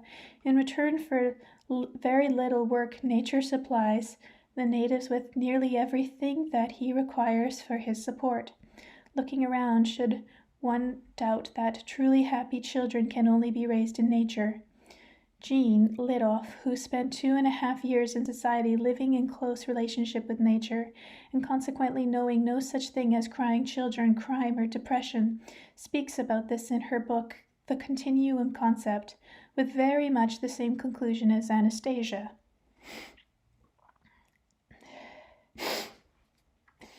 Again, this list could continue. In fact, researchers could and probably will write volumes of commentary on almost every statement contained in Anastasia. Yes, doubts naturally do creep in. It still sounds all too improbable to our traditional way of thinking, and even if the heart feels a genuine light emanating from the book, the mind often refuses to accept it as real. This is an all too familiar dilemma, fully experienced even by Vladimir Megre himself. However, as the series progresses and you come to embrace the ever more significant revelations set forth in the subsequent volumes and immerse yourself in their ever more poetic language, the idea that could all be simply thought up should gradually melt away.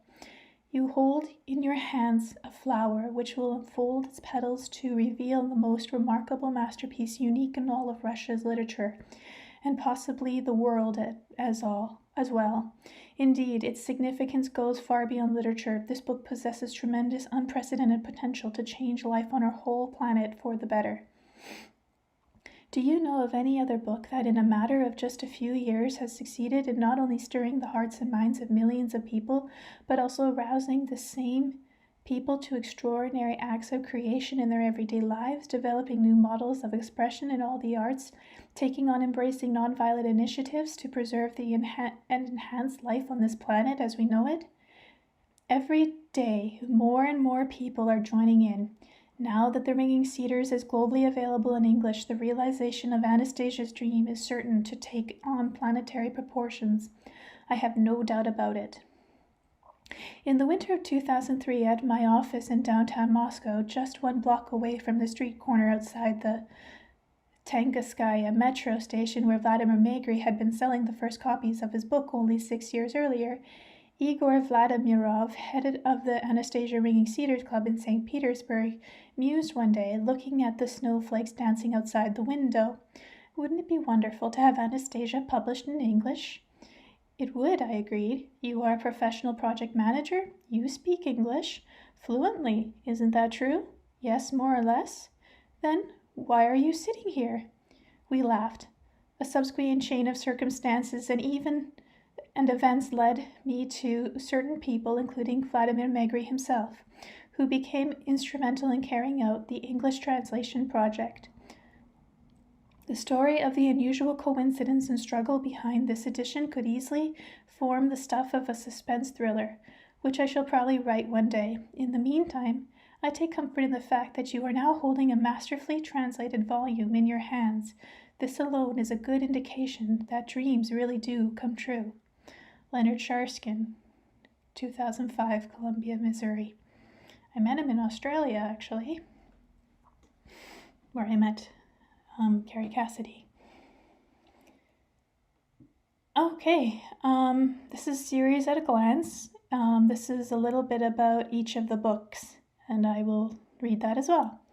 So the one that we just read, Anastasia, the first book of the Ringing Cedar series, tells the story of an entrepreneur, Vladimir Megre, trade trip to the Siberian taiga in 1995, where he witnessed an incredible spiritual phenomenon connected with sacred ringing cedar trees.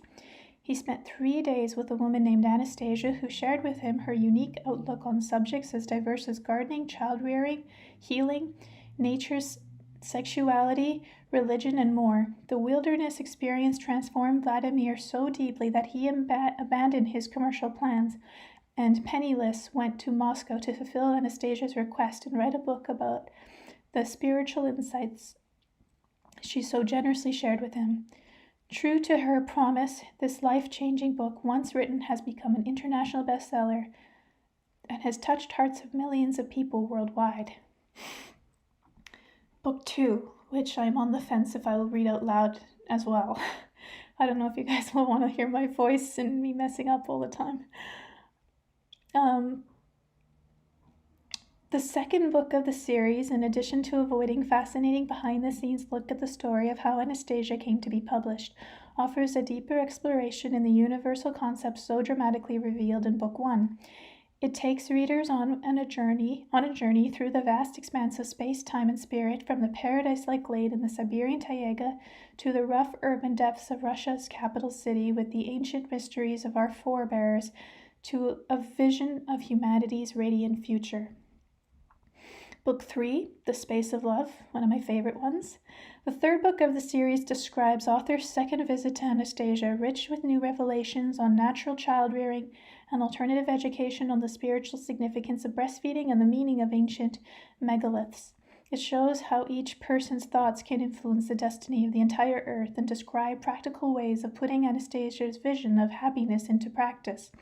Megre shares his own outlook on education and children, real creative potential, after a visit to a school where pupils build their own campus and cover the 10-year-old Russia school program in just 2 years, complete with an account of an armed intrusion into Anastasia's habitat. The book highlights the limitless power of love and nonviolence.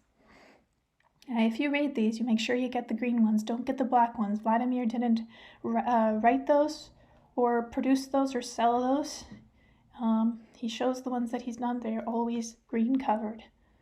Those ones are watered down, the black ones, stay away from them. Book 4, Co-Creation, the fourth book and centerpiece of the series, paints a dramatic living image of the creation of the universe and humanity's place in this creation, making this primordial mystery relevant to our everyday living today.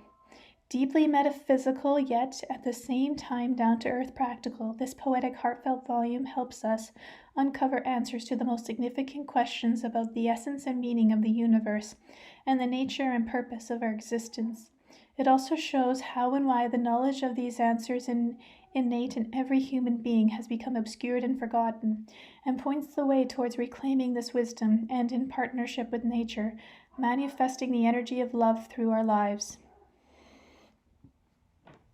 Book 5, Who We Are, describes the author's search for real-life proofs of Anastasia's vision presented in the previous volumes. Finding these proofs and taking stock on ongoing global environmental destruction, Vladimir Megre describes the further practical steps for putting Anastasia's vision into practice. Full of beautiful, realistic images of a new way of living in cooperation with the earth and each other, this book also highlights the role of children in making us aware of the precociousness of the present situation and in leading the global transition toward a happy, violence-free society. The Book of Kin is the sixth book in the series, describes another visit by the author to Anastasia's glade in the Siberian taiga and his conversations with his growing son, which causes him to take on a new look at education, science, history, family, and nature. Through parables and revelatory dialogues and stories, Anastasia then leads Vladimir Megre and the reader on a shocking rediscovery of the pages of humanity's real history that has been distorted or kept secret for thousands of years. The knowledge sheds light on the causes of war, oppression, and violence in the modern world and guides us in preserving the wisdom of our ancestors and passing it over to future generations.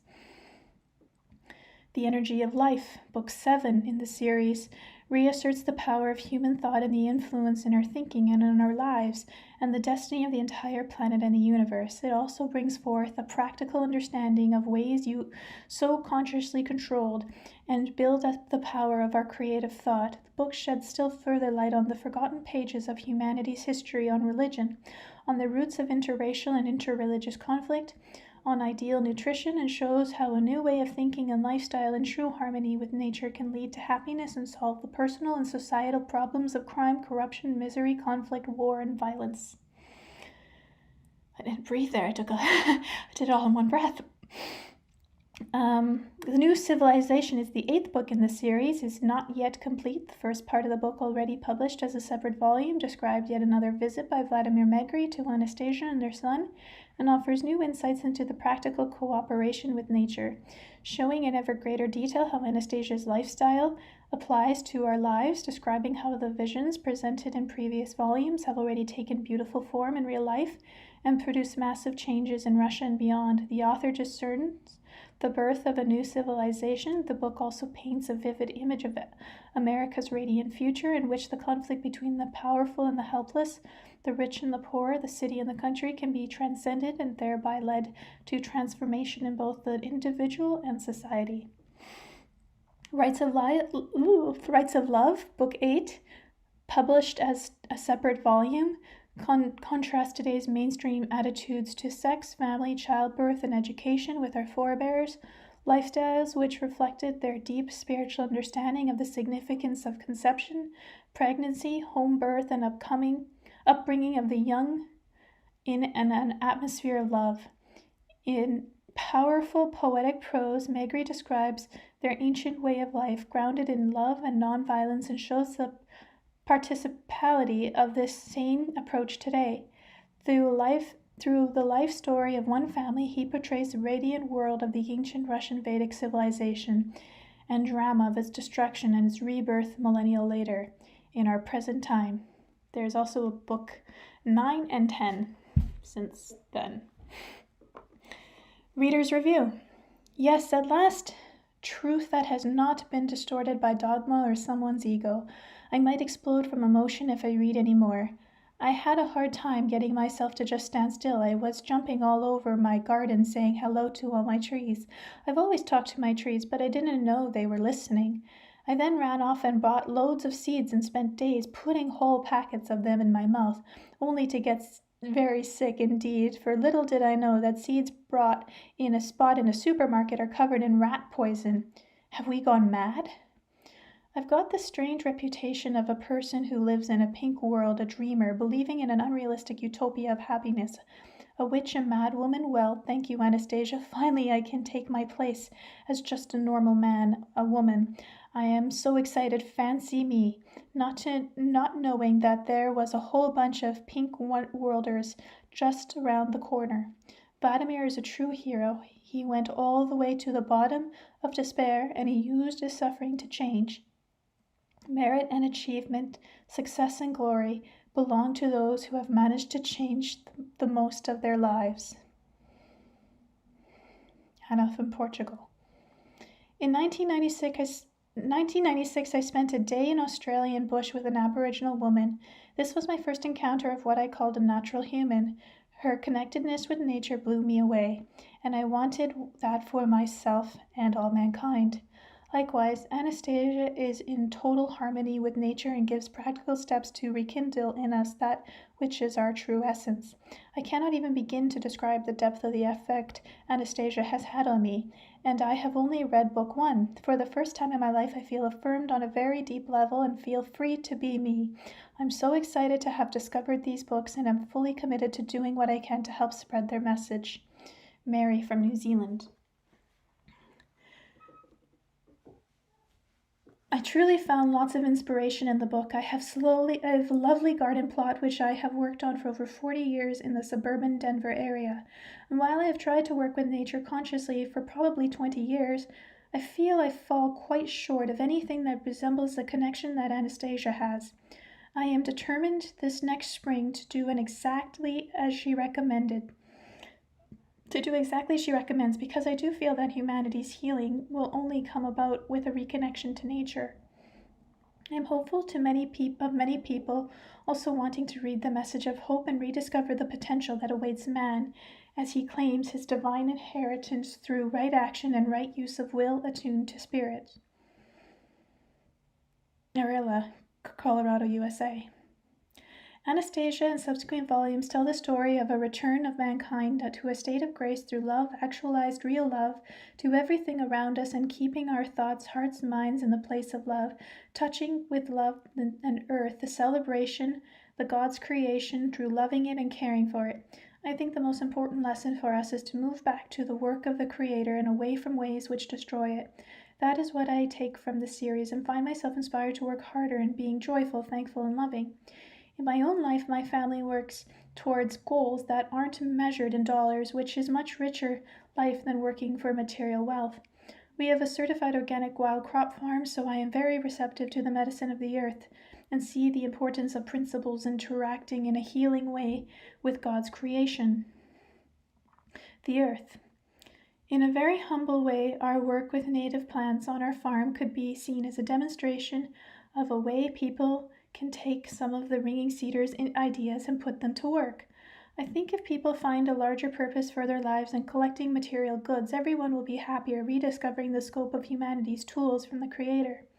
Anastasia helps with explaining ways to have a richer life, raise healthy children, filling one's heart rather than one's pocket. I do not agree with everything written, and many people will find ideas threatening.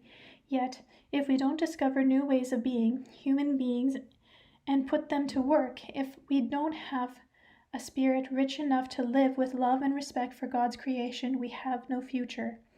Penny from Missouri.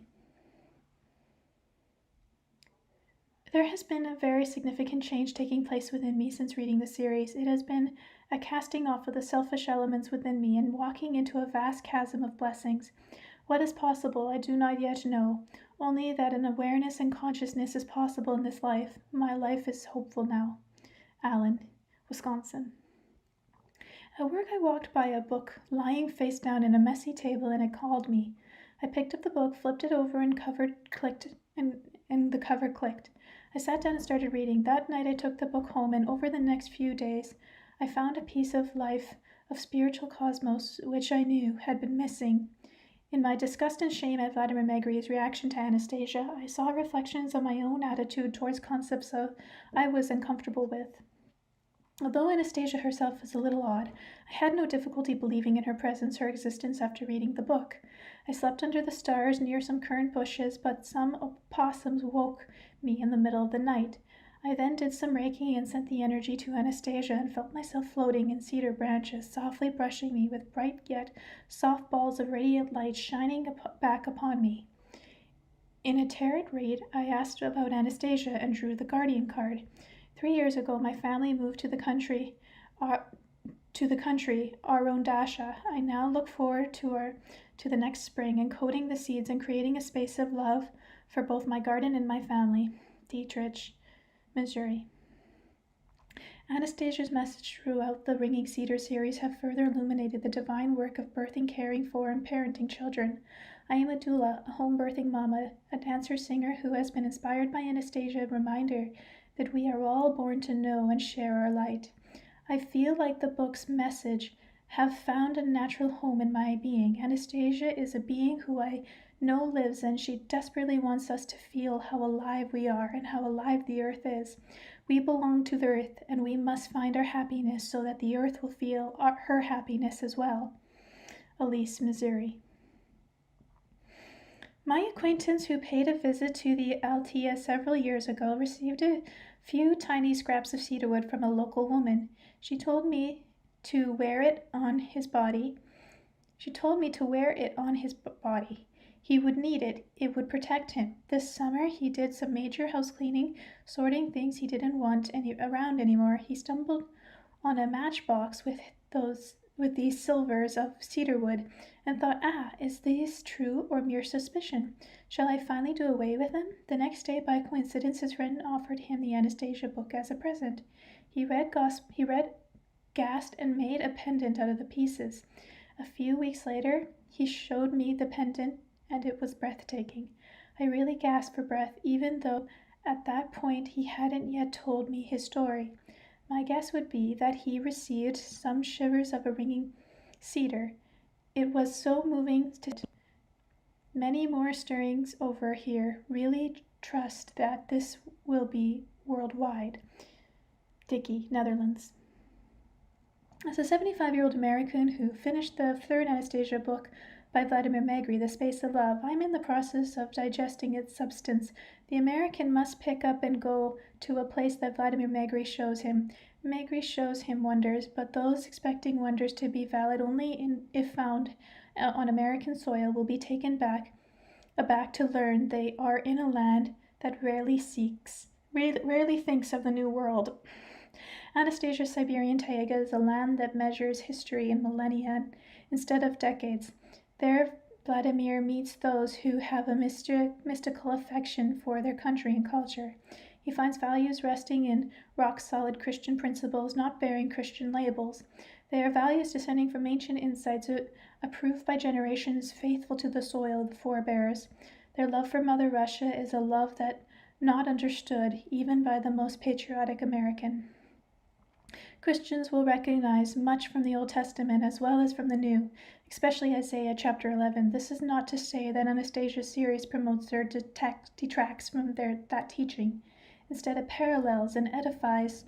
The Christian emerges with his faith firmer and a respect for Megre. Anastasia, after 3 books I am digesting, and there are moments when my credulity vanishes.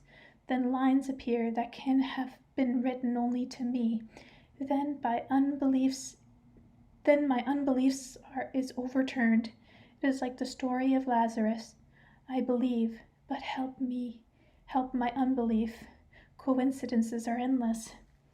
Gallagher, Oklahoma. About the Ringing Cedar series. I think we know already. That's like what's on the back of the book. About the author, we already have that information as well. And that's it, we're done. Wow, well, thank you so much if you made it to the very end with me. I hope my voice didn't annoy you. And again, all the mistakes I made, I apologize. I'm very dyslexic, and sometimes I just see things and read things totally different, and I'm reading on a very small screen from my phone. So, yeah. Thank you, and enjoy this gift. Until our next adventure. Warm embrace, laced in grace. Thank you for you being you.